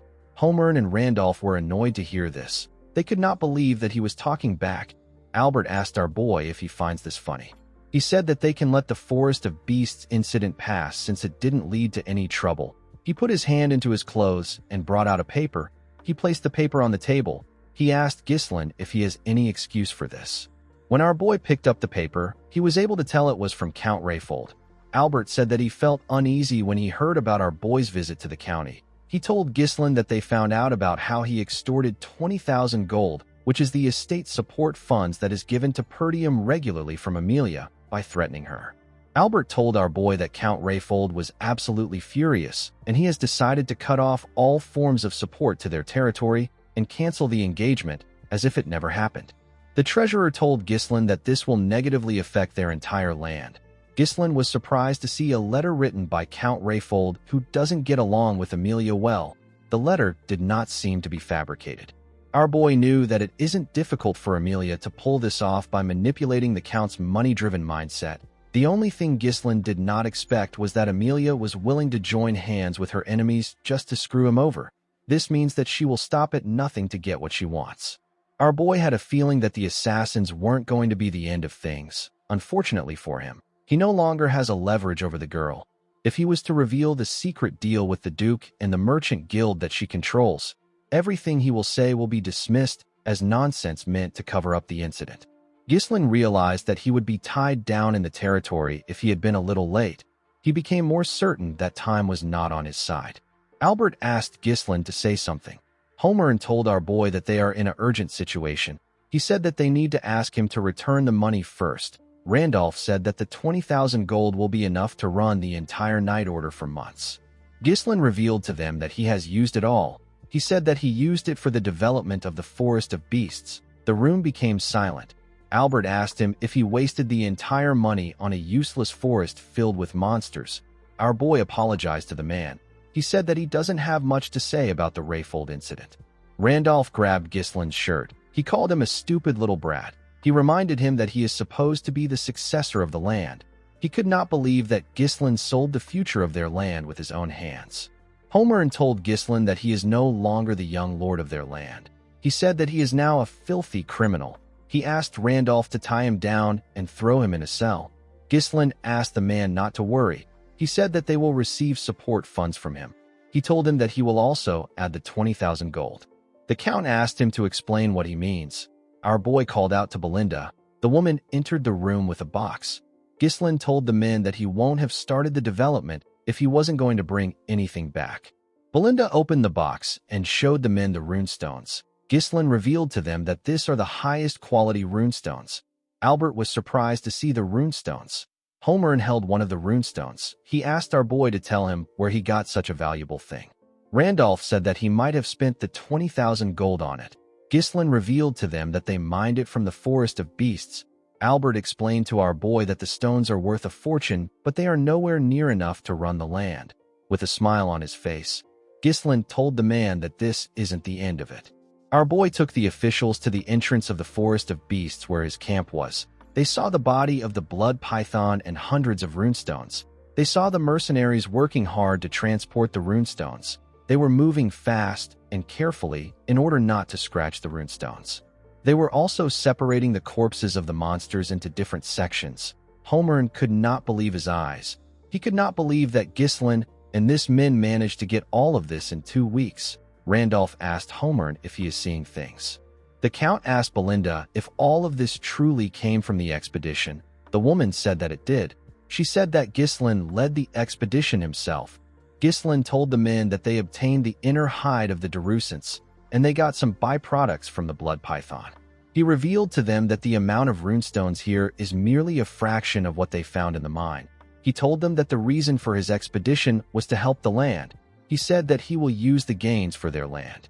Albert revealed to the Count that they won't have to struggle with the lack of support funds with the amount of items available here. He said that this is only a rough estimation. Homern and Randolph were shocked to hear what the man said. They both tapped Ghislain on his shoulders. Randolph commended him on his efforts. He asked him if he is tired from his expedition. Homern asked our boy to let them know if he needs anything. Ghislain revealed to the men that he has a few conditions for the support funds. Randolph was shocked to hear this. He asked them to release Scovin and Ricardo. He said that they were just following his orders. He told them that they have to continue to prohibit civilian access to the Forest of Beasts just as they have done so far. He said that unnecessary rumors can spread and it can cause needless trouble. Homern believed that this was reasonable enough. For his last condition, Ghislain told the men that he will take care of recruiting and managing the mercenaries and security forces by himself. He said that having interference every time he moves troops within the territory would be a waste of time. The general administrator asked him if he intends on maintaining a private army. Randolph was against this idea. He told our boy that they do not know what he is plotting. Albert told Ghislain that he seems to have misunderstood something. He said that he will explain it to him. He told our boy that he is currently in a position where he should be begging for forgiveness. He told Ghislain that he sounds as if he is saying that he will do as he pleases, so they should stay out of his way. Ghislain told the man that this is a misunderstanding. He said that he is simply laying out the conditions necessary for him to provide financial support to Perdium in place of Rayfold. He explained to the man that if such trivial issues were to disrupt their operations, it will also negatively affect Perdium's finances. He asked the treasurer if he is okay with this. Albert was shocked to hear this. He called out to the Count. He asked him to say something. He told him that they are currently making a deal with the future of their land. The Count was simply looking around. Kair, Gillian, and the other mercenaries came up to Ghislain. They wanted to report to him. Gillian explained to our boy that the runestone loading process is almost complete. He asked Ghislain to give the order. He said that they will be ready to move at any time. Kair revealed to him that the hides of the Darusants have been stored without any preservatives. He asked Ghislain to tell him what he plans to do with the blood python. Our boy told him that the blood python will soon be dismantled. The venom, blood, flesh, and hides will all be separated and preserved to prevent decay. Kair told him that he understands. The Count called out to Randolph. The man revealed to him that the mercenaries are individually formidable and they have an overwhelming presence. He said that he has no clue on how Ghislain could have such people under him. He said that it is just like an elite force. Zwalter moved close to his son. He commended our boy for getting such difficult mercenaries to follow his orders willingly. He told our boy that he must have put in a lot of efforts. Ghislain said that the expedition wouldn't have prevailed without them. Upon hearing this, the Count turned around. He told his officials that they should return back to the castle. Before leaving, Zwalter told Ghislain that he will let things slide this time. He asked our boy to prepare to face the consequences if he ever defies his order again.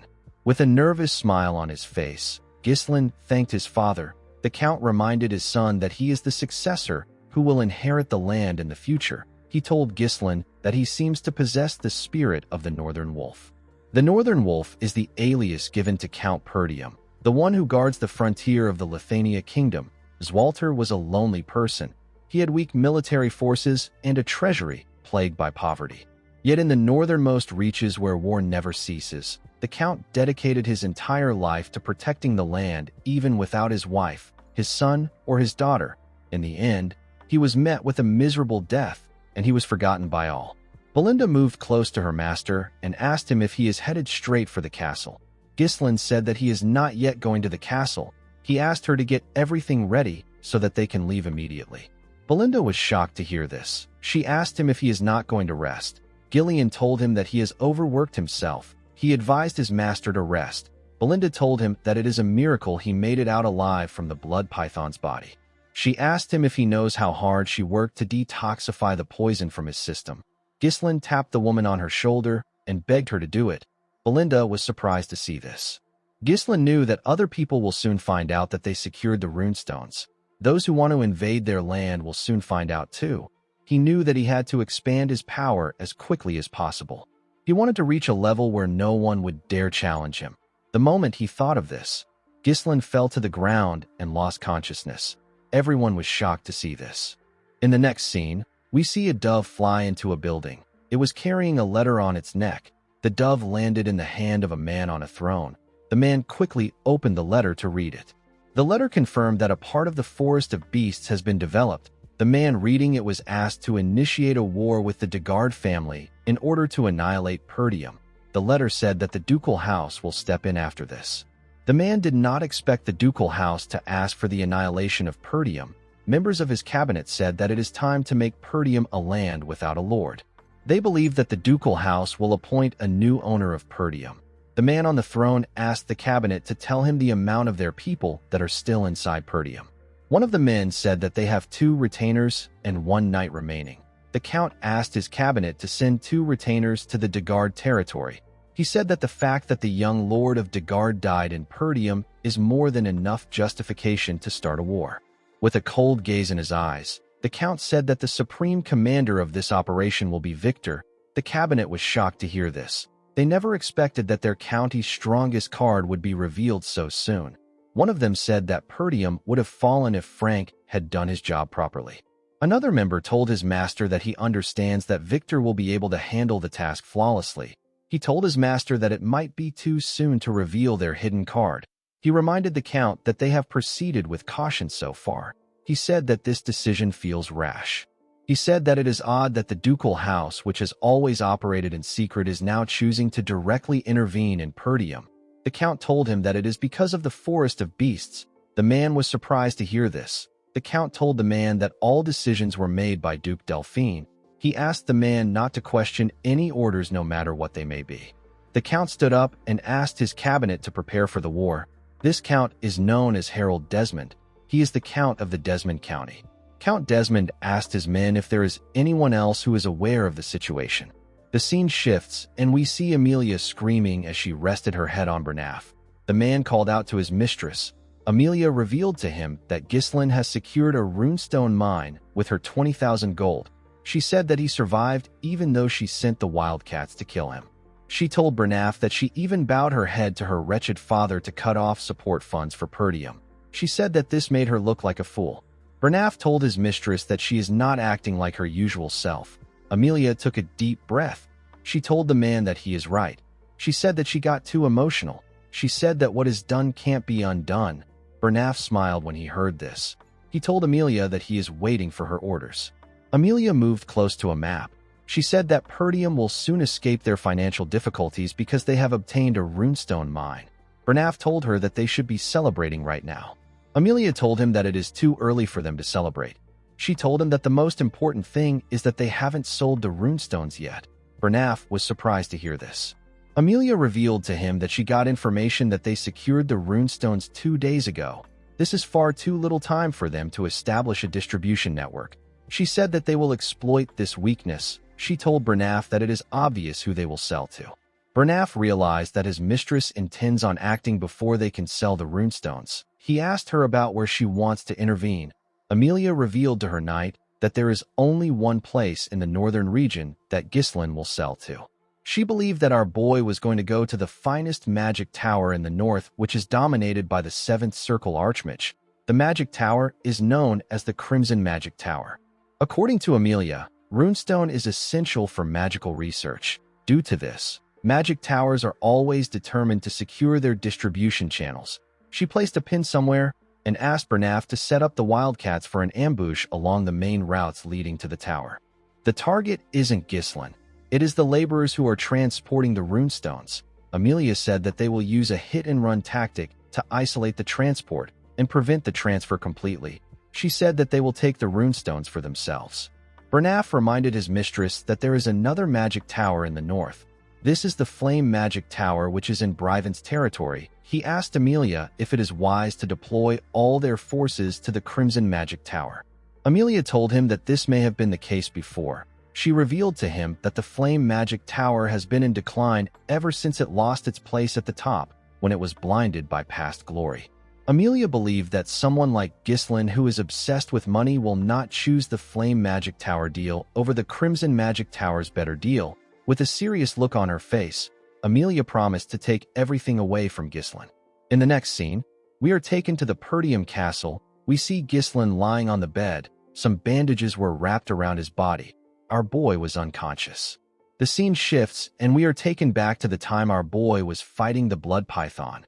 Ghislain got swallowed by it. A predator like the blood python begins to digest its prey. Immediately it swallows it. Before it reaches the esophagus, the prey is first dissolved by venom secreted from the inside. This makes the digestion easier. The mana from Ghislain's third core burned the acid upon contact. It prevented it from invading our boy's system. However, in the process, the resulting toxic fumes create a lethal breathing environment. Most prey either lose consciousness or die by this stage. Ghislain forced himself to endure it. He did not want things to end there. The expedition, everything he holds dearly, and even the future will be gone. Since it was impossible to avoid getting poisoned, our boy decided to make the poison his own. He directed every bit of invading venom into his mana core. He knew that the fierce rotation of mana within the mana core can neutralize the venomous energy. He closed his eyes and began to move the energy. This delicate mana manipulation is something that only those who have reached the realm of superhumans can achieve. Ghislain believed that this venomous energy will serve as an alternative fuel capable of withstanding a mana explosion. The moment he thought of this, he attacked the monster. In the present, we see our boy wake up. He felt refreshed. He noticed that he was in his room. He remembered that his father forgave him. When he raised his head up, he saw Elena next to him. He was surprised to see his sister. Elena quickly hugged her brother. She informed him that he passed out for 2 whole days. She reminded him that he did not say anything before leaving, and now he passed out right after returning. Ghislain was surprised to see his sister hugging him. Elena pushed her brother away and ran to call Belinda. Our boy could not believe that he passed out for 2 days. He recalled that he received the bare minimum first aid after exiting the body of the python. He wanted to endure everything until the runestone is sold. Unfortunately, he cannot do this with his younger body. Ghislain stood up from the bed. He noticed that he was in a really great condition compared to how he overworked himself. He knew that 2 days shouldn't be enough to recover from the damage he received. He found this to be strange. Ghislain took off his bandages. He noticed that his body has gotten stronger, his resilience has gotten better, and his total mana has increased. When he checked his core, our boy realized that the property of his mana has changed. He wondered if the energy of the blood python got mixed in during the process of neutralizing the poison with his mana core. This method is something that Ghislain never knew about in his past life. Although he didn't intentionally risk his life, Ghislain got something out of it. There were still a few things that he needed to verify. Our boy realized that he could grow much faster with this method. Ghislain got a shirt from his wardrobe. He believed that selling the runestones takes priority. He knew that many people would have found out in the 2 days that he was unconscious. He wanted to first visit the mercenaries. Before he could go anywhere, someone knocked on his door. Ghislain asked Belinda to enter. He told her that there is no need to knock. Belinda stepped into his room with his father. The Count asked him if he is all right. Our boy was shocked to see his father. Zwalter told his son that he heard about how he was poisoned after jumping into the mouth of the blood python. He told him that he heard it from Belinda. He asked his son if he is all right again. Ghislain told him that he is fine. The Count was relieved to hear this. Belinda quickly moved close to our boy. She touched his face and told him that she was surprised when he suddenly passed out. She asked him if he is really fine. Ghislain assured her that he is. Zwalter asked his son if he has a moment to talk. He told him that he has a request for him. Ghislain was surprised to hear this. In the next scene, we see our boy and his father on a training ground. Zwalter had taken off his armor. Everything felt a bit odd to Ghislain. This was the first time he got to have one-on-one time with his father. He avoided his father at all cost in his past life because he was scared that he was going to get yelled at. The Count apologized to Ghislain for calling him there when he just woke up. Our boy told him that it is fine. He said that he is in excellent condition thanks to the 2 days of rest. He asked his father to tell him what his request is. As Walter glared at his son, he looked away after glaring at him. Ghislain wondered if this is what his mother meant when she told him something. When he was younger, Ghislain's mother revealed to him that his father can't show his honest self to others. Ghislain asked her about why his father acts like that. The woman explained to him that his father believes that he has to be an unshakable pillar for the people of the land. She told our boy that Walter has always put others before himself, so he has never shown his honest self before. She said that the only exception was when Walter wanted to confess his feelings for her. The woman asked her son to understand that part of his father. She said that the Count is not good at expressing his emotions. In the present, the Count asked Ghislain to raise his sword. Our boy accepted the order. He and his father took different stances. The Count charged at our boy first. Ghislain was able to block his attack. As Walter put his leg forward and added more pressure to his sword, he was able to push Ghislain down. Our boy quickly gathered his strength and attacked. As Walter was able to block it, he attacked Ghislain, but he was able to block it too. The Count gave him another attack that pushed him back a bit. Our boy noticed that it was heavy. He noticed that his father's sword was heavy as Walter charged at his son again. Ghislain was able to block the attacks, but he was getting pushed back. He realized that his father's strikes have enough strength to subdue the savage barbarians of the north, yet they have been tempered with the gentleness to protect all. When Walter got close to him and attacked him, Ghislain was able to push his sword down. He attacked his father from the side. The Count was able to block it. He and Ghislain ended up pointing their swords at their necks at the same time. Walter was surprised to see this. He commended his son on his efforts. He told him that he has improved a lot. Our boy thanked him for the compliment. The Count advised his son to loosen his sword pressure slightly when he is locked in a blade clash. He told Ghislain that he has the strength and reflexes to take down massive monsters in the forest. He told him that his intent might become too easy for his opponent to read if he is not careful. Ghislain was surprised to hear this. He usually gets a feel for his opponent's movements as the fight goes on. Our boy realized that this is his first time receiving guidance from someone. Our boy's swordsmanship is instinctual, born from real combat and experience. Ghislain realized that there must be some things that he overlooked and never learned because he never followed formal training. His father pointed them out precisely to make him aware of this flaws. Ghislain always believed that he could only rely on himself. He believed that he will struggle through everything alone. He now realized that receiving guidance isn't such a bad thing. He thanked his father for teaching him. The Count revealed to his son that he actually intended on scolding him today. Our boy was surprised to hear this. He explained to Ghislain that no matter how great his contribution is, he still broke the rules. He told him that if everyone starts disregarding the rules under the pretense of making a contribution, the only thing that will follow is greater chaos. Walter told his son that he has actually changed, unlike the past incidents which he caused in his reckless pursuit of merit. Ghislain was actually looking beyond this towards something greater.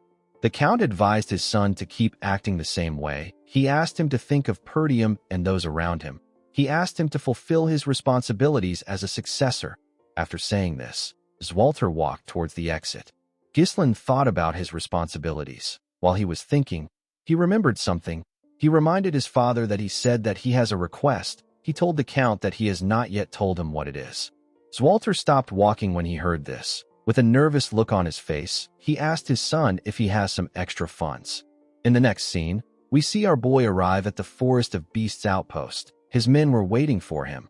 Ghislain smiled when he saw them line up. He asked them if they have all been well.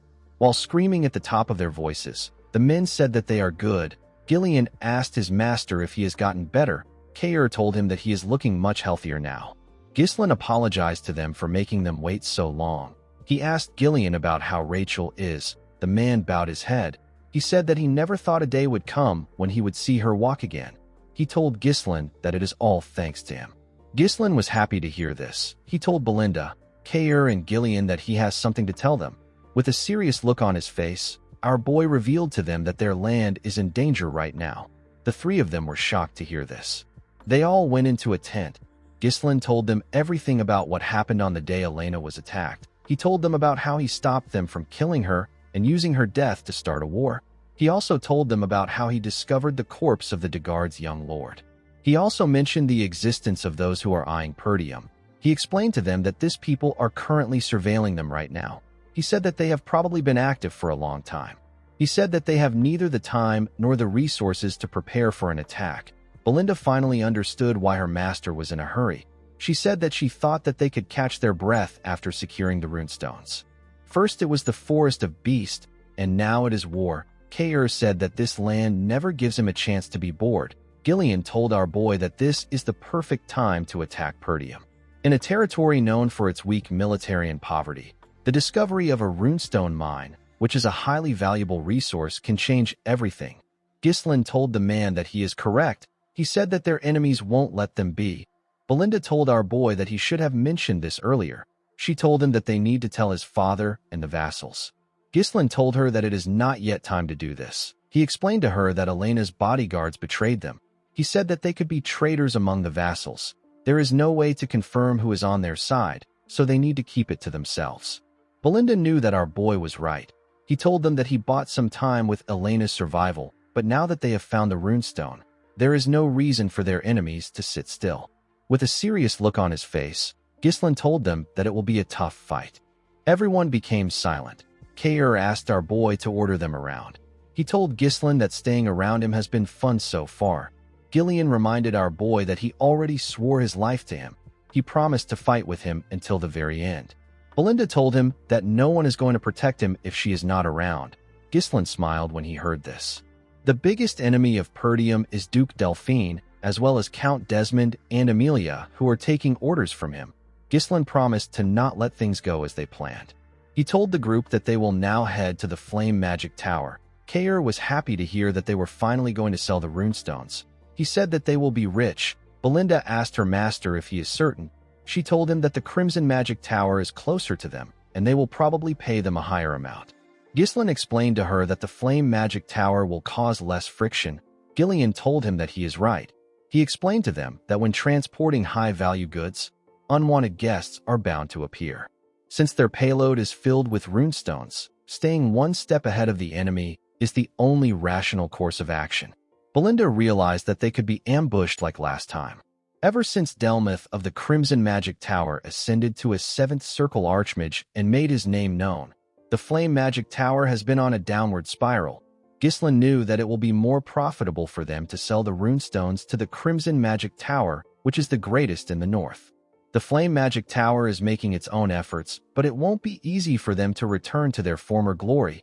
Yet, despite all this, Ghislain still chose to head for the Flame Magic Tower for his own reasons. Our boy wanted to meet someone. The scene shifts, and we are taken to the Flame Magic Tower. We are shown its amazing and luxurious buildings. Inside the tower, we see a girl surrounded by books shaking. She called out to someone known as Professor Renato. She asked about when the light that he mentioned will come for her. In the next scene, we see Ghislain and his group arrive in the Brivant territory. They saw the huge tower of the Flame Magic Tower in the land. Gordon was surprised to see how huge the tower was. The man with the eye patch said that he has only heard about the tower before. He said that he has never been here before. Just from looking around, the mercenaries could tell that the quality of life was much different here than in Perdium. The territory had magnificent buildings and beautiful carriages. The mercenaries saw a large amount of magic scrolls. They also saw some mages using their magic to tile the road. They had never seen magic used in such manner. The mages were annoyed to see that the mercenaries were staring at them. They activated a different spell and used it to cover themselves. The spell made them invisible. The mercenaries were shocked to see this. They could not believe that the mages disappeared in broad daylight. Ghislain explained to them that the mages used a spell to conceal their presence. He told them that the mages don't welcome them. Kair called the men idiots. He asked them to stop fooling around. Belinda was also surprised to see how big the magic tower is. Even though they were pushed down from the top spot, their magic tower was still amazing. Gillian revealed to her that the Brivant territory is one of the richest lands in the kingdom. Ghislain understood why they were impressed, but he knew that this magic tower that was once at the peak will later fall to ruin. When they arrived at the gates of the tower, Kair said that he can't even see the top of the tower even though he is so close to it. Belinda looked around. She asked about where the gatekeepers were. Only armors were lying at the entrance. The moment she asked this question, someone at the top of the gates raised his hand and asked them to stop. Immediately he said this. He and his partner used their magic to raise the armors up and make them take a stance. The armors were holding huge axes. The mage announced that nobody can just enter the magic tower. He asked them to reveal their identity and state their business. Belinda was surprised to see that they control the armors like puppets.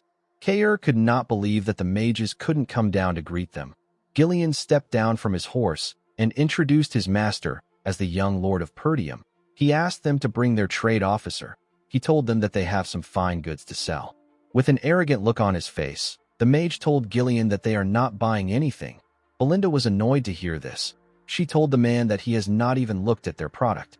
The man said that Perdium is the beggar land in the north. He said that anything from Perdium is probably just low-rank monster materials or garbage potions. He told them that it is a waste of time to deal with them. He and his partner made the puppets point their axes at them. The man asked the group to get lost. Belinda was annoyed to hear that he called them beggars. She asked him to come down and say it to her face. Gillian asked our boy about what they should do. Ghislain asked the mage if he really wants them to leave. He showed him a small piece of runestone and told him that he should know what it is if he is a mage. The man was surprised to hear this. He took a look at our boy's hand. He was shocked to see him holding a runestone. He looked at the large amount of carts behind them. He realized that the carts have runestones inside. With a smile on his face, Ghislain asked the mage if he is still not buying. The scene shifts, and we see our boy and Belinda inside the tower. The trade officer and the mage bowed their heads to them. The trade officer apologized for their rudeness. He introduced himself as Sylvain. He asked them to tell him if they need anything. Ghislain told the man that they brought a lot of runestones. He said that he needs someone who will take responsibility until the very end of the deal. He told him that he needs to meet the tower master. Sylvain was surprised to hear this. He quickly agreed to Ghislain's request. He told him that they need to inform him first. He ordered the guard to guide our boy and Belinda to the reception. The man accepted the order. Belinda told him that this is how he should have acted in the first place instead of mocking them. The man could not say anything. On their way to the reception, they heard a loud sound. Ghislain asked the man if something is wrong. The man asked him not to pay attention to it. He told him that it is common during magic research. On the other side of the hall, we see 3 mages open a door and let out smoke from a room. We see the beautiful girl from earlier on the ground. The leader of the mages reminded the girl that he asked her to never set foot into the laboratory again. With a smile on his face, he told the girl that she is taking up space in the laboratory for no reason since she cannot use magic. He asked her if it is smart to ignore him, who is the future tower master of the magic tower and a third circle mage. Alfoy's friends wondered why her teacher brought her to the tower. The blonde boy next to him told the girl that she should be grateful that the tower master gave her a place to sleep. The girl said that she also has a right to use the laboratory because she is a mage. Alfoy told her that they will treat her like a mage. He used his wand to gather fire in his hand. He told the girl that she should be able to use a defensive spell to deal with this basic offensive spell. With a smile on his face, he asked the girl to try and block the attack. The moment he said this, he fired the first circle magic known as Fire Sling at the girl. She quickly raised her hand. She screamed out defense, but nothing happened. She quickly used her hand to cover her face. Fortunately for her, Ghislain appeared out of nowhere and used his sword to cut through the attack. The boys were surprised to see this. Ghislain asked the idiot if this kind of behavior is what is called magic research in the Flame Magic Tower. The scene shifts, and we are taken to the Tower Master's meeting room. We see the Tower Master, whose name is Hubert, telling the elders of the tower that they are running low on runestone. He wondered about how they reached this point. He said that the gap between them and the Crimson Magic Tower will continue to get wider. He reminded them that he has been telling them to get runestone. He asked the elders about what they have been doing. An elder with a yellow hat remembered that the Tower Master usually asked them to wait each time they try to secure a distribution line. Another elder with a red hat recalled that Hubert spent his time buying trinkets and luxury goods under the guise of networking with nobles. He couldn't stand the Tower Master anymore. An elder with a green hat informed Hubert that the Tower Master of the Crimson Magic Tower has reached the 7th circle. He reminded Hubert that he is still a 6th circle mage. Hubert asked the elders to not talk about the Tower Master of the Crimson Magic Tower. He said that he will reach the 7th circle if he has more runestone. Hubert could not believe that Delmuth reached the 7th circle before him. He told himself that Delmuth must be buying all the runestone for himself. He did not like the fact that the stone was very expensive. The moment he thought of this, Sylvain barged into his meeting room. He told him that they need his attention right now. Hubert told the man that he is rude. He asked him if he can't knock. When they are having a meeting, Sylvain apologized to him. He said that they need his attention now. He revealed to him that someone brought a massive amount of runestone. Hubert and the elders were shocked to hear this. The scene shifts and we see Alfoy firing more attacks at Ghislain. Our boy easily used his sword to block the attacks. Alfoy made a huge fireball and shot it at Ghislain. Our boy cut through the fire with his sword. Alfoy's friends and the girl were shocked to see this. Alfoy could not believe that Ghislain sliced his attack in half. He did not think that this was possible. Before he could make another move, a rope went around his body and tied him up. Belinda was the one using the rope. She made the idiot get on his knees. She told the idiot that he has a lot of guts to attack her master. Alfoy was shocked to hear this. He asked them about who they are. Before Belinda could do anything, someone asked everyone to stop. The person turns out to be Hubert. The man asked them to explain what is happening. The girl became nervous when she saw Hubert. She called him Tower Master. Upon hearing this, Ghislain asked Belinda to release the idiot. The maid let go of him. Alfoy stood up and called out to his teacher. He ran into his arms. Hubert asked his disciple to tell him what is happening. Alfoy told his teacher that Ghislain and Belinda are intruders. He said that he was trying to make sure that the girl whose name is Vanessa doesn't enter the laboratory again, but Ghislain and Belinda attacked him. While shaking like a little girl, Alfoy told his master that he wanted to stop Vanessa from entering the laboratory because he didn't want her to get hurt since she doesn't have any mana. Belinda told the idiot that he is crying like a little girl. Alfoy was annoyed to hear this. He told the maid that he is a man. With a shaky tone in her voice, Vanessa said that she just wanted to use the laboratory. Upon hearing this, Ghislain became certain that she is the one he is looking for. This girl will later be known as the Red Nightmare. Our boy was surprised to see that this is what she was like before she became a total nightmare. Hubert took out his wand and gathered fire in his hand. He was annoyed to hear that they tried to harm his student after intruding into the magic tower. He told our boy that he will burn him into a crisp. Belinda asked her master about what they should do. She said that the man looks a little dangerous. Our boy moved forward and placed his hand on his chest. He introduced himself as the heir of the Perdium family. He said that he came to sell runestone to them. Hubert was shocked to hear this. He could not believe that he was looking at his guest. Alfoy was shocked to hear that Ghislain had runestones. He could not believe it. Our boy told Hubert that the runestone is at the front of the castle. He asked him if he will like to see it for himself. When Hubert and the elders arrived at the front, they saw several carts containing runestone. They were all shocked to see the amount of runestone that Ghislain had. An elder with a red hat wondered about where our boy got it from. An elder with a yellow hat told the tower master that there are more than 10 cartful of runestone. He asked him about what he wants to do. Hubert did not respond to him. The man cheered like a little girl. He did not expect to get this amount of runestone. He knew that this was a once-in-a-lifetime opportunity. He believed that he will be able to crush the Crimson Magic Tower with this runestone. Hubert actually cheered in his imagination. He didn't want to lose his cool in front of the elders. He put himself together and told Ghislain that the quality doesn't seem very good. Kair was annoyed to hear this. He grabbed his sword. He could not believe that Hubert was spouting nonsense after they worked hard to mine the stones. Vanessa was surprised to hear this. She said that one cart should last them for some weeks. Hubert was annoyed to hear this. He could not believe that she was talking at this moment. He told her that she doesn't know anything. He ordered her to get inside. As he watched Vanessa walk into the tower, he cursed a man named Renato for leaving Vanessa with him. He believed that the girl should have the ability to read the room even if she doesn't have talent. He turned to the elders and carefully winked at them. He asked them if they agree with Vanessa. The elders immediately understood what he was trying to tell them. The green hat elder picked up one of the stones and said that the quality is not very good. The yellow hat elder said that runestone from a poor territory has a possibility of being fake. Belinda was annoyed to hear this. She asked the old idiots if they know how hard her master worked to get them. The yellow hat elder said that their efforts is not his business. He asked Belinda if she knows how many scammers there are today. The Green Hat Elder said that they can't judge solely on what the seller says. Ghislain told them that he believes that they don't want to buy his product. The elders were shocked to hear this. Our boy turned around. He said that the flame magic tower doesn't need it. He said that they can sell it somewhere else. Hubert panicked when he saw this. He quickly asked them to wait. He turned to the elders and signaled them. The Blue Hat Elder told Hubert that they will take the carts off his hands since he went through so much trouble to bring them there. He said that he doesn't want Ghislain to leave empty-handed after coming so far. He begged Hubert to show them some mercy.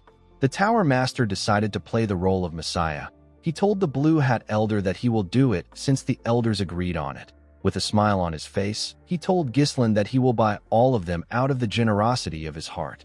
He said that he has to buy it below the market price. Ghislain told him that he is misunderstanding something. He asked Kair to take all the carts back except one. With a smile on his face, our boy told the mercenary that they only planned on selling one cart. Hubert and the elders were shocked to hear this. With an evil smile on Kair's face, he apologized to Ghislain. He said that he forgot about this. Kair ordered the men to take the carts away. The mercenaries immediately began to move. Hubert quickly moved close to Ghislain. He asked him about what he is doing. Our boy apologized to him for the confusion. He said that his subordinates made a mistake and brought too much goods. He told Hubert that their actual destination is the Crimson Magic Tower. He said that they just need some money for their trip. Hubert became annoyed when he heard about the Crimson Magic Tower. He quickly changed his expression. He told Ghislain that he was just joking around so that their first meeting wouldn't be too awkward. He asked our boy to follow him inside for a little chat. The elders were disappointed when they heard this. They could not believe that he quickly stopped bluffing. With a smile on his face, our boy told him that a meeting will be fine. The scene shifts and we see everyone inside the meeting room. Hubert introduced the old men as the elders of the tower. He said that they are all fifth circle mages. Ghislain said that this is impressive. He said that this is expected from the second strongest in the northern region. Hubert told our boy that he has heard some strange rumors that are not true. He said that the Flame Magic Tower is still the strongest magic tower in the northern region. Ghislain told him that it is not important. Belinda was surprised to see how her master spoke. She wondered if he is trying to piss Hubert off. Kair liked what he was seeing. Gillian told the woman that their master definitely has a plan. Hubert asked Ghislain about the amount he wants to sell it for. He told him that he won't get a better deal than what he will get here if he tried to sell it to anyone else. Ghislain raised his hand and told Hubert that he wants double the market price. Hubert and the elders were shocked to hear this. They believed that our boy was just too naive to understand how the world works. Hubert told Ghislain that this isn't how negotiations work. He explained to him that it is about both parties making a compromise. He told Ghislain that he can't just make a one-sided decision.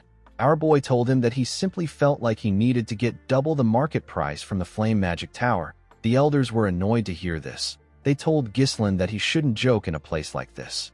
They asked him if he is mocking them. With a serious look on his face, Hubert asked Ghislain to watch himself. He told him that he gets angry when he sees clueless brats flailing in a world that they don't understand. He told Ghislain that he understands that he makes mistakes because he is still young. He said that he will show him mercy once out of generosity. He asked our boy to take the negotiation seriously. He told him that he will give him a little extra on top of the market price. He asked our boy to sell to them. Ghislain stood up when he heard this. Hubert was surprised to see this. He asked him about why he stood up. Ghislain told him that he doesn't seem interested in buying them. He said that double is actually a discount. He told the Tower Master that he will simply go to the Crimson Magic Tower. The moment Ghislain turned around, Hubert panicked and called out to him. He asked him about why he is in a rush. He said that he was simply upset. He asked our boy to sit down and chat a little longer with them. Ghislain smiled when he heard this.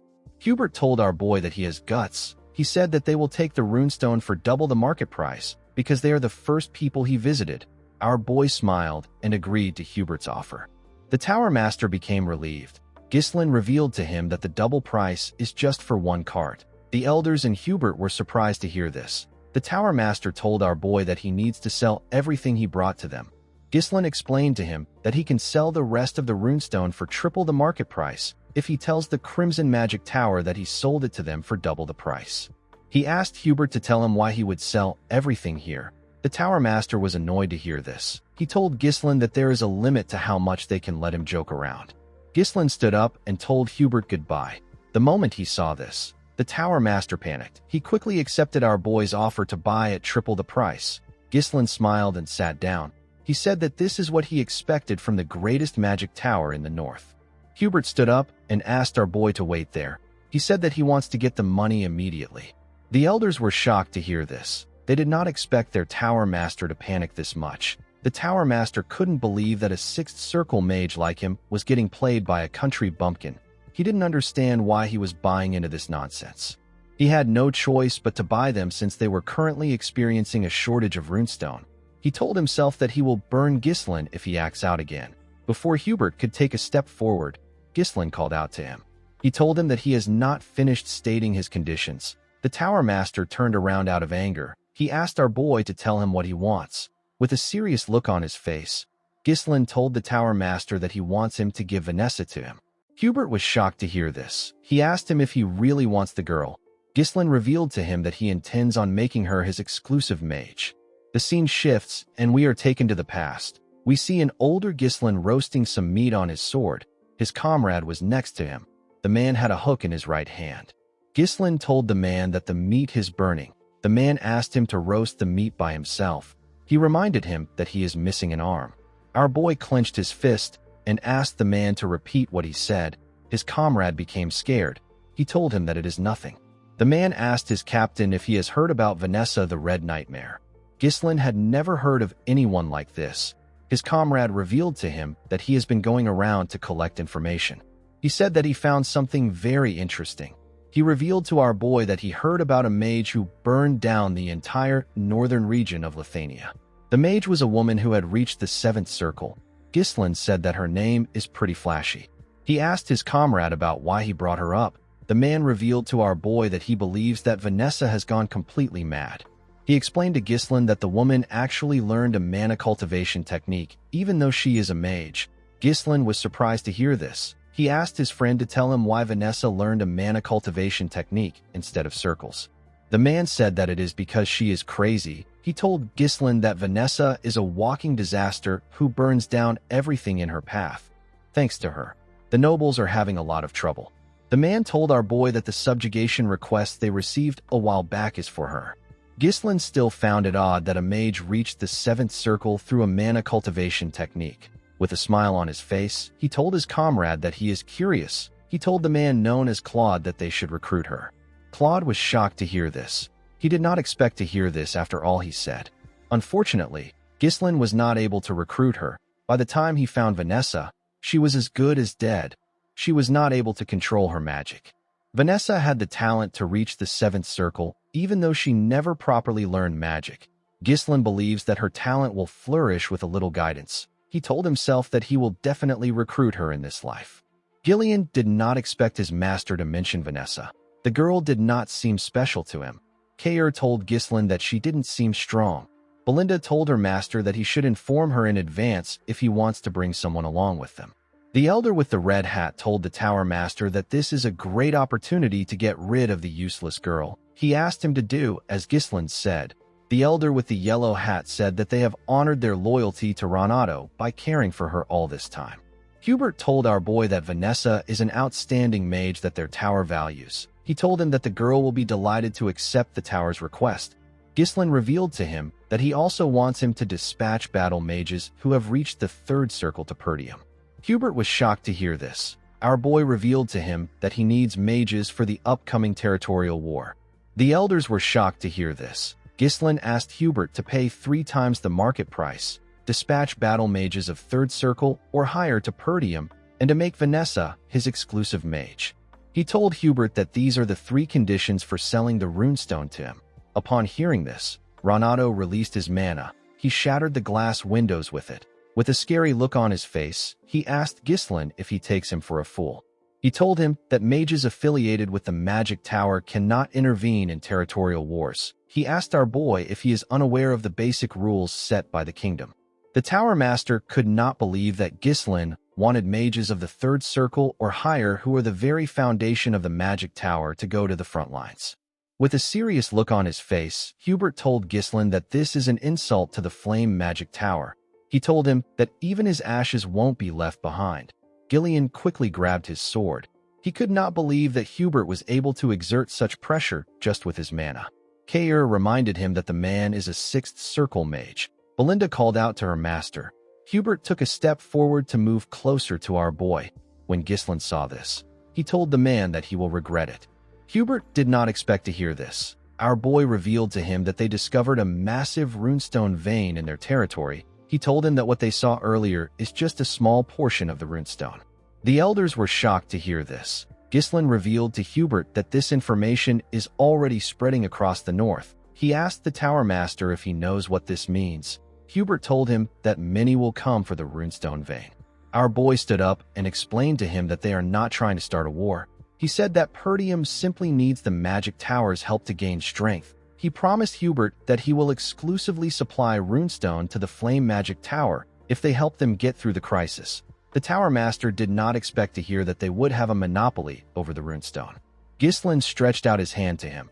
He told him that it will only be a matter of time before the flame overtakes the Crimson and stands as the top magic tower. Hubert glared at Ghislain's hand. He didn't like the terms that came with the deal, but he knew that it favored him. He grit his teeth and shook our boy's hand to accept the deal. In the next scene, we see him talking to Alfoy. He told him about what happened. The boy asked his master about why it has to be him. He told him that there are several other mages. Hubert asked him not to misunderstand him. He told him that he is sending the greatest talent in the Flame Tower's history for the sake of his own future. Alfoy was happy to hear his master call him the greatest talent. His master explained to him that this experience will eventually be a huge help to him when he becomes the Tower Master. He asked him to keep a close eye on Ghislain to make sure that he doesn't smuggle the runestone somewhere else. He asked Alfoy to quickly retreat if an actual territorial war breaks out. Hubert placed his hand on his disciple's shoulder and told him that he simply needs to endure for a year. He told him that they will take over the #1 spot as the best tower in 1 year. Alfoy smiled and accepted his master's decision. He quickly regretted his decision. He did not expect to see that Perdium would be so poor. One of the mages with him said that the castle is quite old-fashioned. He said that it is practical enough. Alfoy believed that it was just some rural dump. He could not believe that the successor of the magic tower got dispatched to this miserable excuse of a territory. When Ghislain moved close to him, he introduced himself to him as a third circle mage. He said that he has been entrusted with the important task of leading the mages. Ghislain told him that the territory will require a lot from him. He asked the boy to not let his guard down and do his best. Alfoy was annoyed to see that someone he considered a country bumpkin was ordering him around. He told himself that he will first deal with Ghislain once he becomes the Tower Master. Ghislain looked around. He was looking for someone. He called out to Alfoy and asked him about where Vanessa is. The boy turned around and said that Vanessa is bringing their bags. When our boy looked behind him, he saw the girl carrying the heavy bags while walking barefooted. She was breathing heavily. She moved close to Ghislain and bowed her head to him. Alfoy asked her about what took her so long. He told her that Ghislain almost thought that she wasn't coming. Ghislain asked Vanessa to leave the bags and follow him. Vanessa told him that she hasn't finished moving the bags. Alfoy asked him to let her do it. He said that this is what the girl has been doing in the magic tower. He said that she should be able to do these chores if she can't use magic. Ghislain picked up one of the boxes. He threw it at Alfoy's face. The boy fell to the ground. The mages were shocked to see this. While holding his nose, Alfoy asked Ghislain about what he is doing.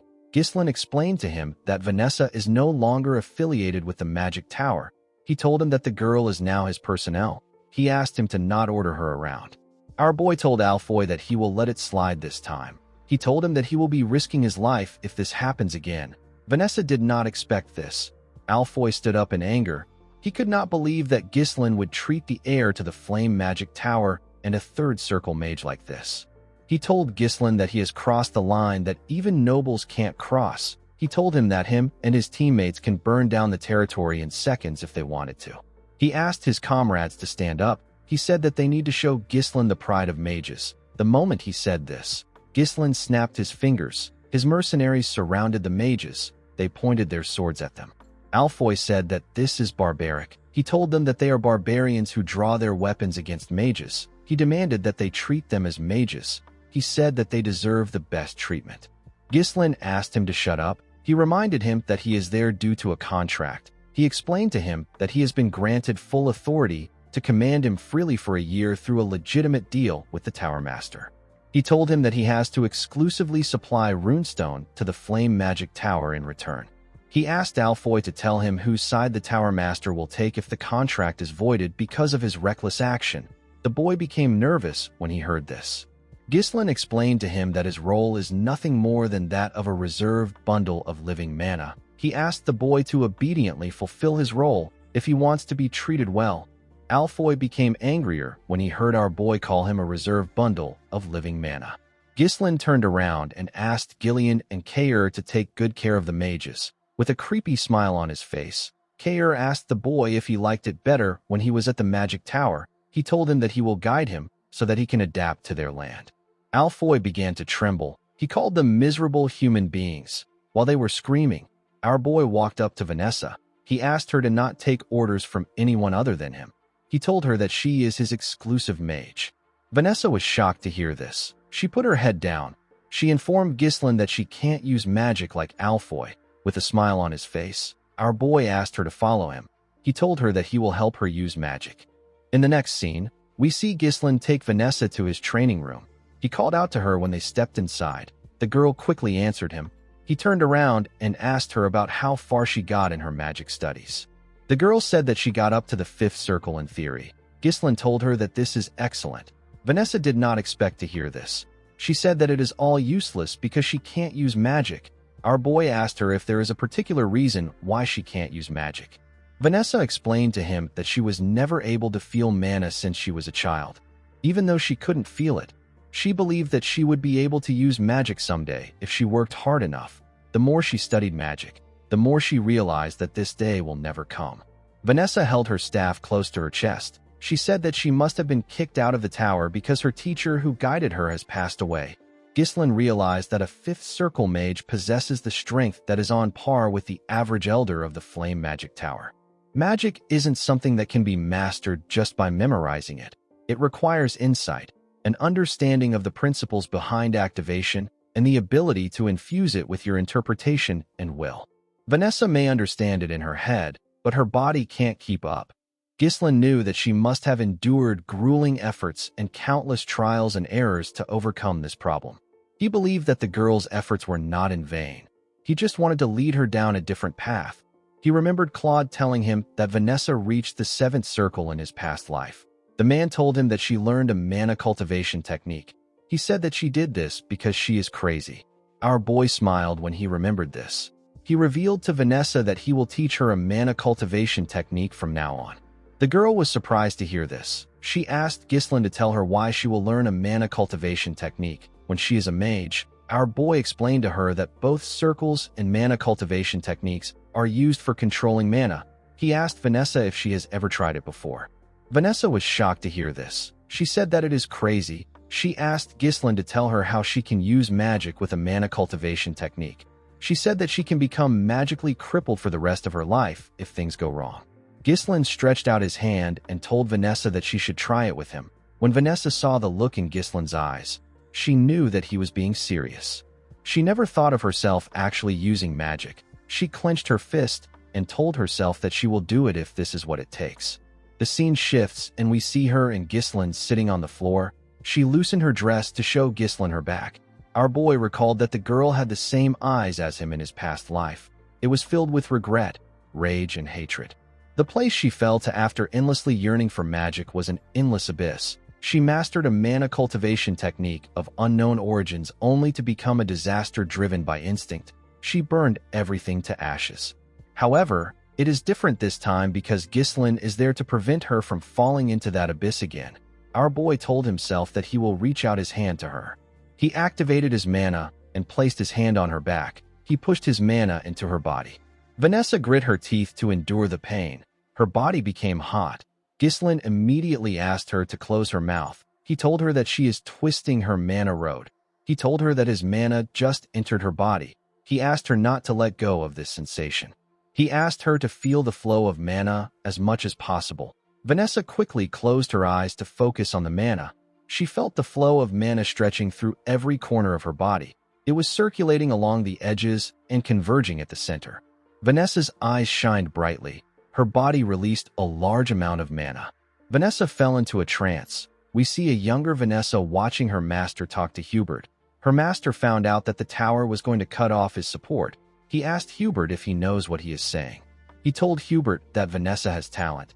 He said that they would have never been able to prove the pattern of mana particles transmuted into mana without Vanessa. With a nervous look on his face, Hubert said that he understands. He said that the situation is a bit weird.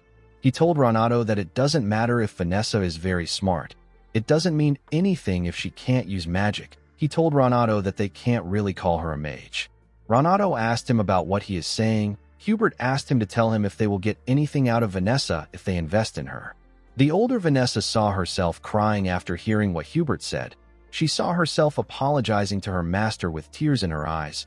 She told Renato that he wouldn't have to leave the tower if she was just talented. Her master pat her on her head. He told her that he is not leaving the magic tower. He said that he is simply going on a journey to find a method for her to use magic. He asked her to lift her head high and look at the sky. He told her that there is no place in the world where darkness lasts forever. He promised her that a light will come to find her one day. When she remembered these words, Vanessa saw an image of our boy stretching his hand out to her. Ghislaine shined brightly in front of her. Vanessa stretched out her hand to touch our boy. Their hands shined brightly when they touched. Vanessa realized that her teacher was right. The light eventually came for her too. After seeing this image, Vanessa fell to the ground and lost consciousness. In the next scene, we are taken to a building. We see a man fighting some soldiers in the building. The man had already beaten up 4 soldiers. Some men were cheering for the huge man. The man asked the other soldiers to come at him. He asked them if they believe that they can cut him down with a piece of metal. One of the soldiers asked him to stop being stupid. He charged at the man. Before his sword could touch the man, he grabbed his hand and slammed him to the ground. Another soldier tried to attack the man from behind. The man was able to sense this. He used the soldier he put down to slam the soldier that charged at him. The soldiers were sent flying. They destroyed the wall and landed outside.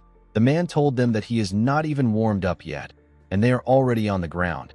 The man's subordinates commended him on his work. They said that the worms were stupid to interfere with their party. They said that no one around there can stop them. A man slammed his cup on the table when he heard this. In the next scene, we see the man outside the bar with his fishing rod in the river. His helmet was next to the fishing rod. Someone walked up to the man and asked him if his training is going well. The man asked the person to go straight to the point. The person informed the man, whose name is Victor, that Count Desmond has issued a mobilization order. Victor stood up when he heard this. He grabbed his helmet and wore it. He also picked up his fishing rod. He went into the bar and asked the man to follow him. When he went inside, we are shown the dead bodies of the mercenaries from earlier. Victor said that he was just getting bored to death. In the next scene, we are taken to Zwalter's office. Randolph was next to him. The Count's hands began to shake when he opened a letter. Count de Garde told him that Ghislaine killed his son. He told him that he will have his vengeance. Zwalter asked the knight captain to assemble the soldiers. He said that this is a declaration of war.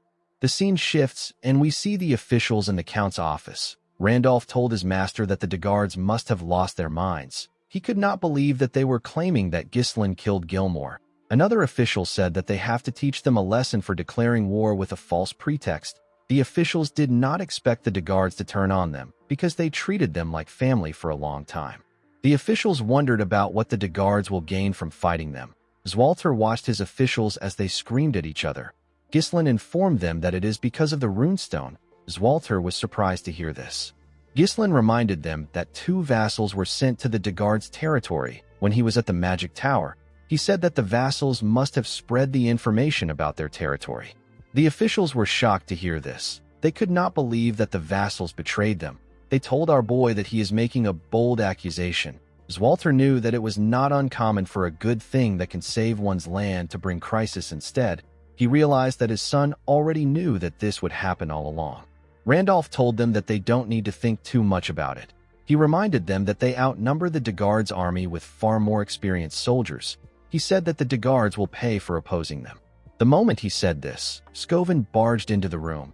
He told Zwalter that he has some urgent news. He said that the de Gardes have arrived. Outside the town, We see the Degard's army matching to Perdium with their flags in the air. Victor was leading them. Zwalter, Ghislain, and the officials quickly went outside to see the army that matched into their territory. Randolph did not understand what was happening. It hadn't been long since they declared war. It did not make sense that they were already ready. A soldier informed Zwalter that there are around 6,000 armed forces. The supply unit that departed later consists of 1,000 troops. Additionally, multiple siege weapons have been identified. The troops have already begun construction. Albert asked Randolph about what is happening. He said that the army vastly outnumber them.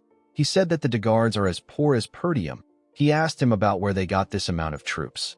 Randolph reminded him that he told him not to reduce the funds for maintaining troops. The Count turned around and asked the men to get themselves together. He told them that quarreling amongst themselves serves no purpose. He ordered Randolph to gather all troops to the castle walls. He asked him to take all the citizens inside the castle and close the gates. He ordered the soldiers to remain at their stations. Zwalter announced that the war has already begun.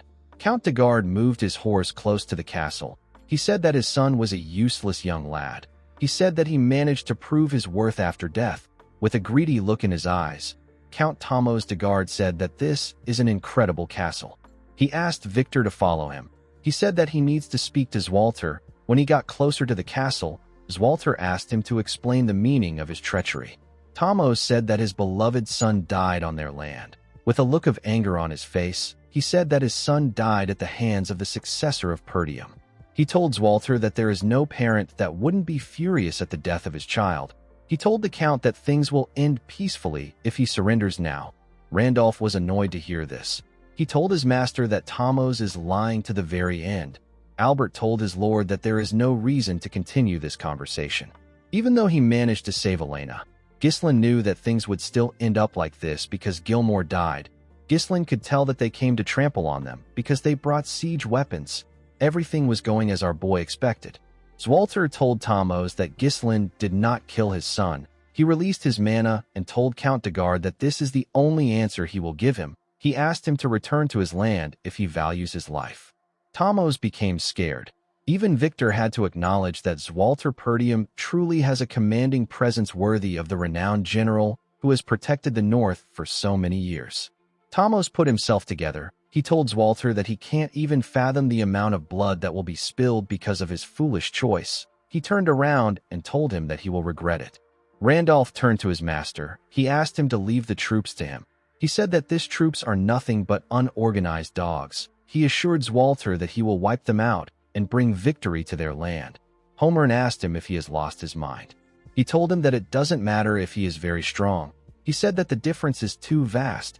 Albert told him that one lost battle can cost them their lives. Randolph told them that they can't just stand by and watch. Homer suggested that they request aid from other lands. Randolph asked him if they can hold out until they arrive. Someone said that they may have to abandon the castle and retreat to the northern fortress as a last resort. Due to the chaos, Zwalter could not get his thoughts together. After the sudden declaration of war, their enemies appeared fully prepared. Due to the number of enemy troops, Zwalter was able to tell that someone must have assisted Count Degard from behind. He didn't know who it was. Zwalter wondered about what he should do in this situation. While he was thinking, our boy told him that they should prepare for a defensive battle. The Count was surprised to hear this. His son explained to him that they can only muster 2,000 soldiers, which is small when compared to Degard army, which is close to 7,000. They outnumber the Perdium army by more than 3 times. They are fully prepared, and their morale is high. Ghislain told his father that they will probably begin a full-scale assault in roughly 15 days when the siege weapons are complete. He told Zwalter that requesting reinforcement and holding out in the castle is the best option. Zwalter said that this would have been the usual course of action. However, he cannot see anything they can do after this. Our boy moved close to his father and whispered something to him. Zwalter seemed to be very shocked. In the next scene, we see Ghislain wearing an armor. He was holding his helmet in his hand. During the 15 days before the enemy's full-scale assault, Ghislain decided to pour everything he has into turning things around. Our boy went into a tent to meet Belinda, Gillian, and Kayer. The mood in the air was not friendly. Belinda said that the war really broke out.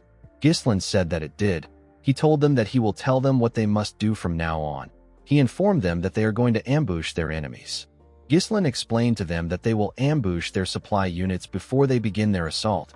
Once they block off their supply route, continuing the war will become much more difficult for them. Belinda asked her master about how they will do it. She reminded him that the Degard soldiers have occupied the front of their castle. Due to this, there are many eyes watching them. The enemies will notice immediately if they try anything. Ghislain called out to Kair and Gillian.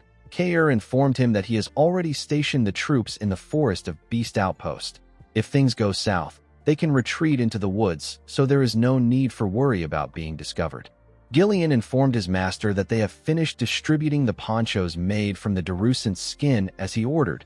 The man said that the ponchos should be well suited for nighttime operations due to the dark materials.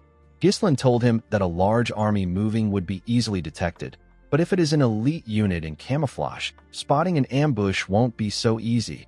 The only issue they had was that they don't know the location of the supply unit. Ghislain turned to Belinda and told her that he needs her to find out where the supply unit is. Belinda did not expect this. She put herself together and accepted the order. Our boy knew that this was a dangerous role that requires one to prepare for death and slipping into enemy lines. However, he was certain that Belinda could handle it easily. The last thing our boy needed for his plan was the strongest card that will land the finishing blow in this war. He wanted this card to be Vanessa. A few days later, we are taken to the Degard supply unit camp. We see a man known as Fabreau in the camp. He was previously a vassal of Perdium. He has now become a commander of Degard's supply unit. Fabreau was extremely happy that the war had begun. He said that he will be rewarded with some land in a few weeks. He clinked glasses with his friend and told him that it was a good thing that they sided with Count Desmond. Thanks to his help, they can rest in the back without taking any risks. His friend told him that it was all thanks to his splendid decision. Fabreau took a sip of his drink and wished Perdium goodbye. He said that a part of the land will soon belong to him. Outside the camp, we see Ghislain and his unit lurking in the forest. He said that they arrived just in time. Kair said that everywhere is too dark. He said that he can't see anything. Belinda said that the weather is terrible too. Our boy said that this is actually perfect for an ambush. He closed his helmet and announced that he does not need any hostages. Ghislain drew his sword and covered it with mana. He ordered his men to kill them all. Ghislain and his soldiers charged at the soldiers of the supply unit. The soldiers quickly stood up when they saw them coming. Kair and our boy tore the first soldiers they saw apart. Gillian rode into the camp with his huge axe and began to cut people down. The soldiers were shocked to see that they were being ambushed. They wondered about what the sentries were doing for this to happen. Before they could put themselves together, Ghislain and Gillian cut them down. Our boy ordered his mercenaries to move according to the plan. He asked them not to spare anyone. In another part of the camp, someone informed Baron Fabreau that he had to come out quickly. He said that they are being ambushed by the enemies. Fabreau told the man that he has eyes too. He asked him about what the sentries were doing. He asked the man not to panic. He reminded him that they have 1,000 soldiers on their side. With a worried look on his face, the man revealed to the Baron that 70% of their soldiers have already been killed. Ghislain, Kair, and Gillian slaughtered the soldiers. Fabreau was shocked to hear this. He told the man that they need to run. The man was surprised to hear this. Fabreau told him that he will be killed before he gets his reward if this continues. Immediately he said this. Someone threw a dagger at the man's neck. Fabreau was shocked to see this. He fell to the ground. When he raised his head up, he saw Belinda, with a cold gaze in her eyes. Belinda told the man that she didn't expect to see him there. Fabreau was horrified to see Belinda. Ghislain and his men burned down the camp and killed every single soldier there. Belinda took Fabreau to our boy. She made him kneel in front of Ghislain. She revealed to our boy that Fabreau is one of the vassals who went to Degard as an envoy. She told Ghislain that Fabreau sold their information and even became the commander of Degard's supply unit. Fabreau begged Ghislain to spare him. He told him that he surrenders. Our boy asked the man to tell him who is behind everything. Fabreau told him that it is Count Desmond. He said that he was threatened by the Count, so he had no choice but to work for him. Ghislain was not surprised to hear that Count Desmond was involved. He realized that the Count was the one who supported and provided soldiers for Count Degard. Fabreau reminded Ghislain that he has served Perdium for a very long time. He told our boy that Count Degard will pay a generous price for him. He said that it will be a profitable deal. Our boy came down from his horse and asked the Baron to raise his head. Fabreau was happy to hear this. He thanked Ghislain for giving him another chance. He promised to serve Perdium for the rest of his life. Before he could say anything else, Ghislain beheaded him with a single swing. He told the Baron that he doesn't deal with people like him. With a scary look on his face, our boy said that those who attack Perdium will face nothing but death. After saying this, he got on his horse and rode out of the camp with his mercenaries. Belinda was a bit worried to see the scary look on her master's face. Kair asked Ghislain about what they are going to do next. Our boy revealed to him that they will head straight to the castle. He knew that the war had already begun by now. Their enemy's attention was focused on the castle. Ghislain planned to use this to his advantage by attacking the enemy from the rear to confuse them. While riding to the castle, Ghislain informed Kair and Belinda that they will be supporting the left side of the castle when they arrive there. Our boy said that he will head to the right side of the castle walls. He turned to Gillian and told him that he will be entrusting him with their main forces. He reminded him that he will be fighting thousands of soldiers with a handful of men. He asked Gillian if he thinks he can handle it. Gillian smiled when he heard this. He told his master that he can take care of it if it is his command. Our boy smiled when he saw that Gillian was confident. Kair said that Ghislain is giving Gillian the most fun part of the plan. Belinda asked her master to tell her who will be in charge of the castle gate. Ghislain asked her to leave the castle gate alone. Belinda, Kair, and Gillian were shocked to hear this. Our boy turned around and told them that this war will be the starting point that will change the history of Perdium. The scene shifts, and we are taken to the battlefield. We see Perdium covered in dust and smoke. Zwalter ordered his soldiers to prepare for the enemy's attack. The moment he said this, the enemy threw a huge boulder at the castle. It destroyed part of its walls. The knight captain immediately ordered the soldiers to fire their arrows at the enemy. He asked his soldiers not to let them get close to the wall. Unfortunately for him, the Degard soldiers were climbing the wall. They killed Perdium soldiers when they got on the wall. A large amount of them climbed into the castle walls. Zwalter immediately ordered his men to switch to close combat. He told them that they must not give the enemies the castle wall. Count Degard laughed as he watched his soldiers destroy Perdium. He said that this is so satisfying. He believed that the war was already over. He called out to the catapult unit and asked them to get ready for the second strike. He said that they need to take over the castle as soon as possible. Victor could not believe that this was the end of the Northern Wolf. He expected something more from Zwalter. At the castle wall, we see a huge man charge at Zwalter. The Count blocked his attack and cut him down in a swift manner. He moved close to Randolph. He and the knight captain were surrounded by the Degard soldiers. Randolph told his master that the castle gate is another problem they have to deal with. He said the enemy will break it down any minute from now. He asked the Count to tell him what they should do. Zwalter asked him to leave the castle gate alone. He told him that they will only be protecting the wall. He turned to Scovin and asked him about what happened to their backup. Scovin informed him that all the territories they sent messengers to have refused to help. The Zimbar and Rayfold territory said that they couldn't send aid due to internal affairs. Scovin told his master that all the messengers they sent to the Loges territory have gone missing, so they didn't get anything back. Randolph was shocked to hear that no territory sent them help. He called them ungrateful bastards. At the Degard's camp, a soldier ran to meet the Count. He told him that something bad has happened. He said that their supply unit has been compromised. Tomos was surprised to hear this. The soldier informed him that a soldier they sent out for a supply request hasn't returned. He said that something might have happened to him. The Count asked the soldier not to jump to conclusions so quickly. He asked the soldier to tell him how the fools at Perdium could know where the supply unit is and attack it. Victor noticed that there was smoke in the air. He realized that it was coming from the direction of the supply unit. He did not expect that Perdium still had someone who could think like this. Victor became excited. Tomos turned to him and asked him about what they should do. He said that the war just started and they don't have their supplies. Victor tapped the Count on his cheek. With a serious tone in his voice, he told Count Degard that they don't need any supplies. He said that they simply have to take over the castle today. The Count was shocked to hear this.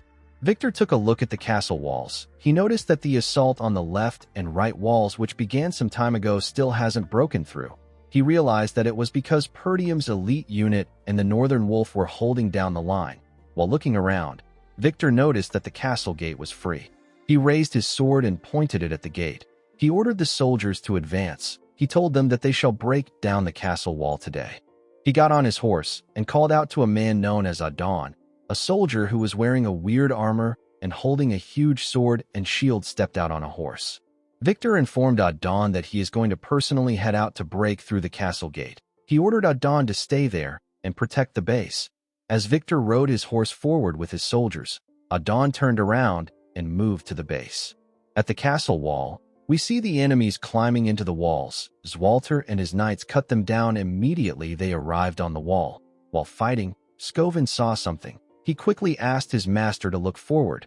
When Zwalter raised his head, he saw some siege towers moving towards them. Zwalter was surprised to see this. He did not know how they figured out the height of their castle. Randolph said that they are already too busy with the soldiers around them. He said that they won't last if the towers reach the wall. Zwalter quickly turned to his soldiers. He asked them if the catapults are ready. The soldiers informed him that they just finished their preparations. Zwalter ordered them to fire immediately. He told them that they need to stop the towers from approaching. The soldiers quickly fired a huge rock at one of the towers. The enemy was shocked to see the rock. They wondered about how Perdium was able to quickly make a catapult before the huge rock could destroy the tower. Victor grabbed a spear and covered it with his mana. He raised his hand up and threw the spear at the rock. The spear destroyed the rock when it touched it. Everyone was surprised to see that the shot was actually intercepted. Zwalter and his men could not believe what they just saw. They all wondered about who did it. When the Count looked down, he saw Victor coming towards the castle. He realized that he was the one who intercepted the shot. Victor grabbed his sword. He told the Perdium soldiers that there is no point in resisting. He told them that their demise is predestined and it will take place no matter how much they resist. He raised his sword and ordered his soldiers to charge with the siege ram. He asked them to charge towards the castle gate. While they were running towards the gate, their comrades in the tower got close to the castle walls and charged at the Count and his soldiers. As Zwalter heard the siege ram hit the gate, he wondered about where his son was. At the castle gate, we see Alfoy and the other mages tied up together. They were all seated around a magic circle. Some soldiers pointed their swords at them. Vanessa was with the soldiers. She stood next to Fergus. Alfoy called the soldiers lowly peasants and asked them to let them go. He said that they are mages. He said that they are not supposed to be part of the war. Fergus told Alfoy that this is an order from his master. He asked him to stay still. Alfoy asked the man if he is blind. He asked him if it is right for him to stay still in this situation. He told Fergus that the fact they let the siege ram get close to the castle gate means that they have already lost. He said that the castle is done for. Vanessa asked Alfoy not to worry. She told him that Ghislain will surely prevail. Alfoy was annoyed to hear this. He asked her not to mention Ghislain in front of him. He said that they are going to die a meaningless death because of Ghislain. He asked Vanessa to tell him what Ghislain will do now. The girl said that she still believes in him. Alfoy became angrier when he heard this. He asked Vanessa to shut her mouth. He called Ghislain a lunatic and asked Vanessa if she is going to continue listening to his orders. With a serious look on her face, Vanessa told Alfoy that our boy is not a lunatic. The scene shifts, and we are taken back a few days. We see Vanessa trying to use magic. She was barely able to shoot out a small amount of energy. She apologized to Ghislain for her pathetic display. She said that this is everything she can muster, even though she can now use magic. Our boy smiled and told her that it is fine. He told her that the important thing is that she can use magic. He explained to her that time will sort her lack of mana since it will accumulate soon. He asked Vanessa to follow him. He told her that he wants to show her something. Ghislain took Vanessa to the entrance of the gate. She saw Alfoy and the other mages burying some runestone in the ground with their shovels. The mages were burying the runestone under the guidance of the mercenaries. Vanessa wondered why they were burying the runestone. Alfoy quickly ran to our boy when he saw him. While shaking in pain, he asked Ghislain about why he is making the mages dig. He told our boy that he has plenty people who can do this job. He told him that he can move the runestone if he wants to hide it. Gordon grabbed Alfoy's neck and slowly choked him. He asked him not to talk while he is working. Alfoy begged for his life. Vanessa asked our boy about what this is. Ghislain said that he is making preparations. He explained to her that the most powerful and simplest tactic in war is to overpower the enemy with an overwhelming difference in numbers. Our boy knew that the castle gate will be compromised no matter how much they struggle. He believed that it was bound to happen after the gate takes on endless attacks. He turned to Vanessa and told her that there is still a way to win. Vanessa was surprised to hear this. She quickly understood our boy's intentions. She asked Ghislain if he believes that she can do it. Our boy told her that he knows she can do it. The moment she remembered this, Vanessa raised her staff and hit it on the magic circle. It released a large amount of energy. Immediately he saw this. Alfoy realized what the magic circle is for. It is for mana transfer. Vanessa held her staff tightly. She remembered Ghislain telling her that he knows she can do it. While she was using the magic circle, the soldiers noticed that the siege ram was hitting the gate harder. One of them asked the others to hold on until the signal comes. While they were fighting on the castle walls, Randolph pointed at something and asked his master to see it. When he turned around, Zwalter saw a group running towards the castle. He quickly realized that this squad belongs to Ghislain. He saw his son leading his men towards them. While Victor was looking at the gate, a soldier ran to him and told him that he has something to report. He revealed to Victor that an unknown cavalry unit is launching a surprise attack from the rear of both sides. Ghislain and his mercenaries cut down anyone in their path.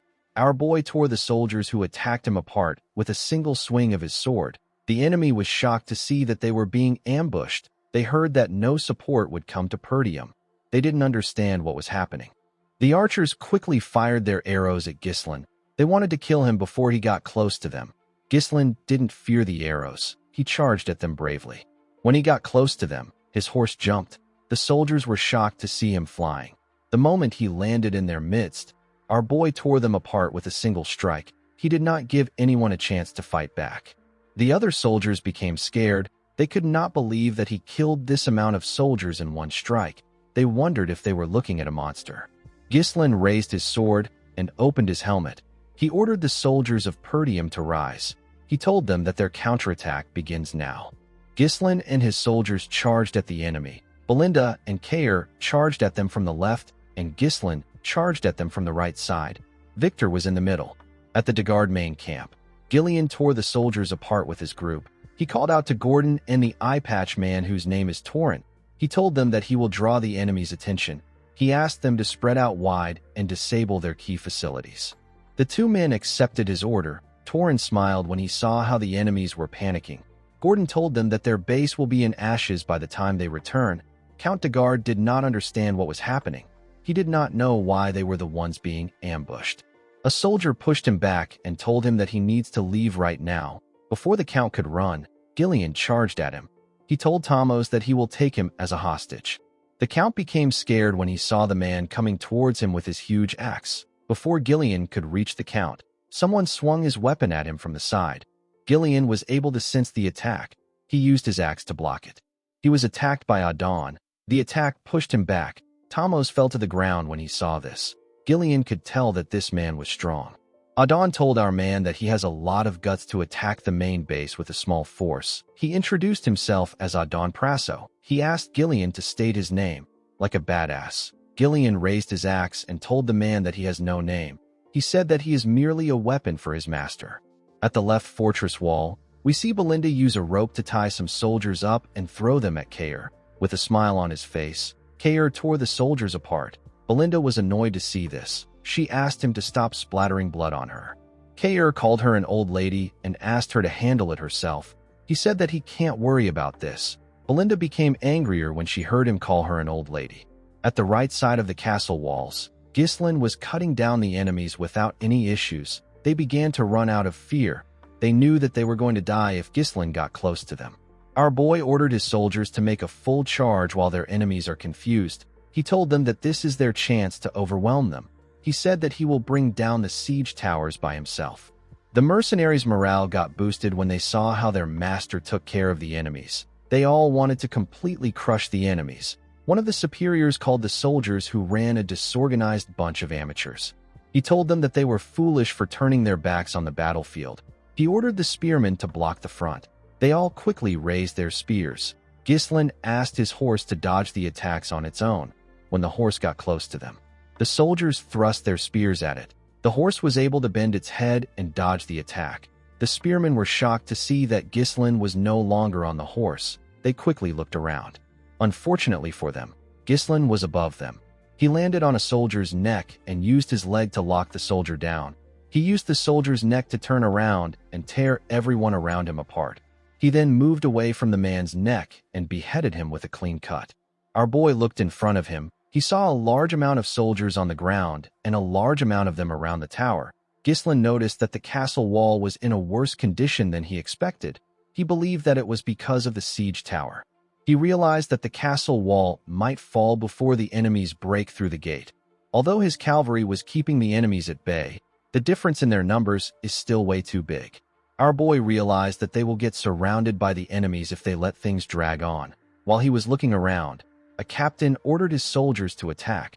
He said that the castle walls will soon fall now that the siege tower is in play. He asked them to do their best to keep Ghislain there. Our boy realized that he didn't have a lot of time left. He raised his sword and said that they must secure their win before they lose this momentum. Ghislain used his sword to split the head of the first soldier that got close to him. Another soldier quickly charged at him. Ghislain cut off his neck. He cut the next person's throat. He blocked a soldier's attack and moved his sword close to him. He quickly tore the man's chest apart. The soldiers on the siege tower saw this. They quickly fired their arrows at him. They knew that they couldn't let Ghislain get close to them because he is targeting the siege tower. Our boy dodged the arrows and moved close to the captain. He stabbed the captain in his stomach and used his sword to raise him up. He threw his sword and the captain's body at the tower. His sword managed to land on the tower. The captain's body fell out of it. Ghislain attached his mana thread to the sword and used it to pull himself towards the tower. Immediately, he got close to his sword. He took it out and landed inside the tower. The men in the tower were horrified to see him. Ghislain raised his sword and hit it on the ground. He pushed his sword into the tower and dragged it down to the ground. The enemy soldiers were shocked to see what our boy did to their tower. Victor could not believe that our boy dismantled the entire tower with his bare hands. He realized that Ghislain is the commander of the cavalry unit. He turned to a soldier and asked him if the main gate still hasn't been breached. The soldier explained to him that the gate's defenses are stronger than expected. He said that they have been slightly delayed by internal resistance. He told Victor that they should be able to break through in about 10 minutes. Victor asked the man to make it 5 minutes. He said that he will take out Ghislain. He asked the man to have the gate open by the time he returns. With a scary look on his face, Victor asked the man to fail if he wants to die by his hands. The soldier became scared. He told Victor that he understands. Before Victor could move forward, someone called him a flying tin can. The person told him that he is not going anywhere. Victor turned around and asked the person for his identity. Kair introduced himself as the commander of the Cerberus mercenaries. With a smile on his face, he asked Victor to play with him. Kair charged at Victor and asked him to stay with him. Victor tapped his horse and made it use its hoof to hit Kair's horse in the neck. This destabilized Kair. Before he could get himself together, Victor swung his sword at him. Kair was able to dodge the attack, but his horse got beheaded. He charged at Victor from above and swung his sword at him. Victor easily blocked the attack with his sword. Kair grit his teeth and swung his sword at him again with more force. Victor easily blocked it. Kair was surprised to see this. He did not expect him to block his attacks.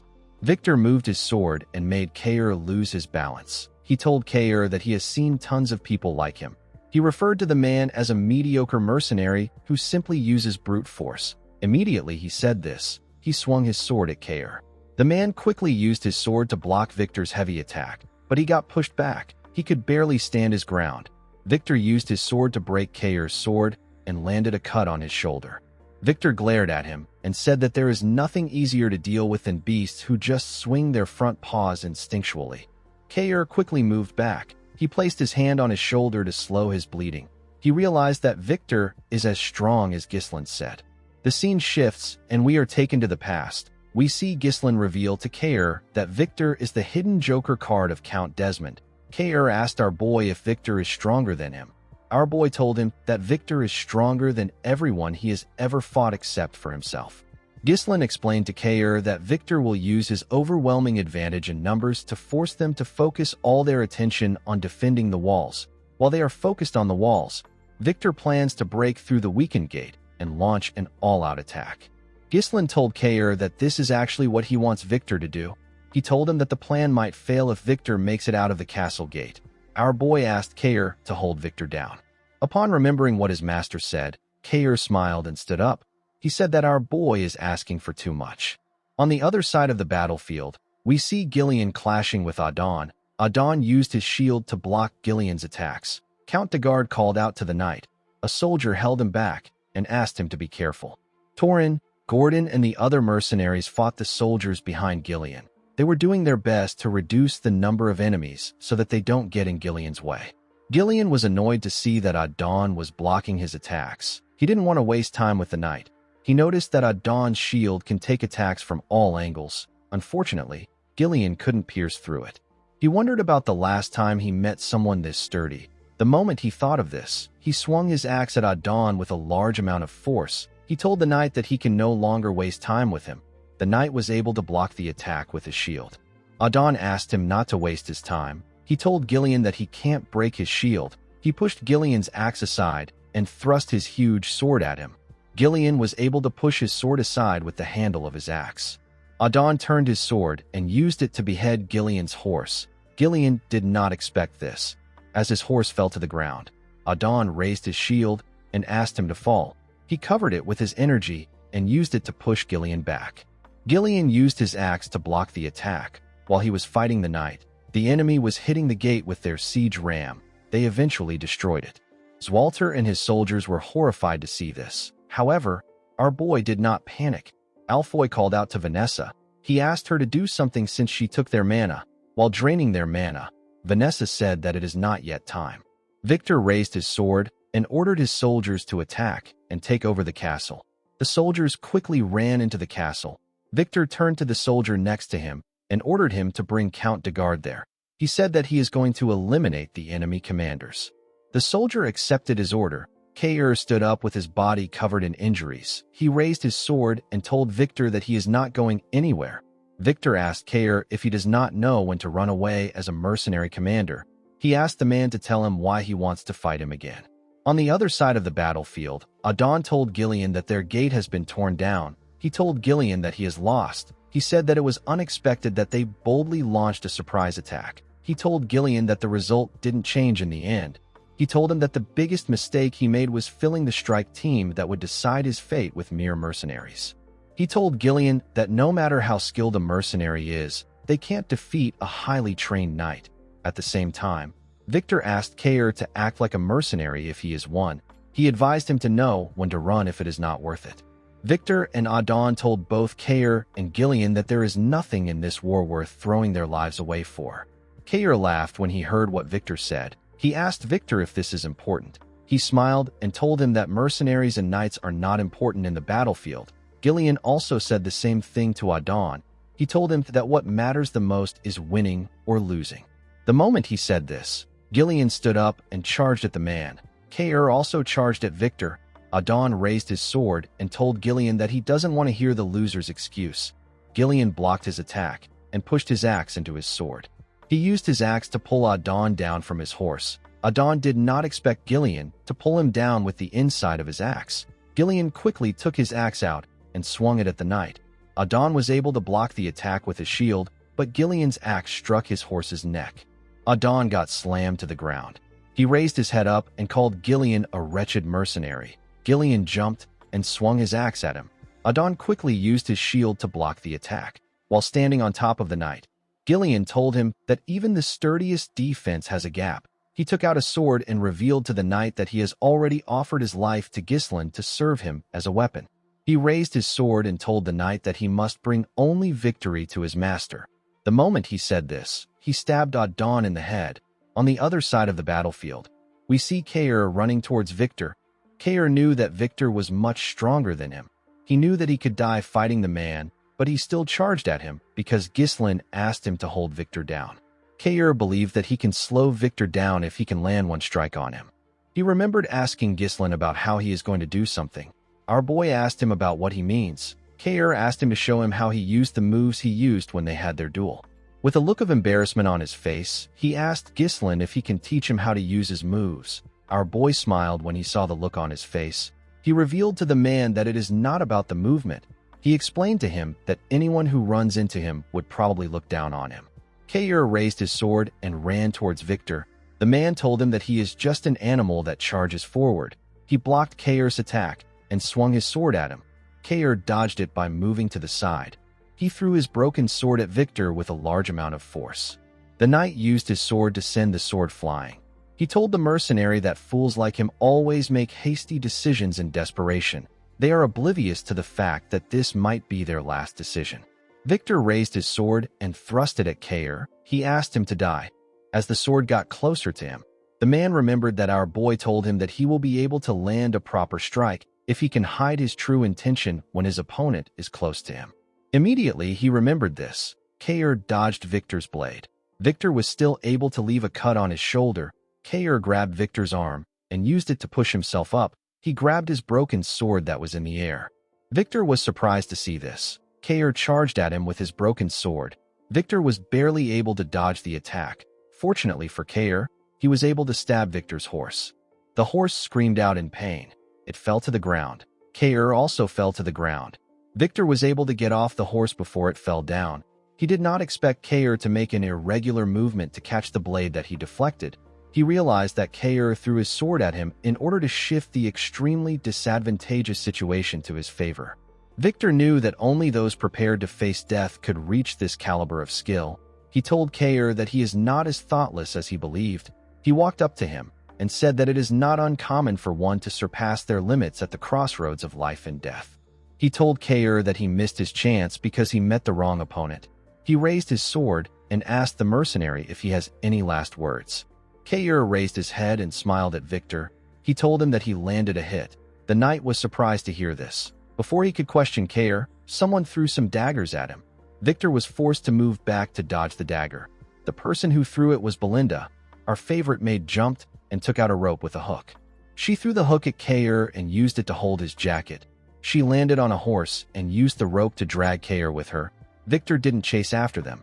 He was more worried about what Kair meant when he said that he landed a hit. He knew that he lost his horse because of Kair's attack, but he would have still been able to kill him if Belinda had not interfered. Victor knew that Kair wasn't so stupid that he would trade his life simply to kill his horse. He realized that the mercenary was risking his life for something important. He turned to his dead horse. Victor quickly raised his head to see his soldiers. He watched them as they rushed inside the castle.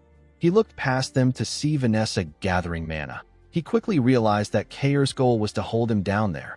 While gathering mana, Vanessa remembered our boy telling her that the situation can be flipped to their advantage even if the enemies get right under their noses after breaching the castle gate. He told Vanessa that the situation can be flipped with the help of her magic.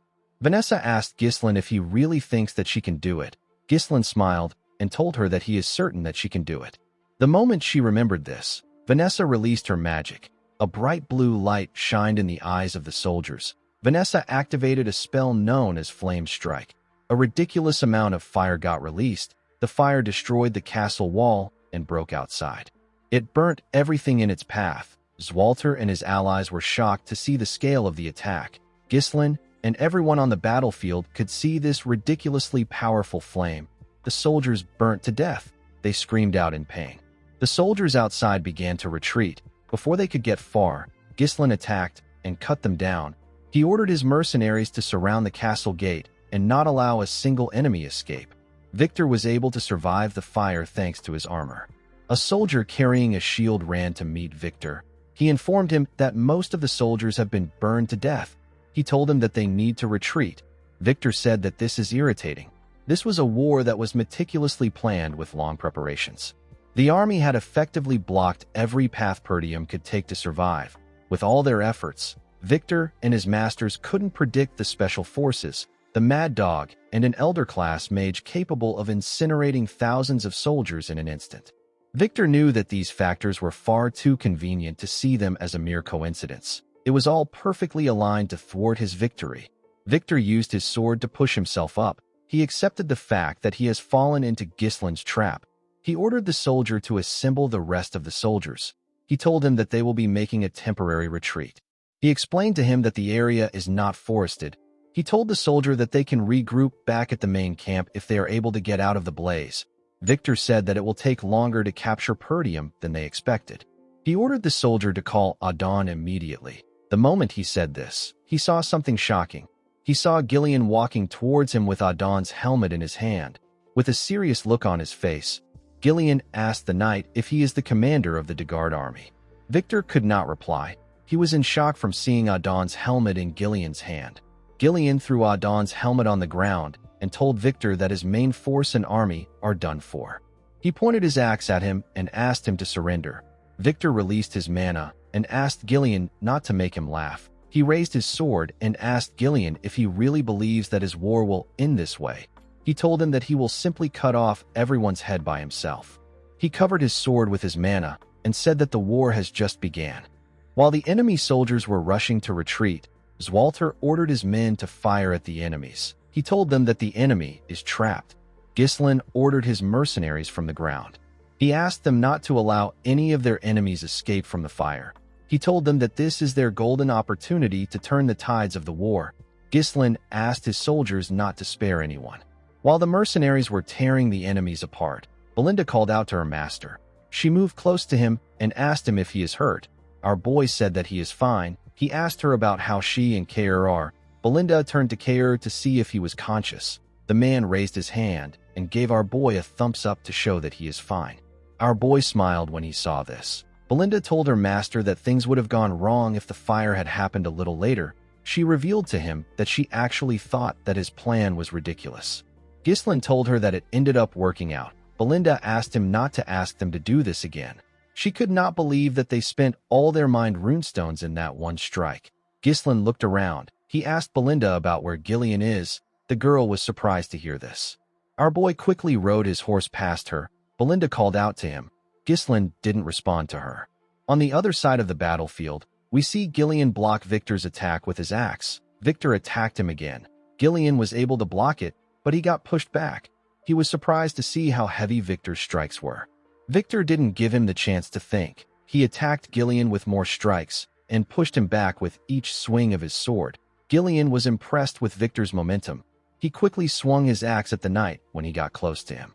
Victor was able to jump and dodge the axe. He used his sword to destroy Gillian's arm plate and land a strike on his shoulder when he landed on the ground. Gillian did not expect this. Victor's speed and strength were both ridiculous. He wasn't giving the mercenary any time to rest. Victor overwhelmed Gillian with his attacks. He called him a disgusting mercenary. He said that he will take a mile when he is given an inch. Gillian attacked the knight with his axe and used it to push his sword down. But this didn't stop Victor. He moved his sword inside the axe. Gillian was surprised to see this. The knight used his sword to raise Gillian's axe. He pushed it out of his hands. Gillian's axe was sent flying. Victor raised his sword and told the man that he has crossed the line. Immediately he said this. He thrust his sword at him. A large amount of blood poured out of Gillian's body. He also spat out some blood. Victor was impressed to see that the mercenary twisted his blade to evade his vital point at a crazy speed. He realized that Gillian didn't defeat Adon by luck. He told the man that no one has ever received his attack like this. He told him that it was a foolish decision for him to come straight at him after he spent all his strength defeating Adon. Victor believed that Adon won't have been angry since he was killed by a man like Gillian. He told the man that it is now time for him to die.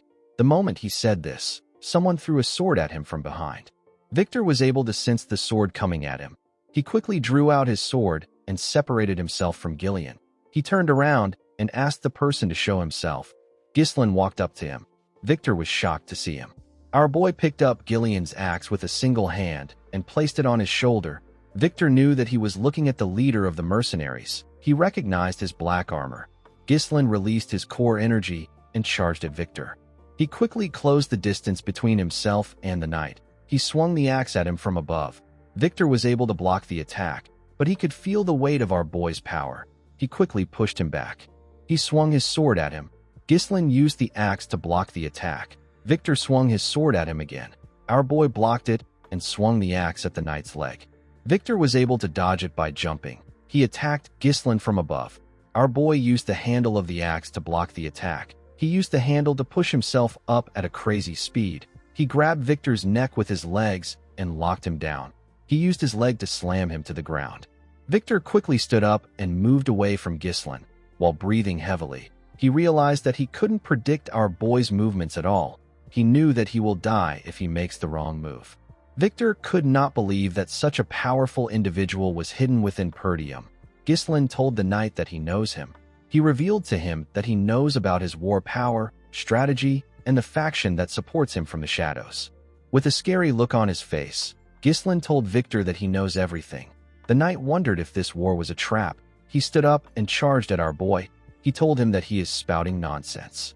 As he clashed with Ghislain, Victor told himself that it is impossible for Perdium to know about this grand project that they have been conducting in absolute secrecy. He blocked Ghislain's heavy attack and told himself that he is the hidden joker of Count Desmond. The moment he thought of this, Victor used his sword to push the heavy axe aside. He moved close to Ghislain and asked him not to think that he will fall for his cheap trickery. Our boy dragged the axe and used it to push himself up to dodge Victor's attack. Victor's sword hit the handle. The knight did not expect this. He quickly looked up. Ghislain raised the axe and used it to attack the knight. Victor was able to dodge the attack by moving back. He swung his sword at our boy. Ghislain quickly moved back to dodge the attack. He pushed himself forward and gave Victor a heavy kick directly on his face. The knight was able to quickly regain his balance. Ghislain raised the axe while he was in the air and swung it at the knight. Victor was able to block the attack, but it was too much for him. Our boy pushed his sword down. The attack caused a huge explosion. Victor's helmet was sent flying. We get to see the knight's blonde hair and face. His head was covered in blood.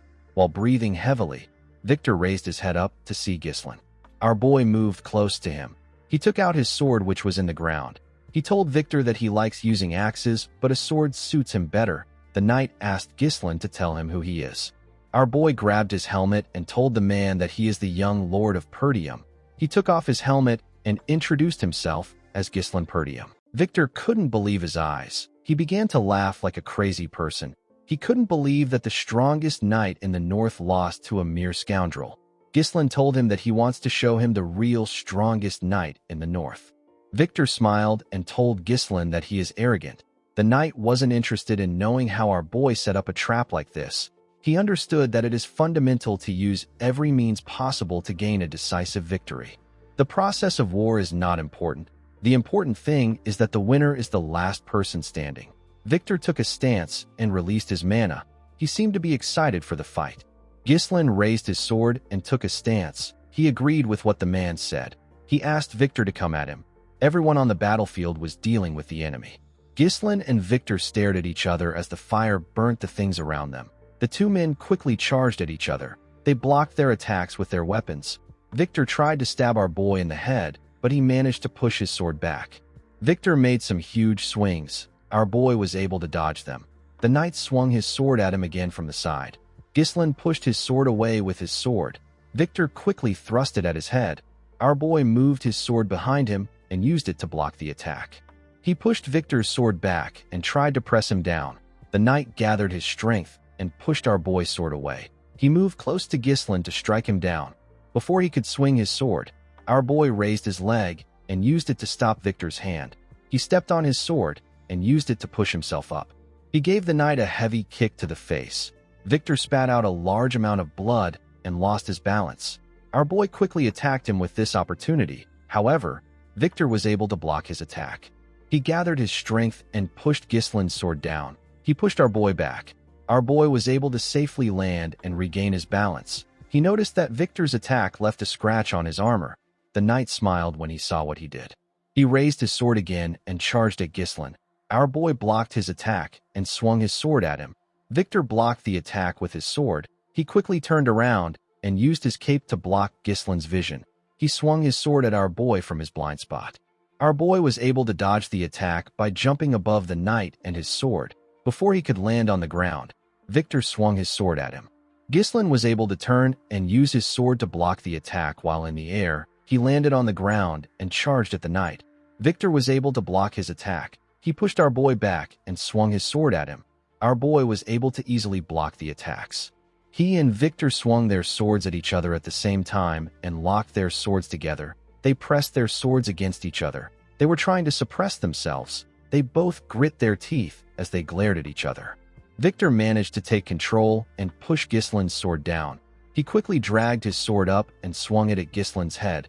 Before his sword could reach our boy, he pulled his sword from the ground and used it to block the attack. Ghislain grabbed Victor's breastplate and used it to drag him. He kicked his leg and made him lose balance. He then threw the man with all his might. Our boy didn't give Victor the chance to rest. He took out his sword and charged at him. Victor quickly rolled on the ground to dodge Gislin's attack. He moved back and dragged his sword on the ground. He used his sword to throw some sand at Gislin. Our boy was able to see the attack, so he used his hand to cover his face. Victor used this opportunity to thrust his sword at him. When Gislin saw the man's sword coming towards him, he was forced to acknowledge the fact that Victor is a powerful knight. Even though our boy's power is amplified by the third core, there was still no real difference between them.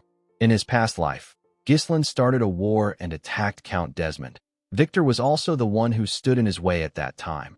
Our boy was able to defeat him after their swords clashed dozens of times. Unfortunately, he ended up wasting too much time on Victor. He lost Perdium because of this. Gislin understood that Perdium's downfall was inevitable since men like Victor were determined to destroy it. On that day, Gislin made up his mind. He told himself that he will deliver nothing but death to those who pose a threat to him and his family. The scene shifts, and we are taken back to the present. We see Gislin raise his sword and cover it with his mana. He also thrust his sword at Victor. Our boy stabbed the man in his stomach. A large amount of blood poured out of Victor's body. His blood splashed on the sand. Gislin was able to block Victor's sword by pushing it in between his arm. The knight called out to Count Desmond. Our boy took out his sword and let Victor fall to the ground. Victor looked around to see the fire that burnt everything around them. Our boy glared at him. He could tell that this man was done. He turned around and decided to leave. Before he could take a step forward, Victor called out to him. He told him that he has one thing to ask him. He asked Gislin to tell him who he is. He said that the Gislin he knows is just a loser in Perdium. He is the trash of the North. Victor smiled when he said this. He realized that this was stupid. Our boy's identity didn't matter anymore. Victor told Gislin Perdium that he enjoyed their fight. After saying this, he passed away. Our boy turned around and walked away from the man. In the next scene, we see Gislin supporting Gillian's arm. He held the man's hand and assisted him in walking forward. When our boy raised his head up, he saw his father and the soldiers waiting for them. Everyone was breathing heavily. When our boy turned to the side, he saw Belinda and his mercenaries waiting for him. Gislin smiled. He asked his soldiers if everyone is still alive. Belinda and his mercenaries quickly ran to him. The mercenaries spoke about how this was their first time experiencing a war like this in their entire careers. One of them asked Gislin about the magic that was used. Another person told him that he had goosebumps all over his body. Gislin thanked the mercenaries for following him. He told them that they did a great job.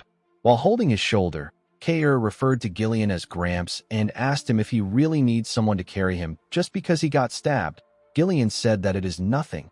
Belinda asked him to stop spouting nonsense. She asked the man to let her see his wound. Gislin asked Belinda about where Vanessa is. The woman revealed to him that Vanessa passed out because she used all her energy. She said that Fergus moved Vanessa and the other mages inside the castle.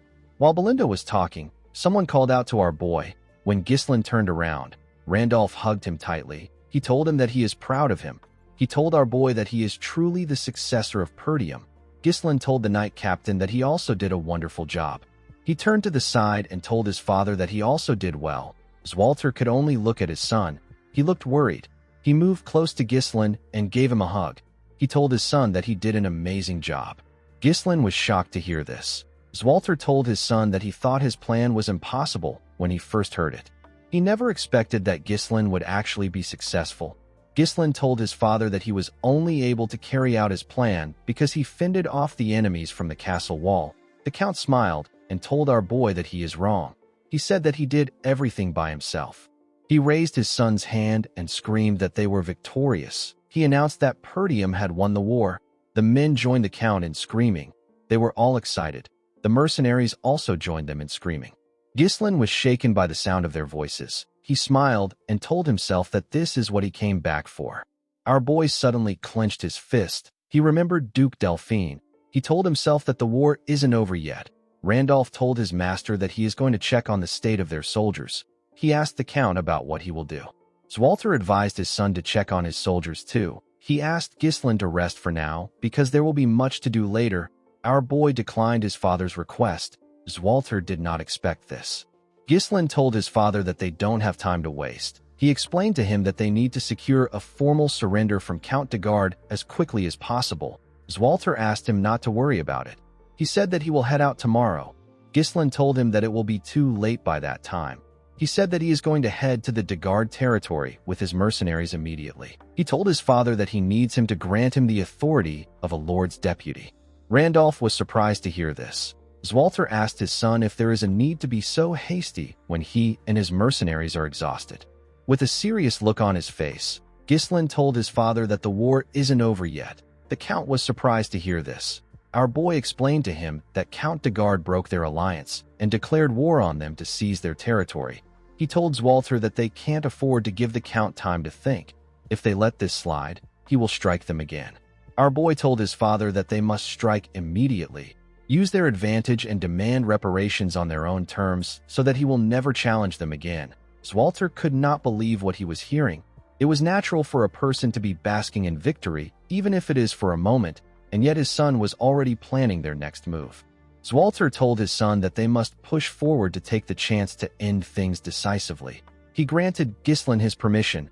Our boy thanked him. Before our boy left, Zwalter reminded him that Count de Garde was once their ally, and he is a noble who has sworn his loyalty to the royal family.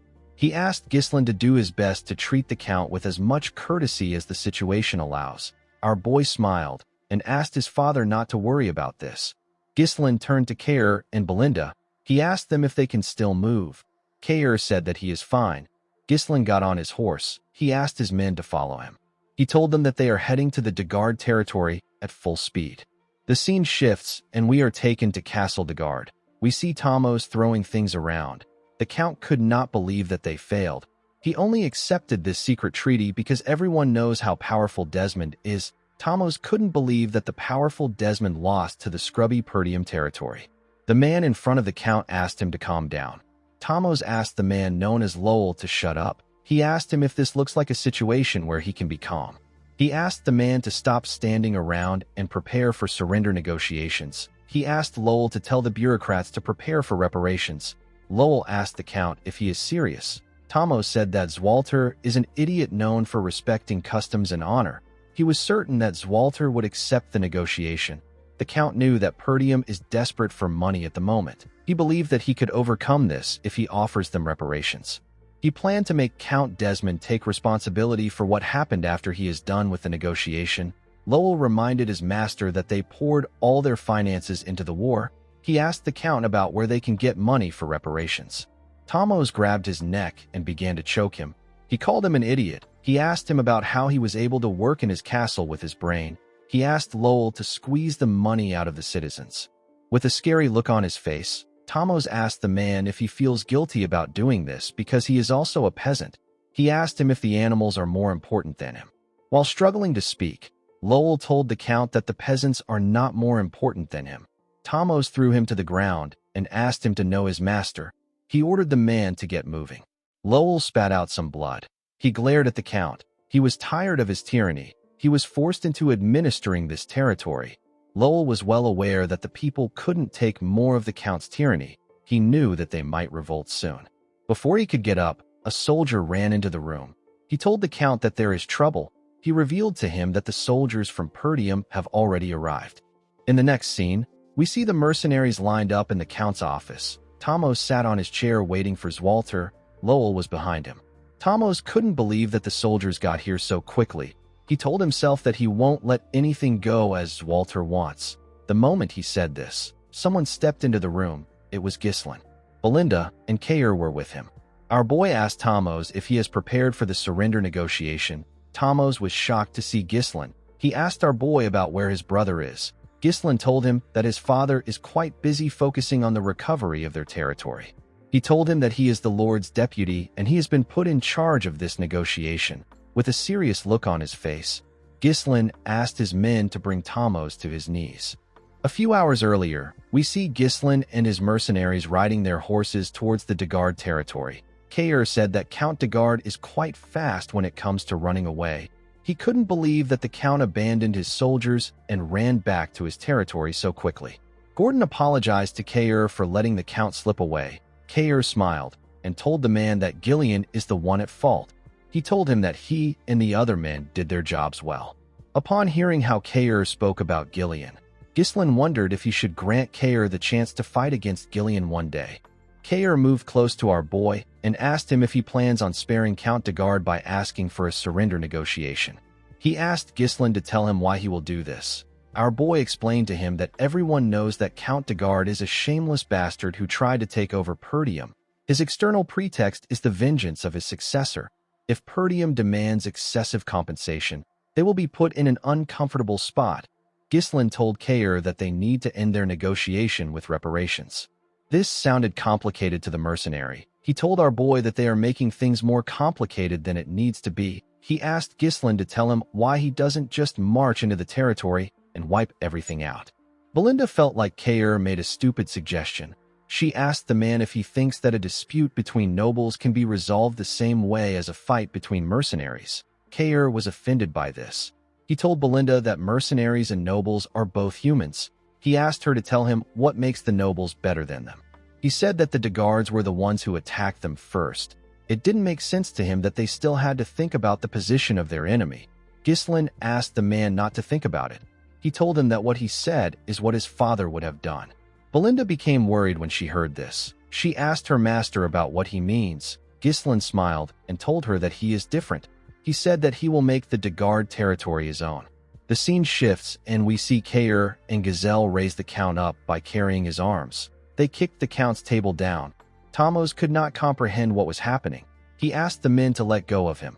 The men pushed him down and made him kneel in front of Ghislain.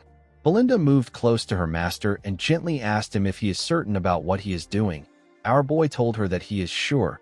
Belinda asked him to remember that she tried to stop him when his father is questioning him. Thamos told Ghislain that he has sworn his allegiance to the kingdom. He asked our boy if he thinks that he can get away with doing this to the king's subject. He ordered Ghislain to show some respect. Our boy pointed his sword at him. The Count quickly became silent.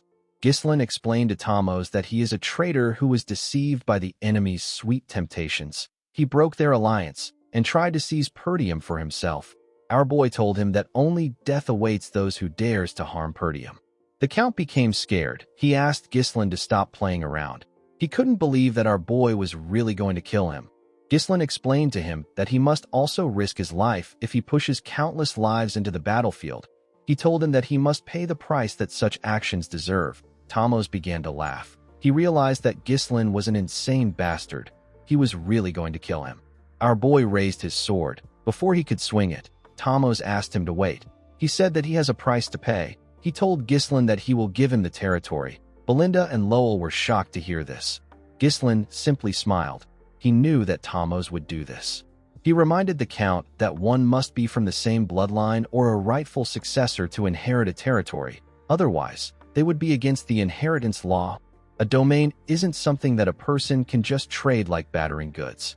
Thamos told our boy that he will handle those issues himself. He asked him not to worry about it. He told him that they will say that he is a distant blood relative. Thamos revealed to Ghislain that he will have his people forge the inheritance rights. He told him that all he has to do is accept it. The Count turned to Lowell and asked him to stop standing around. He ordered him to bring a pen and paper. Ghislain decided to press the Count more. He told him that he is not sure about the arrangement. Thamos told him that he will still pay reparations.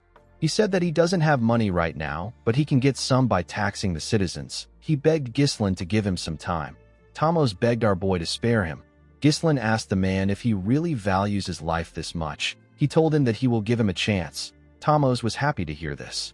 Ghislain dragged his armor. He took the Count outside the castle and threw him to the ground in front of his subjects. The people were surprised to see someone throw their lord to the ground. Thamos turned to Ghislain and asked him about why he put him in front of the peasants. Our boy advised him to watch what he says. Be revealed to him that the people get to decide whether he lives or dies. The Count did not know what he meant. Ghislain called out to the people of de Garde and introduced himself as the young lord of Perdium.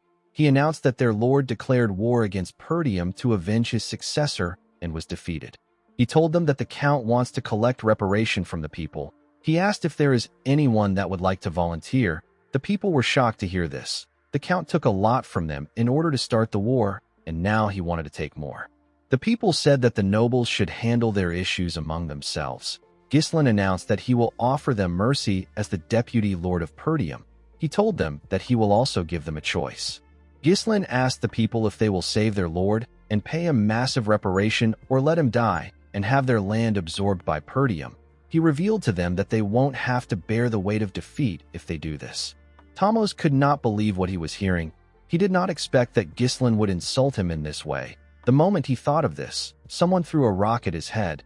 Thamos was shocked to see this. Before he could react, more of his citizens threw heavy rocks at him. The citizens picked up pitchforks and stones. They moved close to their lord. One of them told Thamos that he took his mother's keepsake and the bread for his children. The citizens asked him if he knows the amount of people that have suffered because of him. Thamos couldn't respond. The citizens attacked him with their pitchforks and stones. They beat Thamos as if they had forgotten that he was their lord. They didn't give him the chance to beg.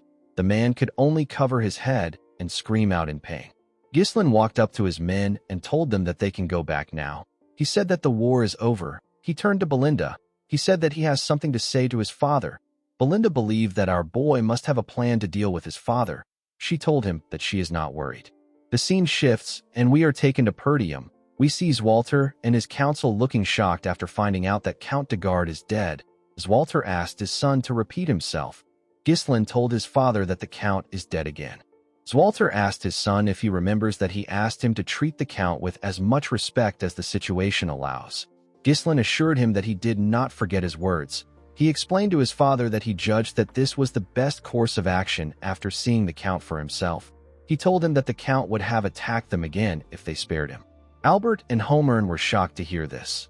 Holmern said that this is impossible. Ghislain reminded the men that the de Garde attacked Perdium with an army of over 7,000 men.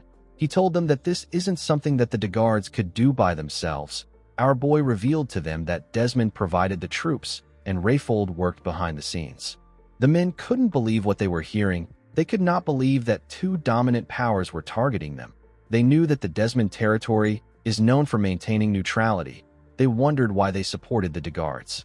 Ghislain already knew that the reason they didn't receive any aid from their allied territories is because of Amelia. She killed the messengers to cut off the flow of information completely. This isolation tactic has always been her specialty. Once Ghislain takes control of the de Garde territory, the situation will change. The Desmond and Rayfold County would not be able to launch an immediate attack on Perdium because it would now share a border with the de Garde territory. If any of their enemies make a move that is even slightly suspicious, our boy will be able to respond immediately. Zwalter now understood his son's reason for killing Thamos. He reminded his son that the land won't belong to him just because he killed the Lord. He told him that it must be inherited by a blood relative or a rightful heir. Ghislain took out a scroll and placed it on the table. He asked his father to take a look at it. When the Count opened the scroll, he saw that Thamos wrote that Ghislain is a distant blood relative of his, and he is the first successor of the territory. Zwalter could not believe his eyes. Our boy revealed to him that he got it from Count de Garde himself. He assured his father that they can dodge all the issues that comes with inheritance with this document. Zwalter was in disbelief. He put himself together and told his son that ruling over a territory is not an easy task. He asked Ghislain if he can handle it with the manpower he has. Our boy smiled and asked his father not to worry. He said that he has someone fit for the role. The scene shifts, and we are taken to the Austin territory in the Siren Kingdom. We are shown a bar in the territory. We see people screaming inside the bar. They were watching some men gamble. Some of the people were surprised to see that a man with green hair was going all in. The man with green hair used a cup to pick up 4 dice. He shook the cup multiple times. He placed it on the table to show it to his opponent. His opponent was a huge bald man. The bald man had 2 bigger men behind him. The bald man asked the man known as Claude if he knows what will happen if he plays a trick on him. Claude smiled and told the man that he doesn't have to be so nasty. He said that it is all for fun. He raised the cup and revealed 4 dice that were perfectly stacked on each other. The dice were showing the same numbers on each sides. With a smile on his face, Claude asked the man to hurry up and place a bet. In the next scene, we are taken to a hall. We see the soldiers and the mercenaries seated in the hall. Ghislain, Zwalter, and Randolph were on stage. Our boy knelt in front of his father. Zwalter acknowledged his son's immense contributions. He announced that Ghislain will now be granted the title of Baron of Fenris under the name of His Majesty. Immediately he announced this. The mercenaries and the soldiers began to cheer. They all shouted our boy's name. Ghislain has now become a lord. The scene shifts, and we are taken to the past. We see Ghislain in his father's office. A map was on the table in front of him. Our boy explained to the council that the Dagard territory is composed of a total of 5 baronies. This is excluding the lands that are governed directly by the territory. Ghislain said that he plans on establishing his base in the Fenris barony, which is at the center of the territory. He asked the council if they have any questions. Everyone knew that their questions and opinions didn't matter. Albert moved close to his master and whispered something in his ear. Zwalter asked his son to do whatever he likes. He said that this is something that someone had to do eventually. Ghislain thanked his father for granting him his permission. Zwalter cleared his throat and told his son that their territory has suffered quite a bit of financial bleeding due to the war. Ghislain asked his father to tell him what he means by bleeding. The count told his son that he can sell some runestones to provide some support for them. Ghislain revealed to his father that he doesn't have any runestone at the moment. Zwalter was surprised to hear this. Our boy reminded him that he used all the runestones to blow up the castle gate. He asked his father not to worry. He said that he will mine more and get some for him. The scene shifts, and we are taken back to the present. We see Belinda greet her master with a bright smile on her face. She asked her master to sit down and eat his meal. Gillian bowed his head and referred to our boy as young lord. He quickly corrected himself by calling him lord and congratulated him. Kair told Ghislain that he is well established now. Belinda put her hands together and said that she was always worried about what he might become. She said that her hard work in raising him has paid off. Kair told her that Ghislain must be ruthless and rude because of her. Belinda used her leg to kick him in the stomach. She moved close to Ghislain and smiled at him. She reminded him that he is now a lord. While they were talking, someone called out to our boy. When Ghislain turned to the side, he saw Elena and another girl with light blue hair. Elena moved close to her brother and asked him if she should call him brother or lord. Ghislain asked her to call him whatever she wants. He turned to the shy girl with blue hair. He referred to her as Rachel. Rachel greeted our boy. Ghislain asked her to let him know if his sister bullies her. He said that Elena can be violent when she doesn't like something. Elena hit her brother's chest when she heard what he said. Ghislain turned to Gillian and told him that his daughter is completely healed now. The man told him that it is all thanks to him. Our boy clapped his hands and called for everyone's attention. He thanked his mercenaries for following his orders during the war. He said that he is now the Lord of Fenris. He revealed to them that his base will now be in Fenris instead of Perdium. He said that he plans on hiring them as his private army. The men were shocked to hear this. They asked Ghislain if they will be getting permanent positions. Our boy told them that they will. He revealed to them that he plans on training them as knights. The mercenaries were shocked to hear this. Ghislain explained to them that what they displayed in the recent war already shows that they are worthy as knights. He assured the men that they are qualified. Belinda moved close to her master. She told him that an army of this scale would cost a lot of money. Our boy smiled and told her that they are going to have to make a lot of money. He turned to Gillian and asked him about his condition. The man said that his body is in a good state. Ghislain ordered him to lead the people to Fenris and wait for his arrival. Gillian was surprised to hear this. He asked his lord if he won't be following them. Our boy revealed to him that he has somewhere to visit. He explained to Gillian that Fenris will be in poor public order since the war ended. He asked the man to first go there and solve this issue before anything else. Gillian did not seem excited to take on the job. It was like his master was pushing him away. Ghislain told the man that he is one of the people he trusts the most. Gillian did not expect to hear this. Our boy tapped his arm and told him that this is the reason he left the task to him. Gillian bowed his head and asked his lord to have a safe trip. Ghislain moved close to Belinda and Kair. He told them that they will be going with him. He asked them to prepare. Belinda asked her master about where they are headed to. Our boy revealed to them that they are going to the Austin territory of the Siren Kingdom. Belinda could not believe that they were going overseas. Kair asked our boy if he is referring to the territory that is famous for its games. Belinda told her master that she loves to travel. Kair asked our boy if they will be playing some games now that the war is over. Ghislain told him that they are not going there for entertainment. In the next scene, we see Vanessa ask someone to let her suck it one more time. Alfoy was shocked to hear what she said. He quickly moved back. He asked her to tell him what she wants to suck. Vanessa explained to him that she might be able to use all the magic she has in her head if she sucks his mana like last time. Alfoy asked her about why she would take his own mana. The girl told him that Ghislain said that he is a mana battery. Alfoy was shocked to hear this. Ghislain stepped into the room and told him that he is still as energetic as ever. Alfoy asked our boy to do something about Vanessa. He said that she keeps trying to take away his mana. Our boy ignored him and asked Vanessa if she is feeling all right. The girl said that she is fine. Ghislain asked her if she was nervous because it was her first time in real combat. He pat her on her head and told her that she did well. Vanessa blushed and thanked our boy. Alfoy said that he also contributed. Ghislain commended him on his efforts. He told him that he played his role well.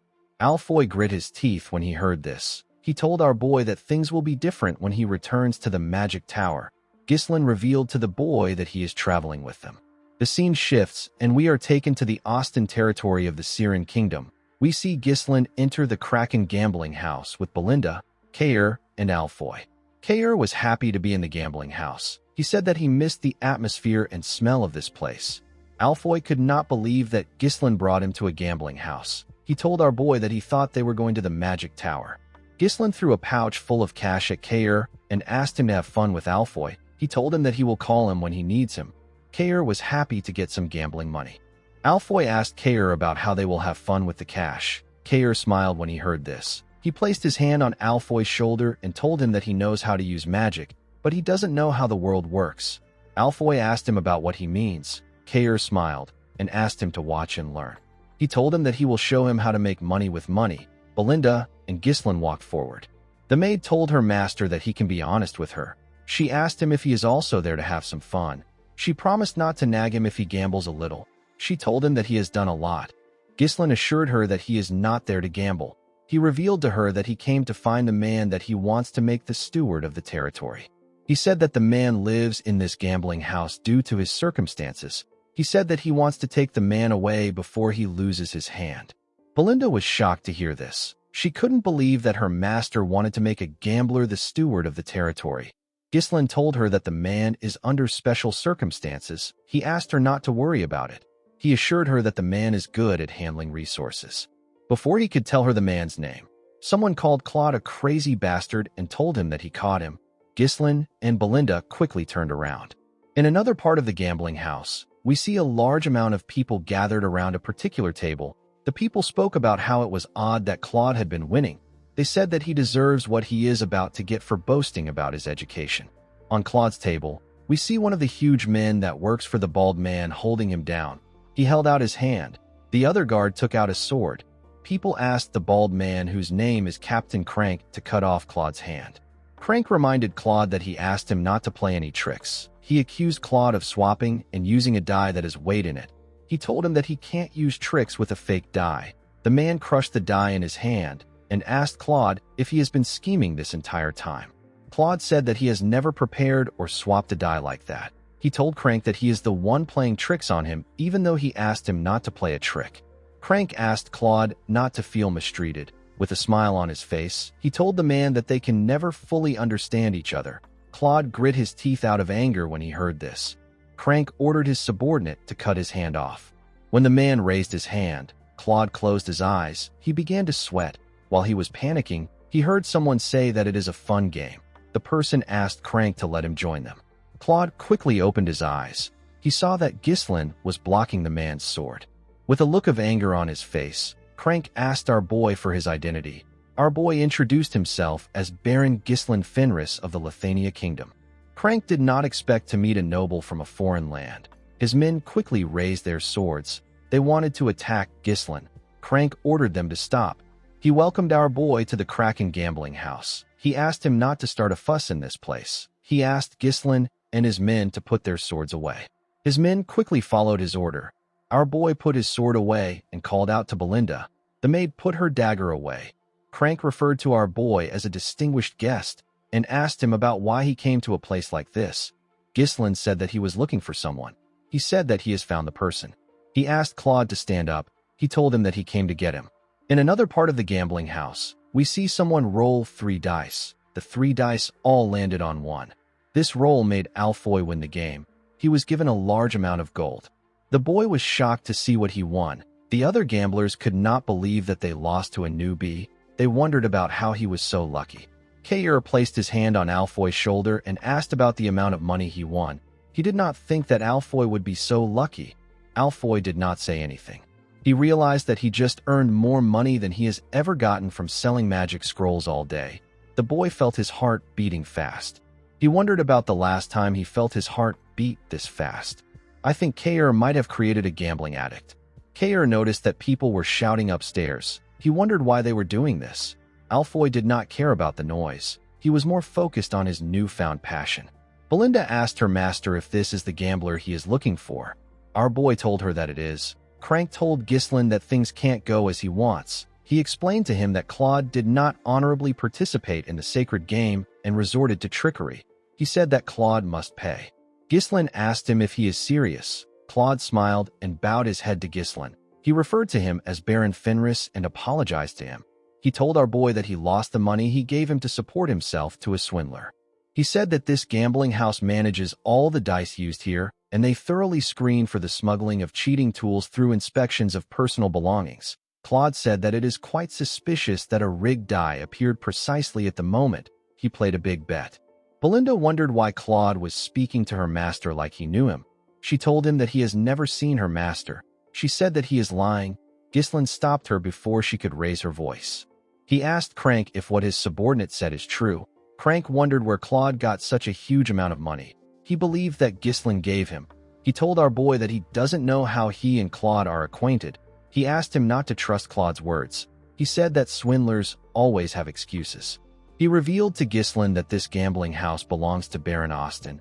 He explained to him that he won't be able to avoid a diplomatic dispute if he causes trouble there. He suggested that they just pretend that nothing happened and our boy returns to his land quietly. Ghislain told the man that he cannot do this. He told him that he has swindled him. Crank did not expect this. Our boy sat down and asked the man not to scowl at him. He suggested that they find a compromise since they both want Claude. Our boy asked Crank to play a game with him. He told him that he will take Claude and his money if he wins. He said that he will give him his status and all his assets if he loses. Everyone was shocked to hear this. Claude became scared. He told Ghislain that he appreciates the thought. He asked him about why he is going so far for him. Our boy pulled him close and told him that he is someone he needs. Claude did not expect to hear this. Crank laughed and said that he doesn't remember the last time he saw a noble with this much gut. He accepted Ghislain's offer and told him that a person must gamble if they are at a gambling house. Everyone around them began to cheer. They couldn't believe that some no-name noble was challenging Crank. They were all happy to witness a big match. Crank placed the dice on the table and told Ghislain that the person with the lowest number wins. There is no such thing as a tie in this game. Crank laughed and said that nobles these days don't seem to understand the rules if they are too complicated. Ghislain told him that he understands. He asked him to start. Crank was annoyed to hear this. He told our boy that he is hastier than he thought. Someone took out a coin and tossed it up. Ghislain chose heads and Crank chose tails. The coin landed on tails. Crank was asked to start first. The man picked up the cup and said that he will go first. He began to shake the cup. He shook it vigorously. Belinda believed that he was doing too much. She did not know why he was taking all the time in the world to throw a single die. While shaking the cup, Crank swiftly opened the bottom of the cup and did something to it. Immediately he did this. He slammed the cup on the table. When he removed the cup, it was shown that the die landed in 1. The dealer announced that he got 1 point. Everyone began to cheer. They couldn't believe that the game was over the moment it started. They said that people need to stop bothering Crank. Belinda became scared. Claude didn't know what to say. Crank apologized to Ghislain. He said that the game ended too quickly after they caused so much noise. Ghislain asked him to keep quiet. He told him that he has a big mouth. Crank did not expect this. He believed that our boy was bluffing. He assumed that Ghislain was pretending to be calm. He was certain that our boy was panicking. He believed that Ghislain was wasting his time. Crank used a special custom-made cup with a bottom that opens depending on how it is held. He took out a weighted die that always lands at 1 between his fingers. The motion of shaking the cup is used to conceal the process of switching the die. No one has ever caught Crank using this trick. He smiled and told himself that our boy cannot avoid defeat, no matter how hard he tries. Ghislain covered his hand with his mana and pressed it against the cup. A small wave of energy covered him. The energy dispersed when our boy released his mana. He placed the cup down and reminded the man that he said that the person with the lowest number wins. The moment he said this, our boy removed the cup and showed everyone the crushed die. He told Crank that he got 0 points. The man was shocked to see this. Everyone around the table were also shocked to see that Ghislain turned the die into dust. They wondered if this counts as a loss for Crank. Crank stood up and pointed at our boy. He told him that this doesn't count. He said that it is trickery. He told Ghislain that he can't do this even if he is a noble. Ghislain grabbed his hand. He pressed it and made the man drop a die. He asked him to tell him what he was holding. Everyone was shocked to see another die drop from Crank's hand. They couldn't believe that he has been lying to them this entire time. Our boy reminded him that he talked about acting honorably in the sacred game. Crank could not comprehend what was happening. He wondered if Ghislain knew everything from the start. He quickly took out a dagger and thrust it at Ghislain. Our boy easily dodged the attack by moving to the side. Belinda and Claude were shocked to see this. Our boy told the man that he should have done this from the start. He said that there is no reason for him to be polite when he is a thug. Crank moved his dagger to his other hand and told Ghislain that he doesn't know what he is talking about. He told him that they can't let him go now that he knows. He ordered his men to attack our boy. They quickly charged at Ghislain. Ghislain dodged their attacks by jumping. He stepped on their shoulders and used it to push himself forward. Crank was scared to see our boy coming at him. He quickly raised his dagger and thrust it at him. Our boy dodged the attack and landed behind the man. He drew his sword and pointed it at the man's neck. Crank realized that he was screwed. His men quickly turned to him. They were shocked to see Ghislain's blade on their master's neck. Before they could do anything, Belinda and Kair pointed their blades at them. Kair laughed and told the men that they picked the wrong person to mess with. Belinda asked her master to tell her what he wants them to do. Ghislain said that he will be taking the money and Claude with him. Crank told him that he can't do this. Our boy reminded him that this gambling house is the main source of income for Baron Austin.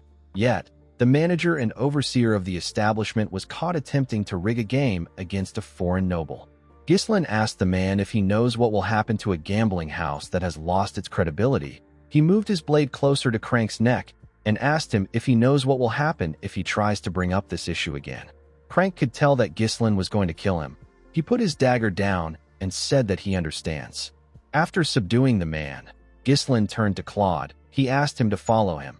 To his surprise, Claude was no longer there. He ran away. Belinda was annoyed to see that the gambling addict ran away and took her master's money with him. She said that the man is ungrateful because he would have lost his hand if they didn't help him.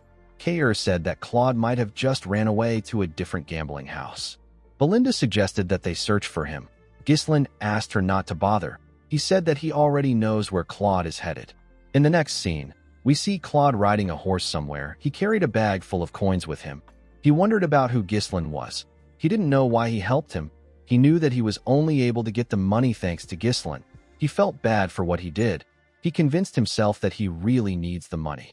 The scene shifts, and we are taken back 1 year into the past. We are shown a poorly built cabin in the woods. Inside the cabin, we see Claude pouring gold coins on the table. He asked a lady wearing a hood to see what he got. This lady's name is Anna. Claude told the woman that he got everything through gambling. He said that gambling isn't all luck. There is a certain winning formula. He told her that they won't have to hide anymore if he can keep making money like this. He said that they can live a normal life again. Anna asked him to stop.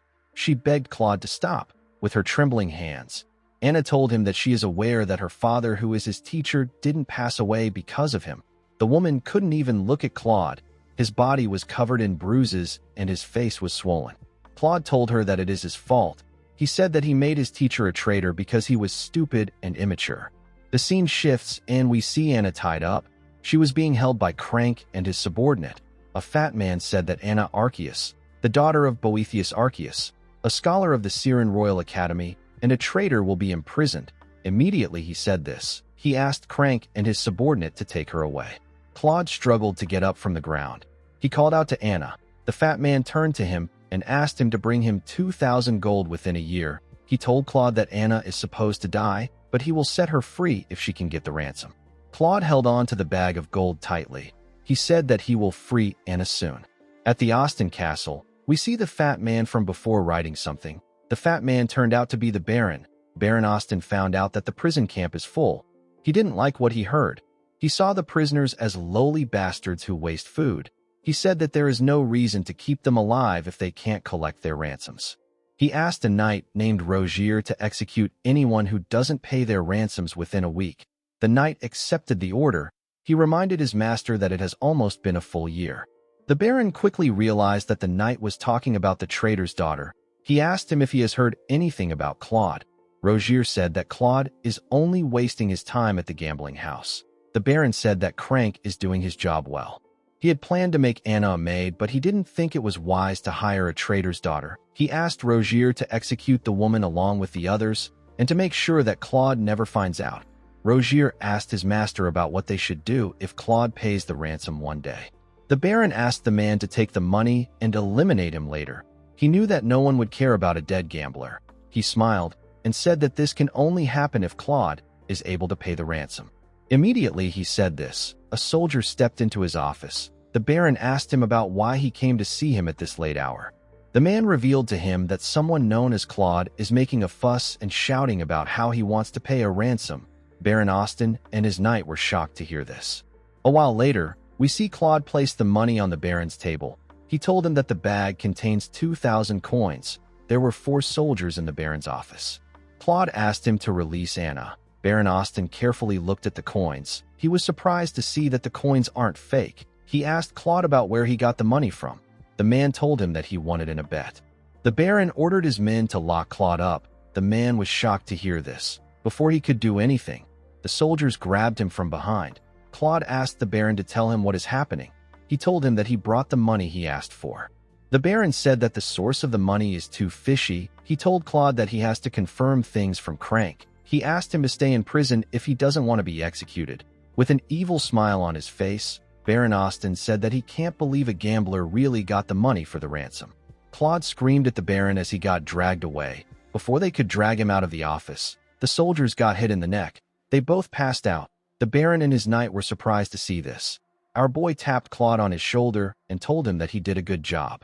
The man was shocked to see him. Ghislain walked forward and greeted the Baron. The fat bastard asked him to tell him who he is. Ghislain snapped his fingers and introduced himself as Baron Ghislain Fenris from the Lithuania Kingdom. Immediately he said this. Belinda and Kair brought Crank into the room. Belinda used her rope to push him and make him kneel. Baron Austin was surprised to see Crank. Kair moved forward and drew out a chair. Ghislain sat down and placed his legs on the table. He asked Baron Austin to bring him a cup of tea. The Baron was annoyed to hear this. Rogier drew his sword and told Ghislain that he is acting insolent. He asked our boy to stand up and show the Baron some respect. The moment he said this, Kair pointed his sword at him and asked him to step back. He told him that he can't handle this situation. Rogier was annoyed to hear this. Baron Austin could not believe that Ghislain was acting violent in front of him. He ordered his men to get our boy out. Ghislain assured him that he is not there to cause trouble. He said that he only came to receive compensation. Baron Austin asked our boy about what he means. Ghislain called out to Belinda. Immediately she heard her name. She pushed Crank forward. Our boy grabbed the man's chin and told the Baron that the manager of his gambling house was caught cheating in a game against him. He told the Baron that he and Claude almost lost their life savings on the game they bet on. Baron Austin quickly realized that the money in front of him was gotten from the game. Crank told the Baron that Ghislain is lying. He said that our boy was the one who cheated. Belinda was annoyed to see that Crank was still lying. She kicked his head with her leg. Baron Austin did not expect Crank to cause trouble for someone like Ghislain. He believed that the man should have carefully chosen his opponent. He asked our boy to tell him what he wants him to do. Our boy said that it is unacceptable to cheat in a gambling house where trust and credibility is the utmost priority. He asked the Baron to give him and Claude a fair compensation. Baron Austin said that Crank just said that he is lying. He told Ghislain that he doesn't know who to believe. He asked him to meet a judge if he is looking for a just solution. He said that the situation has nothing to do with him. Ghislain told him that the situation actually has something to do with him. Baron Austin asked him to tell him how it concerns him. Ghislain explained to him that the Kraken gambling house is a place where many nobles from various countries visit to indulge in gambling. At least half of the Baron's total income comes from the gambling house. Ghislain told the Baron that if people find out that cheating was uncovered in the gambling house, it will look like he brazenly tried to scam the nobles. He said that things will become interesting if this happens. With a look of anger on his face, the Baron asked Ghislain if he wants him to pay him hush money. Ghislain told him that the compensation must be at least twice the amount in the bag. He asked him to also release Anna Arceus. Claude was shocked to hear our boy's request. He didn't know how Ghislain knew about his situation. Our boy told the Baron that he will act like nothing happened today if he can fulfill his requests. Baron Austin said that he finally understands what is happening.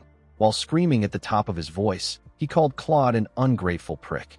The man was surprised to hear this. The Baron told him that he gave him the chance to save a woman that is supposed to be executed, but he repays him by working with another country's noble to rob him. Immediately he said this, his soldiers ran into his office. Kair asked Claude to move aside. He told him that he will only get in the way. Belinda felt offended that Baron Austin thought that they were working with Claude from the start. Ghislain asked her to give him a dagger. Baron Austin told our boy that no one will hear about anything if he kills them there. He ordered his men to take out the group. Immediately he gave the order. Rogier swung his sword at Ghislain. Before his blade could reach our boy, he used his leg to kick the bag of gold. The bag hit the knight's head and made him lose balance. Ghislain took out the dagger and charged at the Baron. He stabbed his hand and pressed it into the table. Baron Austin screamed out in pain. His men couldn't reach him because Belinda and Kair were holding them back. With a cold gaze in his eyes, Ghislain asked Belinda and Kair to not kill the soldiers. They accepted his order and charged at the soldiers. Kair used his sword to block his opponent's attack. He then gave him a punch that knocked him out. Belinda took out some thin and light strings. She used it to block her opponent's sword. She gave the man a bone-crushing kick in his neck. Ghislain got on the table and blocked one of the soldiers' attack with his sword. He pushed the man back with his sword. The moment he did this, Rogier charged at him. He swung his sword at him from behind. Our boy easily turned around and blocked the man's attack. He used his sword hilt to hit Rogier in his neck. His attack went through the knight's helmet. Claude watched the group as they fought. He didn't understand what was happening. He couldn't comprehend why they were going this far for someone they didn't know. Immediately he thought of this. He remembered our boy telling him that he is someone he needs. Claude didn't want to believe this. Life had already taught him that there is no such thing as kindness without a reason. Ghislain and his subordinates took out the entire unit. While crying, Baron Austin called our boy a scoundrel. He couldn't accept the fact that Ghislain wounded a noble. Our boy took out the dagger. He told the Baron that he will be taking the money and Anna. Before he could say anything else, Claude grabbed his clothes. The man decided to accept Ghislain's kindness. He believed that it was better for him to accept it now and regret it later. With a confident look on his face, he told the Baron that he can come to the Fenris territory of the Lithania kingdom if he has a problem with them. He told him that he will treat him like a guest. The next day, we see Kair and Belinda riding their horses in front of Ghislain's wagon. Claude sat with our boy. Ghislain asked him if he is certain that he doesn't want to live with Anna. Claude said that Anna will find it more comfortable to stay in her homeland without the person who caused her father's death. He looked up and said that he didn't even save the girl by himself. Ghislain smiled when he heard what he said. He told himself that he has now repaid his debt to his friend. It was a debt that he owed him when he was obsessed with revenge. He recalled how he held Claude's dead body in his hands. Ghislain looked at the sky and said that he feels much lighter now. He looked at the land in front of them and asked Claude to tell him how he likes the place. Claude asked him to kill the lord of the land if he gets the chance. He said that the land looks a bit strange, but it will be easy to take over. Ghislain asked him if he is suggesting that he harms himself. Claude was shocked to hear this. He couldn't believe that this poor-looking countryside belongs to our boy. He told him that he only followed him because he looked rich. Ghislain grabbed his head and moved him closer. He revealed to Claude that he is now the steward of their land. He told him that everything he sees will now be under his management. Claude realized that he messed up. He told Ghislain that he takes back everything he said. He begged him to take him back to Anna. Unfortunately for him, it was too late. The scene shifts, and we are taken to the Desmond territory. We see Count Desmond sitting on his throne. His officials sat on a round table in front of him. The Count mentioned Perdium and Fenris. His officials became nervous when they heard him speak. With a serious look on his face, Count Desmond mentioned our boy's name. He raised his hand and ordered his officials to send a messenger to Amelia. He said that they will be moving up their plan. In the next scene, we are taken to Gislin's castle. We see our boy standing in front of his men. He was dressed like a proper noble for once. He thanked them for gathering there.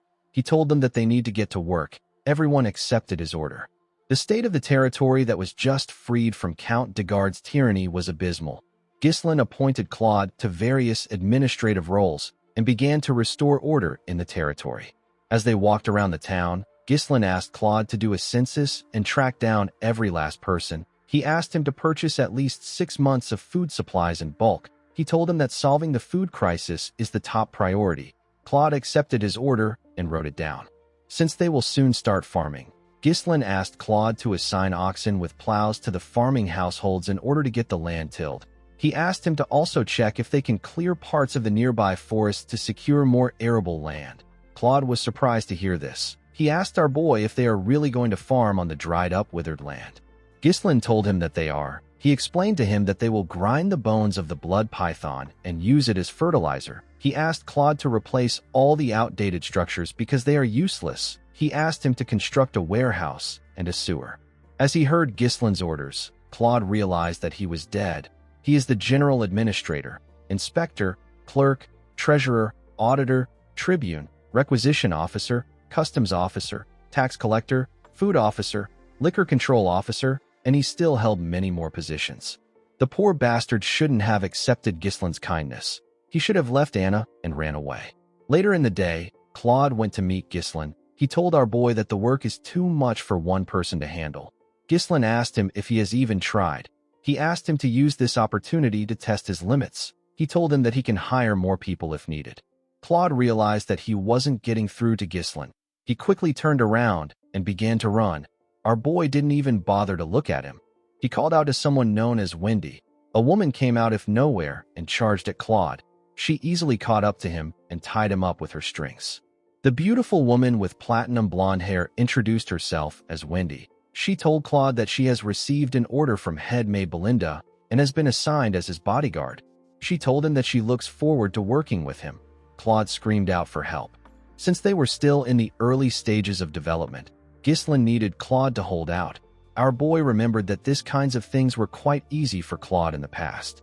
A noble by right has the responsibility and duty to protect their people. However, this territory has a lot of issues. The citizens don't trust nobility due to the exploitation and oppression they faced from the greedy lords. They have lost the will to work due to endless poverty.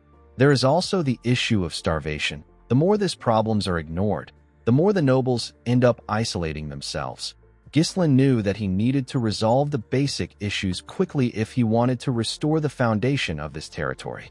Unfortunately, our boy was met with another problem. There was not enough funds to resolve their issues. Gislin explained to his group that he won't be able to pay their wages in 3 months if they keep spending money on the territory. Gillian said that this is truly an important issue.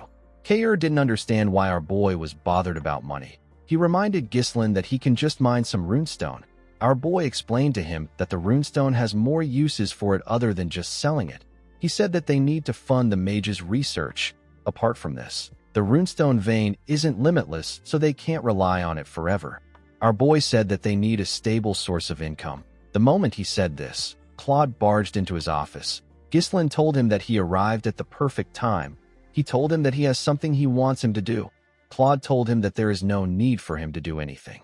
He revealed to him that he has devised the best plan to save the territory. Everyone was surprised to hear this. With a confident smile on his face, Claude asked Gislin to build a casino. Immediately he said this, he got kicked out of the building through a window. When they brought him back to the room, Belinda gave Wendy the authority to act before Claude can say something.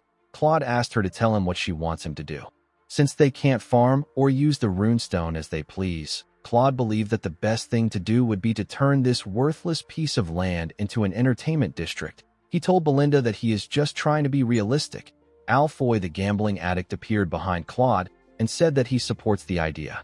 Gislin told Claude that he will consider his plan when they have spare time in the future. He asked him to proceed with the tasks he assigned to him. Claude asked him if he really believes they have enough food stock to hold out. Gislin explained to him that they might be able to make money if they build a casino in a territory with no proper foundation. He told him that they will also be unable to stop the rise of an underworld. Our boy believed that a casino won't be good for him in the long run if he wants to go against his enemies. Claude explained to him that they are constantly importing food due to shortages. He told Ghislain that they need to do something now before they run out of money. Alfoy backed the man up by suggesting that they build a grand game hall in the town. Ghislain told him that he will take care of the food problem. Claude was surprised to hear this. Our boy revealed to him that he will make crops grow on their soil. He asked Claude to do whatever he says without complaints. Claude reminded him that he said that the land isn't fit for farming. Ghislain smiled and asked him if he is certain about it. Claude said that he is sure. Alfoy backed him up and said that it can never happen. With a smile on his face, Ghislain asked them if they would like to make a bet. 3 months later, we see Claude and Alfoy staring at something in shock. Claude asked Alfoy if he is dreaming. The two of them couldn't believe their eyes. The field was filled with rye. The commoners were extremely happy to see that the seeds they planted actually grew. It had been so long since they harvested crops in their land. Claude asked Ghislain about how he did it. Our boy explained to him that rye grows in harsh environments. Before planting the seeds, they spread the powdered bones of the blood python on the soil. The bones are rich in nutrients. They then planted rye seeds which were enhanced with the mana compression sigil. Ghislain touched the rye and told the man that this method will make crops grow faster and allow them to be harvested frequently. Upon hearing our boy's explanation, Alfoy now understood why our boy made them develop a mana compression sigil. Vanessa was amazed by Ghislain's knowledge. She asked him about how he thought of using a mana compression sigil on seeds when it is normally meant for humans. The truth was that Ghislain didn't come up with the idea himself. A mana compression sigil is a magic circle that extracts power stored in a runestone to accelerate growth several times over. When mages first suggested that mana compression sigils could be used this way, they experienced some backlash. People didn't want to use something so valuable on mere grains. However, once the results were shown, no one argued again. This method of farming has already been verified by magic scholars in the future. The principle behind it was none of Ghislain's business. The people began to cheer for Ghislain. They said that they will now trust him. They were extremely happy to see that they will no longer starve. While the people were cheering, Claude and Alfoy tried to sneak out of the fields. Ghislain called out to them. He asked them about where they are going. He told them that they need to write their contracts. With a nervous look on their faces, they asked Ghislain about the contract he is referring to. Our boy took out some papers and reminded them that they made a bet saying that he will give them 5,000 gold each and grant them freedom if they won. However, if Ghislain won, they will work as unpaid slaves for 10 years. Immediately, our boy reminded them of the bet. His soldiers surrounded them from all ends. The two of them realized that they were screwed. Now that they had resolved their food problems, they were free to use the runestone for purposes beyond just selling them. In the next scene, we see the Tower Master of the Flame Magic Tower sitting with Ghislain. Hubert was shocked to hear our boy ask him to build a branch of his magic tower in his territory. He didn't understand why Ghislain suddenly made this request. He told him that he simply stopped by to congratulate him on becoming a lord. Ghislain revealed to him that they won the war at a heavy cost. He told him that the victory came at the cost of detonating runestones. He said that this happened even though they received help from the magic tower. Hubert was shocked to hear this. He only heard about Perdium's victory. He didn't hear about the runestone. Ghislain let out a sigh and said that if a young territory like Fenris is attacked, they will have no choice but to blow up more runestone meant for the magic tower. Hubert became scared when he heard this. He asked Ghislain to stop doing extreme things. With a smile on his face, our boy told him that they will need more mages. Hubert easily accepted his request. Ghislain believed that mages shine the brightest when used for construction projects. He used them to solve his housing issue, his waterways issue. He used them to build churches and to construct the Flame Magic Tower's Fenris branch. Due to the fact that more mages were dispatched from the Magic Tower, they were able to complete the large-scale construction swiftly. Of course, there were occasional minor conflicts by some mages who struggled to adapt to the territory. The mages protested against Ghislain's treatments. They called him a ruthless scum. They couldn't believe that he was making mages like them do hard labor. Ghislain found a way to resolve the issue through what he calls amicable agreements. Of course, our boy knocked them out. He asked Alfoy to get the contracts. Alfoy gladly accepted the order. He didn't want to be the only one who became a slave in this territory. Thanks to the efforts of the mages, the territory quickly regained its functionality. Unfortunately, there were still external issues that Ghislain had to face. In the next scene, we see Claude barge into Ghislain's office. He told our boy that there is trouble. He revealed to him that a rebellion has broken out in Rayfold. He said that Amelia has started a rebellion. Our boy wasn't shocked. He already knew that the rebellion was going to take place. However, it took place sooner than it did in his past life. Ghislain knew that his interference caused this. Desmond and Amelia are puppets dancing to the tune of Duke Delphine. Since the Duke's attempt to use Degard to seize Perdium has failed, he has no choice but to act directly. Ghislain was well aware that his war wasn't over. Gillian asked his master about what he wants to do. Belinda said that things are bad for them if Amelia now runs the territory. Ghislain wasn't just going to sit back and let the Duke pressure him. He said that they are heading to the kingdom's capital. The scene shifts, and we are taken to Cardinia, the capital city. We are shown a room in a tower. We see sunlight entering the room through the roof. Someone in the shadow moved close to the sunlight. The person put their hand into the sunlight. Immediately they did this, their skin began to burn. It quickly turned red. The masked person glared at their hand. They said that they want to die. In the next scene, we see an eagle fly over the beautiful capital city of Cardinia and its fortress. The capital was more developed and beautiful than other territories. There were several soldiers watching over everyone. There was a ridiculously huge castle at the center. Ghislain and his subordinates marched into the capital. Torin was shocked to see how massive the capital was. He said that the territories they have been to look like trash when compared to the capital. Gordon was also shocked to see how big it was. He said that the castle on their land cannot compare to that of the capital. Kair smiled and dared him to say this in front of Ghislain. Alfoy and Vanessa sat together in a carriage. Vanessa was very excited to see the capital.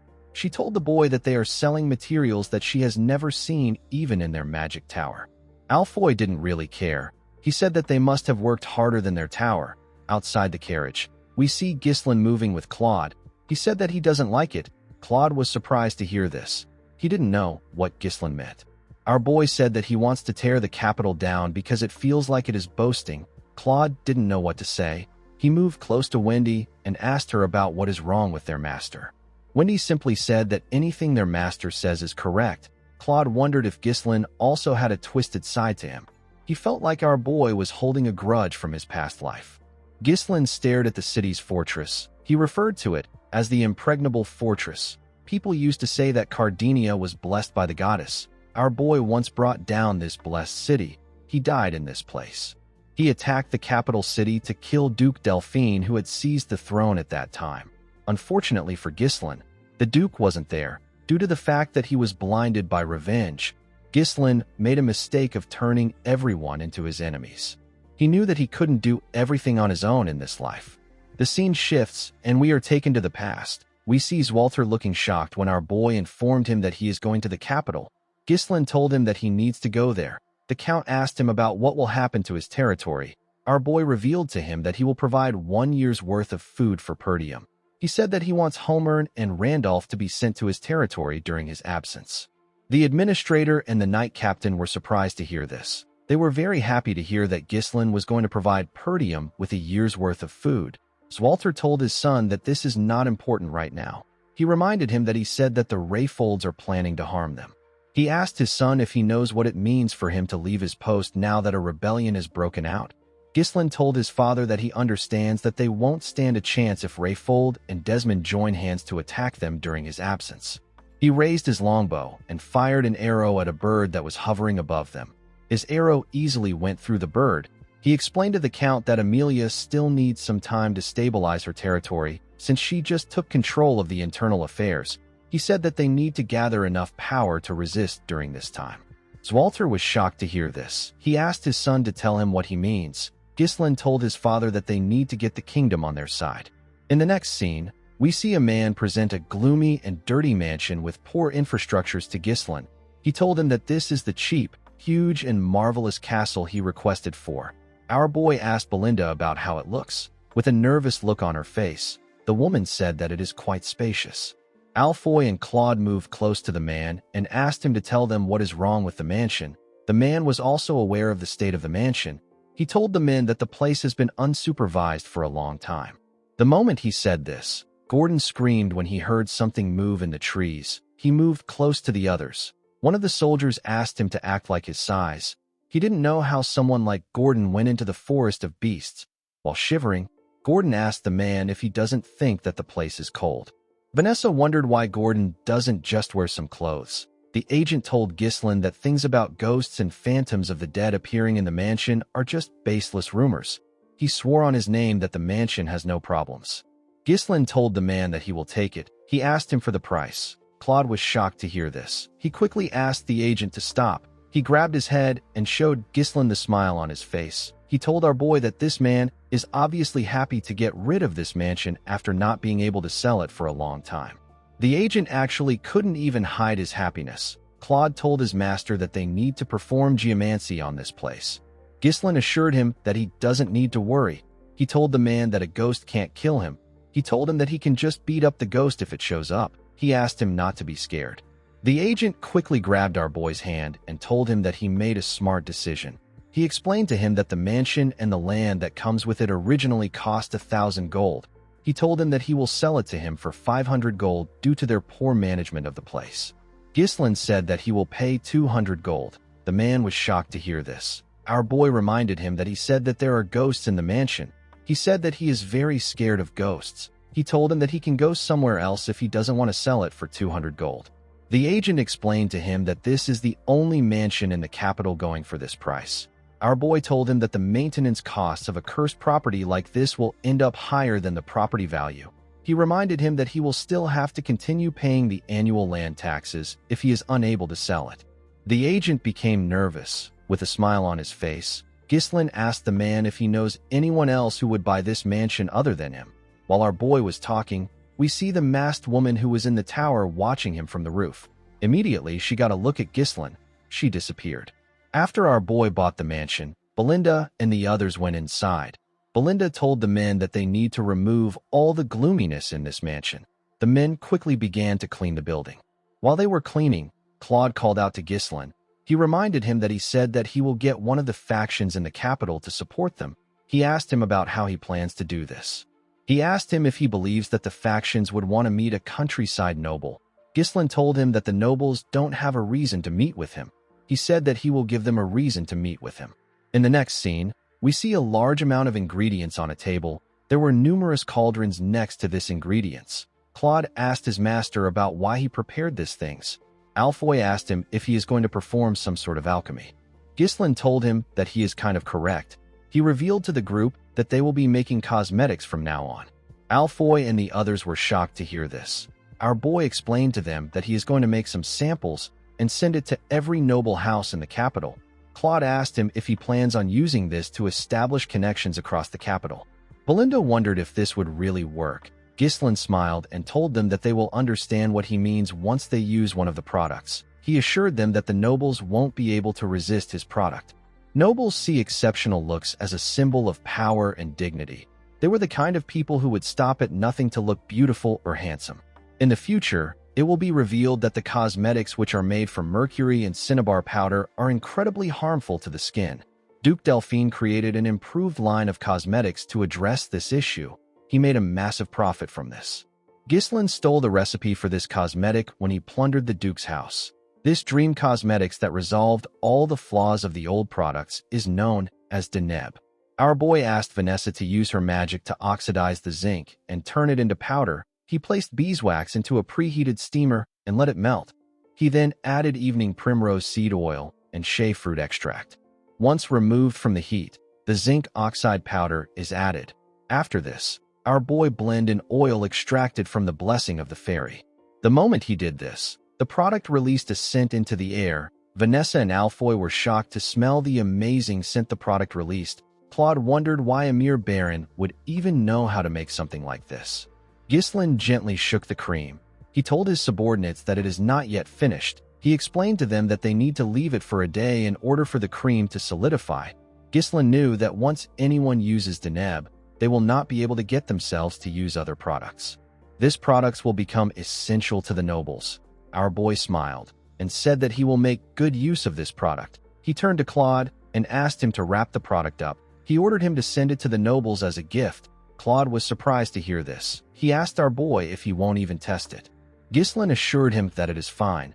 While they were talking, the masked woman watched them from a window. She was staring at the product. Later in the night, we see a heavy rain falling in the capital. Everyone in the mansion was asleep. The masked woman appeared in the mansion. She appeared in the room where the products were. She moved close to the wrapped products and picked one up. She opened the product and gently touched the cream. While she was looking at the cream, Ghislain appeared behind her. He asked her if she is the ghost from the rumors. The woman was shocked to hear his voice. She quickly turned around. Ghislain told her that he can guarantee the effects of his product. A heavy lightning struck when our boy said this. The woman quickly drew a sword and charged at Ghislain. She appeared in front of him in an instant. Our boy drew his sword and blocked her attacks before it could touch him. The woman tried to thrust her blade at him, but our boy blocked it before it could touch him. He swung his sword at her and pushed her back. The woman turned around and attacked his back. Ghislain was able to move his sword behind him to stop the attack. He pushed her sword back. The woman took a stance and pointed her sword at him. Ghislain recognized this sword technique. The woman thrust her sword at him. Our boy easily blocked it. He pushed her sword back. He and the woman pushed each other away and swung their swords at the same time. They parried each other's attacks. Ghislain recognized this grace, modesty, and spiral of roses that this woman displayed. Every single one of her movements draws a graceful trace. The woman raised her sword and swung it at our boy from the side. Ghislain easily blocked the attack. He grabbed the woman's hand and dragged her. He put his blade close to her neck. The woman was unable to move. Ghislain found it odd that a lady like her is pretending to be a ghost in a place like this. He asked the woman about her relationship with the Bramford family. A while later, we see Belinda and Gillian rush into the room. Belinda was only wearing a garment. She held her dagger in her hand. Gillian asked his master about what caused the noise. When they got inside the room, they saw their lord looking at an open window. Ghislain asked them to go back to their rooms and rest. He said that things might actually work out better than he expected. The scene shifts, and we are taken to a more beautiful mansion. We see a woman standing in front of a mirror after getting her makeup done. Her maid told her that she is as beautiful as ever. This woman is the Countess of Elizabeth. Her name is Muriel. Muriel wasn't satisfied with her face. She knew that her face was burdened with all kinds of paint and powder. In her youth, she was a pioneer who led the fashion world of the capital. Every woman imitated her cosmetics, and they wore clothes styled to look like hers. However, her fame began to fade as the years passed. Her makeup is now nothing but a veil to hide the passing of time. Muriel wondered if she can never return to her glory days again. While she was thinking, her maid informed her that she has to go to the salon. The moment the Countess turned around, she saw something shocking. Her maid's face was glowing. Her skin looked amazing. Muriel grabbed her face. She felt the moisture and the firmness of her skin. She ordered the maid to tell her what she did to her face. The woman revealed to her that Count Elizabeth received cosmetics as a gift, but he didn't want them, so he gave them to the maids. She told Muriel that her husband received it as a greeting from a noble who just arrived in the capital. In the next scene, we see Muriel's carriage at Ghislain's entrance. Alfoy, Claude, and Gordon were shocked to see the woman's golden carriage and white horses. They wondered if the queen was coming to greet them. Claude realized that Ghislain's cosmetics idea worked. He watched the Countess step out of the carriage with her feather fan when he pushed him and asked him to greet the Countess. Claude bowed his head and greeted her. He asked her to follow him inside to have a talk. Inside the mansion, we see Ghislain sitting in a pavilion in the garden. He was feeding a bird. Claude greeted him and revealed to him that Countess Elizabeth has come to visit them. Our boy fed the bird and stood up. The woman asked him if he is Baron Fenris. Ghislain kissed her hand and introduced himself as the lord of the Fenris territory in the northern region. He told her that he is honored that she came to a secluded place like this. The Countess told our boy that he didn't send her any gifts. She said that he only gave it to her husband. She said that her fame wasn't great enough to reach the place he lives in. Ghislain smiled and told her that this is not true. He explained to her that he thought that it would be impolite to give the madam who leads the fashion world something that wouldn't satisfy her. Muriel liked that our boy praised her. She told him that he is not completely clueless. She said that they need to go straight to business. She sat with Ghislain in the pavilion. She asked our boy to give her his cosmetics. Ghislaine asked her if she has used it. The Countess told him that it is excellent. She said that she no longer needs the other cosmetics she uses because of the product. She revealed to Ghislaine that she wants to monopolize the product. She told him that all he needs to do is focus on developing and delivering the products. Our boy told her that he can only allow her to buy in bulk. The Countess gently smiled when she heard this. She told him that it will be very difficult for him to do business in the capital on his own. She explained to him that it will not be easy for him to enter the network of influential figures even if his product is good. Due to the fact that our boy settled in an old mansion, the Countess assumed that his finances are not very great. Belinda was annoyed to see the Countess talking down to her master. Claude found Muriel's words to be weird because they only settled in the mansion out of Ghislaine's stubbornness. Our boy told the woman that the supply price will be a bit high. He asked her if she is okay with this. The Countess laughed when she heard this. She revealed to him that the Elizabeth family is one of the wealthiest family in the capital. Ghislaine told her that each unit will cost 100 gold. The Countess was shocked to hear this. She asked our boy if he is joking. Ghislaine assured her that he is not. He said that the Queen of Socialites has set her eyes on a product, so it must be worth a lot. Muriel blushed for a moment. She quickly put herself together. She believed that our boy was a sly fox. If it were jewelry or furniture, the price would make sense. It is completely absurd to sell a single jar of cosmetics for 100 gold. In order to make any profit, Muriel would need to raise the retail price above the supply price. Our boy was basically telling her to give up on the monopoly. She was annoyed to see that Ghislaine was toying with her. Our boy smiled when he noticed that she was angry. He told the Countess that he has another offer. Belinda moved close to him with a box. Our boy explained to her that he can give her honor even if he cannot give her an exclusive deal. Muriel asked him about what he means. Ghislaine placed the box on the table and opened it. He presented 15 cosmetics to Muriel. The woman was shocked to see this. Ghislaine told her that this is the cosmetic he made by himself. He told her that it is called Deneb. He said that it is a gift to commemorate their connection. He picked up one of the Deneb and explained to her that there are still many nobles who don't know how effective Deneb is. He said that this is a product that can change the market. He told Muriel that she can be the one to change the market. Muriel let down her feather fan and smiled. She told Ghislaine that he is a baron who only knows how to pick the prettiest words. She closed the box and accepted his offer. She stood up and moved her fan close to him. She told Ghislaine that he will distribute the cosmetics and she will lead the trend. Our boy smiled and said that this is excellent. He walked the Countess back to her carriage. Before getting in, Muriel asked Ghislaine to let her know if he needs anything. She told him that she will help him out if it is within her power. Ghislaine asked her if she can grant him a request. Muriel was surprised to hear this. He asked her if she can relay some words to Marquis Branford. He asked her to tell the Marquis that Baron Ghislaine Fenris can solve his daughter's problem. The scene shifts, and we are taken to the Branford territory. We see someone telling an old man with red eyes what Ghislaine said. This man is the Marquis. In the next scene, we see Claude throwing money in the air. He screamed that they have hit the jackpot. He was very happy. He realized that the Countess was really famous. He couldn't believe that the expensive cosmetics were selling like hotcakes. Kayer was also surprised to see how much they made. Alfoy the gambling addict was amazed to see how much they made. He said that he can gamble until the day he dies with this money. Claude advised Ghislaine to forget their land. He said that they should just stick to the cosmetics business. Wendy quickly tied him up to shut him up. Belinda wondered why he was so excited when it wasn't even his own money. Gillian commended his master for easily securing a place in the capital. Ghislaine said that this is not enough. What he really wanted was something else. Later in the night, we see Ghislaine walk to his pavilion. When he got there, he saw a knight waiting for him. The knight informed him that Marquis Branford has summoned him.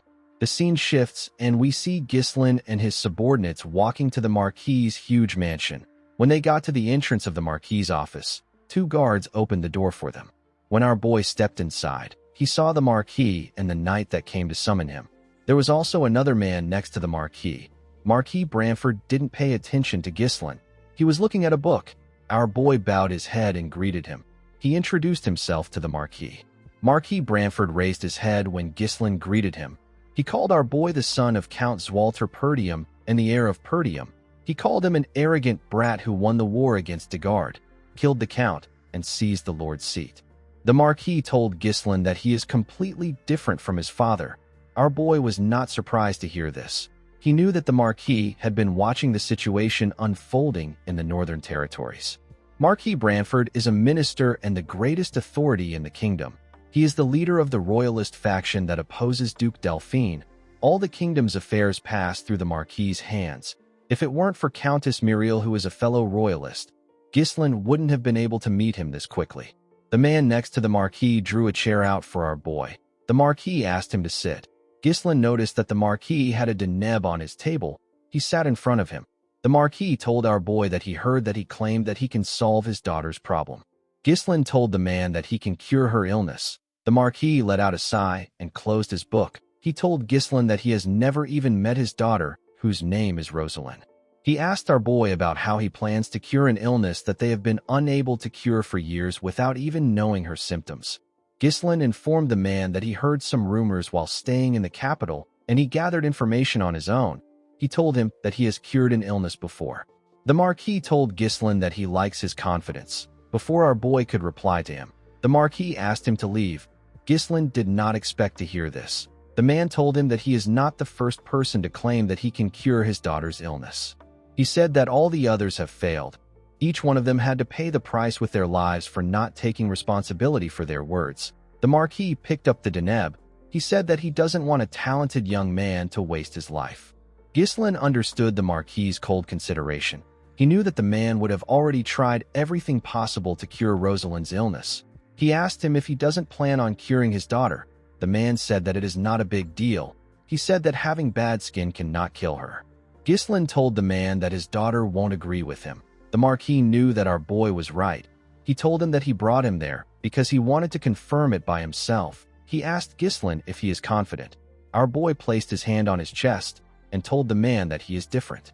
The Marquis could tell that he was serious. He asked Ghislaine to do his best if he is determined to risk his life. He ordered the man next to him to provide Ghislaine with everything he needs. He asked him to reward our boy well if he succeeds.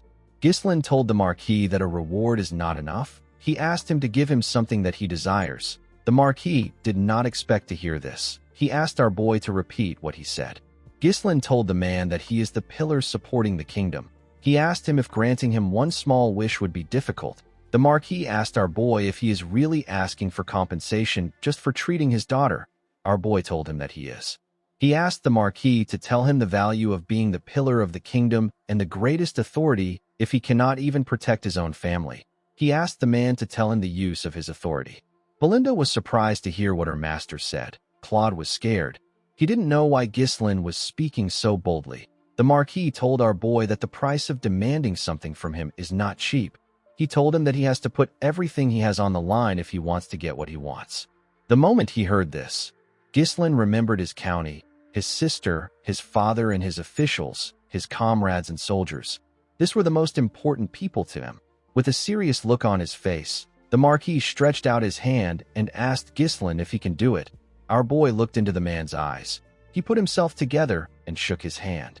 The Marquis was surprised to see this. Our boy told him that he will put everything on the line. The Marquis looked into his eyes. He could tell that Ghislaine was being serious. He turned to his assistant and asked him to inform the royal treasurer to prepare to cut off all support for Perdium. He asked him to instruct the commander of the guards to surround Ghislaine's mansion in the capital. He forbade all entries and exits. The Marquis stood up and told Ghislaine that he has 1 week. He asked him to bring Rosalind to him in perfect condition within this time. Our boy smiled and said that he can do it. Belinda became nervous when she heard this. Claude was annoyed. He couldn't believe that Ghislaine put them in another issue when they just solved their money problem. Belinda knew that the Marquis could easily take out Perdium and Fenris. She hoped that her master knew what he was doing. Ghislaine stood up. He knew that the Marquis doesn't tolerate anyone who challenges his authority, especially when it comes to his daughter's illness. Since it was a problem even the most powerful man in the kingdom could not solve, he decided to just accept his fate. Our boy knew that he had to succeed. He walked out of the Marquis's office. Marquis Branford watched him as he walked out. He said that there is no turning back now for Ghislaine. The scene shifts, and we are taken to Rosalind's room. We see her looking around. While looking around, Rosalind remembered asking her father if she has to risk her life to help others. At this time, her skin was still normal. The Marquis told her that helping the powerless is nothing but hypocrisy. He explained to her that she needs to first acquire strength if she wishes to be in a position where she can help. Rosalind looked at her sword and said that she followed her father's words. She said that she acquired the strength that she needed, but it came with a hideous appearance. Ghislaine stepped into her room and told her that he knew that she would be the daughter of Marquis Bramford. Rosalind turned around when she heard this.